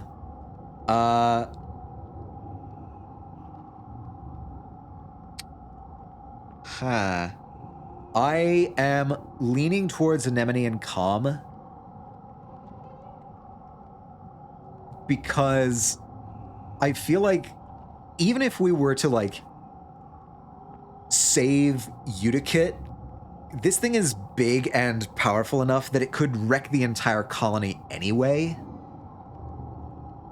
I am thinking stopping the big guy is the priority here. Hoping that other security forces can save Governor Uticate. Probably not, given the choice that I'm being presented with. Yeah, I think stopping the big guy is probably the move here. You run towards Geoponics, +2 friendship with Anemone. Picking up a handful of rocks as you cross through the barren fields. When Calm sees you, he gestures for you to flee. Get out of here, Atomica. You're gonna get yourself killed. You grip your rocks in defiance. You're sick of being told to hide like a child. You want to help. All right, combat challenge. What are they gonna give me? 69. Nice. All right. We've been through worse. We've definitely been through worse. Let's see. I could do this, this, and this. Oh, wait, that doesn't have the highest value. You get 12 out of that. 9 out of either of those. Cards of gems. I don't think that's going to help, but... yeah, for this, I think the highest move is there with 12. And just save my logs. All right. 5, 4...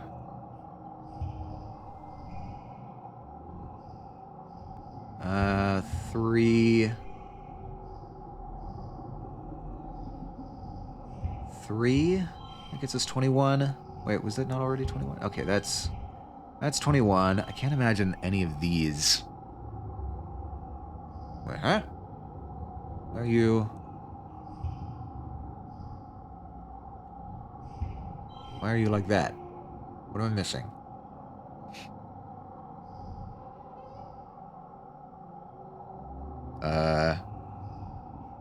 +2 to cards with gems. That's what I'm missing. Okay, okay. Well, okay, that's still good. Might be better. Flush of 2 versus a straight. Straight. Wonder if we could, like... does that change? No. Either way, it's 21. Okay. 36 for this round. That is tight. All right.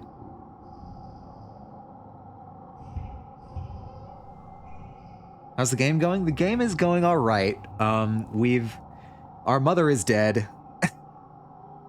Somebody else is about to be dead. The only question is who.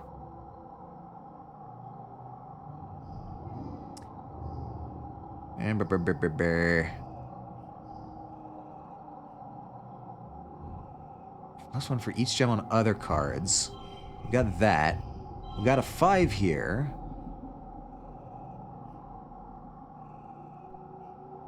Huh. Most likely got to push through with the stress. Oh, we can do that. That's good.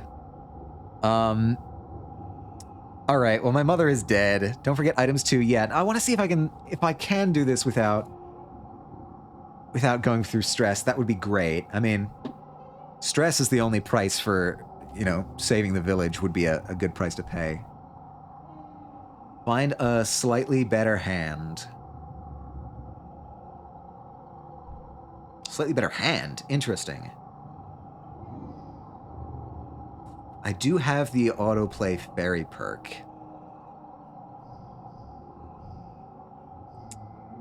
What about that? That's 21. That's also 21. What if I did... that needs to be there to be 4.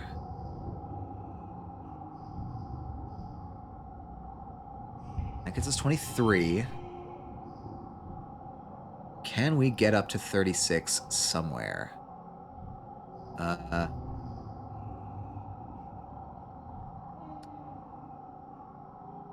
This is 23.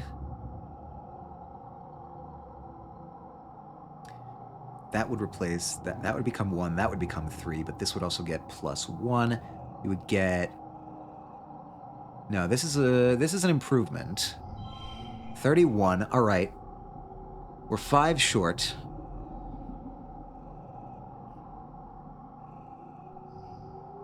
That changes the suit. Changes the suit.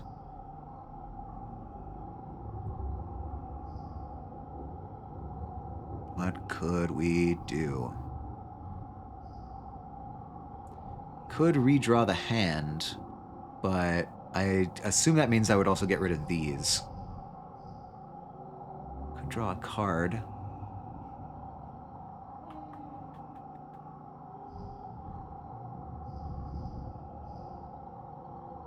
Yeah, that would get rid of the active ones, I figured. So, I don't want anything suit changing, because we're racking up a pretty substantial amount of points here. I wonder, can I rearrange these in any way? doubt that. So let's try doing a log there. 3 short. We're 3 short. Should we... All right, I have a draw a card. I have a Pot of Greed. Should we Heart of the Cards and try to get something better?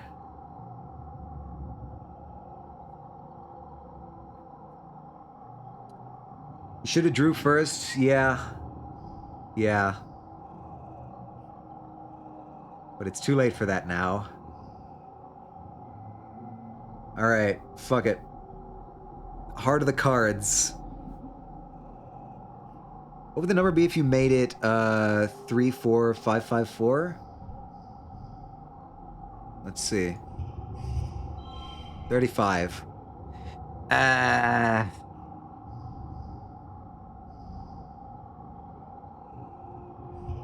Versus 33. Okay, so that would be an improvement.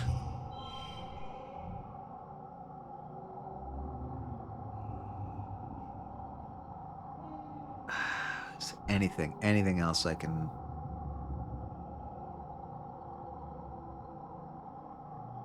I have 2 Xeno eggs. That would change a card to red, but would it be enough? No, because then we'd lose this 10. We can't risk changing any suits. All right. Our best hope is that we draw a 4. All right. Heart of the Cards, come on. Don't fail me now.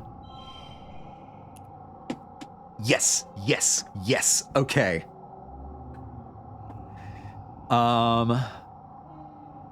Awesome.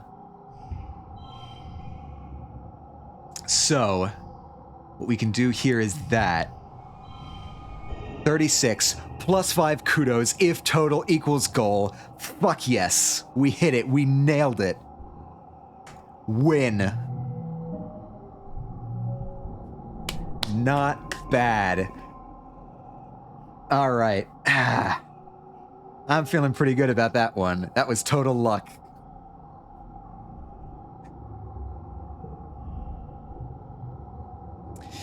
On the other hand, this thing does not look very easily defeated, so we'll see what this becomes. You try your hardest, but even with the full force of the defense squad, you can barely keep it contained near the farms. You dart in and around the battle, throwing rocks and making noise to keep the abomination's attention away from the rest of the colony. Its tentacles whip around, slapping the ground and knocking into people, picking them up and throwing their helpless bodies like dolls, only to be crushed under its massive trunk-like feet. I love them so much, big stomper. I'm sure the love will come later. Right now they're attacking me. The fields are littered with the bodies of the fallen. Sweat stings your eyes, but you somehow stay on your feet. Others aren't so lucky. Big murderous stompers, yeah. Atomica, watch out, Calm cries out, and you look up just in time to dodge the wet slap of a tentacle, tripping over a body and sprawling to the dirt yourself. The Faceless makes a horrible noise from deep inside its craw, flecking you with its spittle as your guts liquefy from the near miss. You're close enough to feel the sick heat radiating off of it. It doesn't have a face, but you realize with horror that it sees you. Zip! The beam of a plas rifle arcs over your head, and the Faceless roars again and turns its terrible attention to Calm. You scream and uselessly cover your head as it lumbers over you. As you scramble to your feet, you see Calm go flying through the air.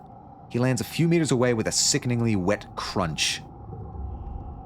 Anemone cries in horror as she runs to Calm's side, but it's too late. His body is bent at an unnatural angle, his eyes open and his face frozen in stupefied terror. He looks unreal, like a wax mannequin. He's just gone, like that. Anemone lets out a primal scream of pain, and you can see the thought ignite in her mind, contorting her face with ugly fury as she stands up to launch herself at the Faceless again. +1. Another one bites the dust. You grab her arm, and she yells at you in wordless rage before collapsing to her knees, throwing her body over comms and sobbing like the scared teenager she is. You can only stand and watch. You hear a colossal cracking noise and look up to see the Faceless stumble toward the stratospheric. With a roar that shakes your very molecules, it loses its balance for the last time and falls onto the ship. Metal screams as the ship buckles and gives way. Whole pieces of the quarter's wing shear off as your home opens like a tin can, spilling its contents into the square. The strato lurches, then collapses under the creature's weight. The abomination is slain, but as wails of grief join the whimpers of the dying, you have to wonder, at what cost? I wonder if they're averse to the reactor. I wonder if the reactor's fucking them up. The council calls an all-colony meeting to face the aftermath of the attack. In the oppressive gloom of glow, you gather near engineering with the other survivors. It's one of the few buildings still standing. The corpse of the Faceless still sits in caved-in wreckage of the stratospheric, spilling its flaccid pink tentacles from its horrible zipper-toothed maw. It's already beginning to stink. You can't forget what you saw. Destruction of the strato. Keep between rounds. Oh, okay, cool. That's a neat effect. Your mind keeps replaying that terrible moment. The Faceless rearing up and obscuring the sky. Anemone and her brother looking so small before it. What the hell did you find? Something found us. A big monster came and killed a bunch of people and destroyed our ship.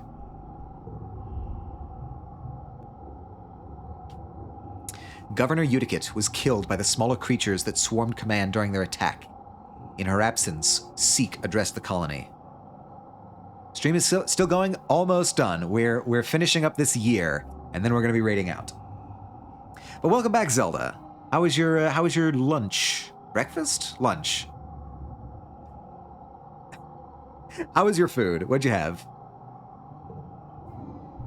The council acknowledges the bravery of the defense squad, citing their heroism in finally taking down the Faceless. Had a good lunch? Good. Love to hear it. Geoponics is gone. The greenhouse is destroyed and fields trampled. After a year of suffering, starving, and only barely scraping by, you're not just back to where you started, it's even worse. Everything your mom sacrificed herself for, gone in one night. Some fried rice and spicy tofu. Nice. Xenosynth horrificus is its canon name. The canon science name for the Faceless. I can see why. I can see why that name was chosen. The entire front half of the stratospheric has been destroyed. The living quarters, the canteen, the garrison, the lounge, even the creche. It's all gone. It's only by some stroke of luck that the people hiding in the creche weren't all killed. Tomato, tomato, yeah, exactly. Seek solemnly reads the names of those who lost their lives. Too many, including Governor Uticate. You all stand for a moment of silence. You feel the weight of loss like a blow to your chest. Anemone and her family cry out when her brother Com's name is called, and their quiet sobbing continues through the silence. 07 another, yeah. With the living quarters destroyed, everyone moves into the engineering wing for shelter. You're crowded into the classroom with other families. The adults try to make it seem like a sleepover, but you're all still so shaken. Anemone cries about her brother and screams at anyone who tries to comfort her. Eventually, you just ignore her grief, as painful as it is to hear her sobbing at night. This has been a rough playthrough. I am not gonna front. As a first playthrough, this is pretty bad. Oh, and I'm in mourning again, doubly. Cool. You feel like you've been awake for days, and you never fully sleep again. You try, but you just keep jerking awake, crying out in fear. Eventually you fall asleep sitting up, held in your father's arms. Your sleep is fitful, but mercifully dreamless. How bad did DJ fuck up? Why is everyone dead? Everyone is dead because I did not find enough food and the colony was not defended.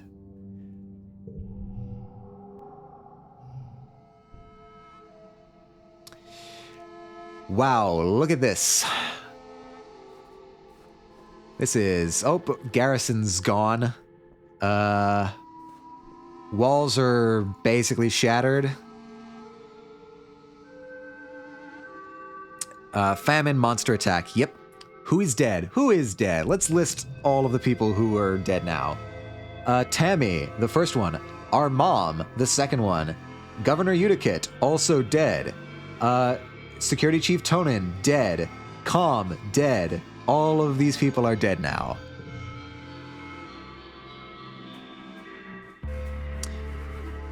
Yep, Geoponics, absolutely trashed.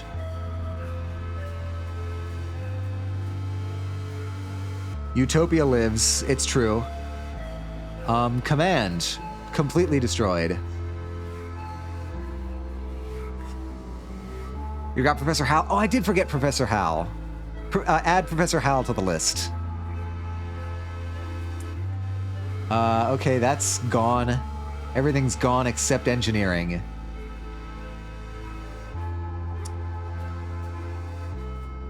Hooray! It's a big list, guys. Yeah, at this point we might have more people dead than not.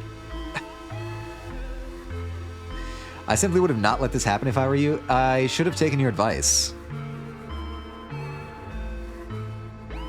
Well, not to end on such a dour note, but that is where stream is going to end today. Hopefully next Wednesday I'll be able to have a better time. Can't wait to give this to Diddles with that comment. Yeah, exactly. Things not good. Oh my god! Astra? What the fuck? Astra, hold on. Where did all of these go?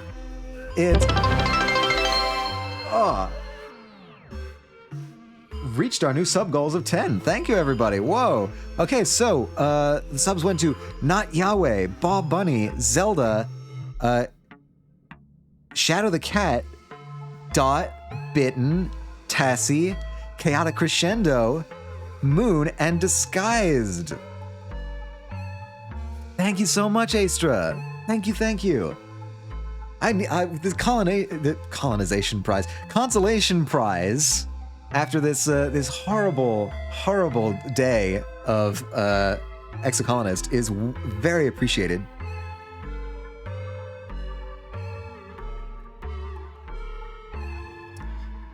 Wowzers. Thank you so much. Let's save this, actually. I should save. God damn it. Can't even catch a break after gifting so many subs. This is untenable. All right. Everything is fucked.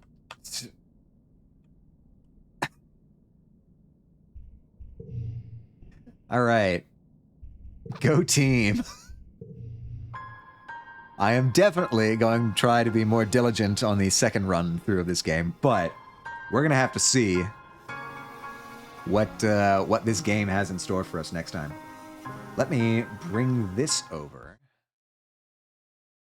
Bring that, and then pop over here.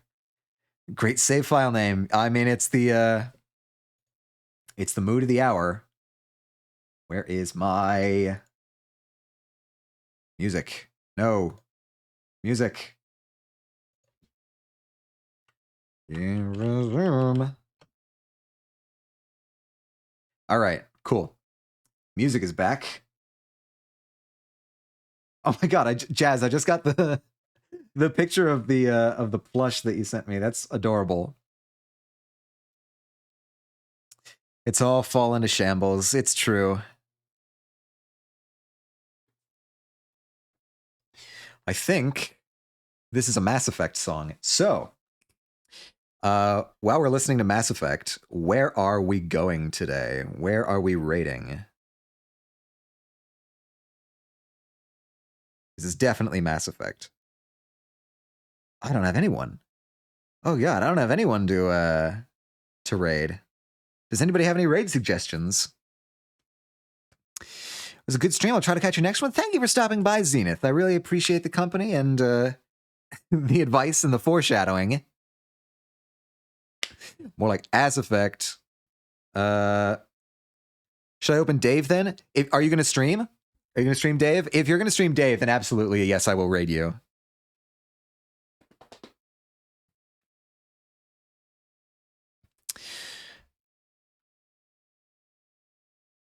Yeah, we can all follow over to Jazzmanian if that's the Whoa, okay. Looks like we have somebody who's redeemed Guide the Raid. 3,000 for Sylvana Fox. Well, in any case, I am going to be if you want to stream Dave, I will stop over and watch Dave as well. But for the raid, we have Sylvana Fox. I honestly, I'm surprised that Interception, Tez. Yeah, no, we're gonna pop into Jazz's stream anyway if Jazz is streaming. But let's. I'm surprised. I honestly don't have Sylvana Fox as a follower already. Not as a follower, as following. Sylvana Fox. All one word. Cool. Yeah, that seems like where we're gonna go. Do I get a refund? No, I mean, like we're gonna raid Sylvana. I'm just going to raid Sylvana and then go and then lurk in Sylvana stream and then probably do my moderation duties over at Jazz's stream. So let me get the raid message out for everyone. Oh, wait a minute. This is from Deus Ex Human Revolution, a game that we did not finish on stream. All right, so select your raid message of choice.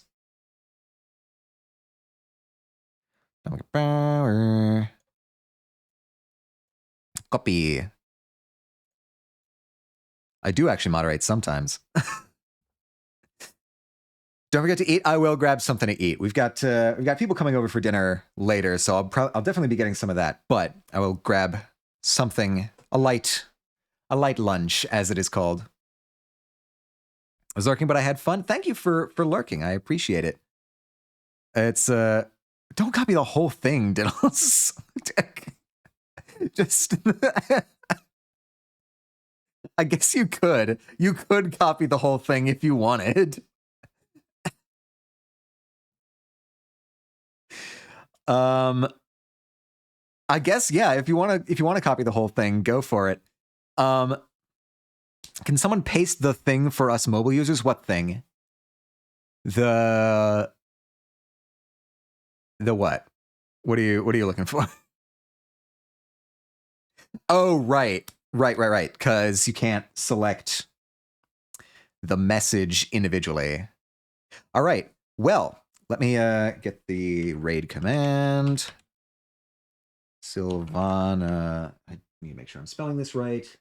Sylvana Fox. Is that with one? No, that's two X's. I didn't want it all like Diddles. Fair enough. All right. Thank you, everyone, for joining me on this admittedly pretty harrowing episode of I Was a Teenage Exocolonist. Next stream is going to be this coming Wednesday. I'm going to be playing Exocolonist again. Hopefully, that one will go better. I get the feeling it's just going to be more and more difficult from here on out. It's possible I might just get a full game over, but we'll have to see.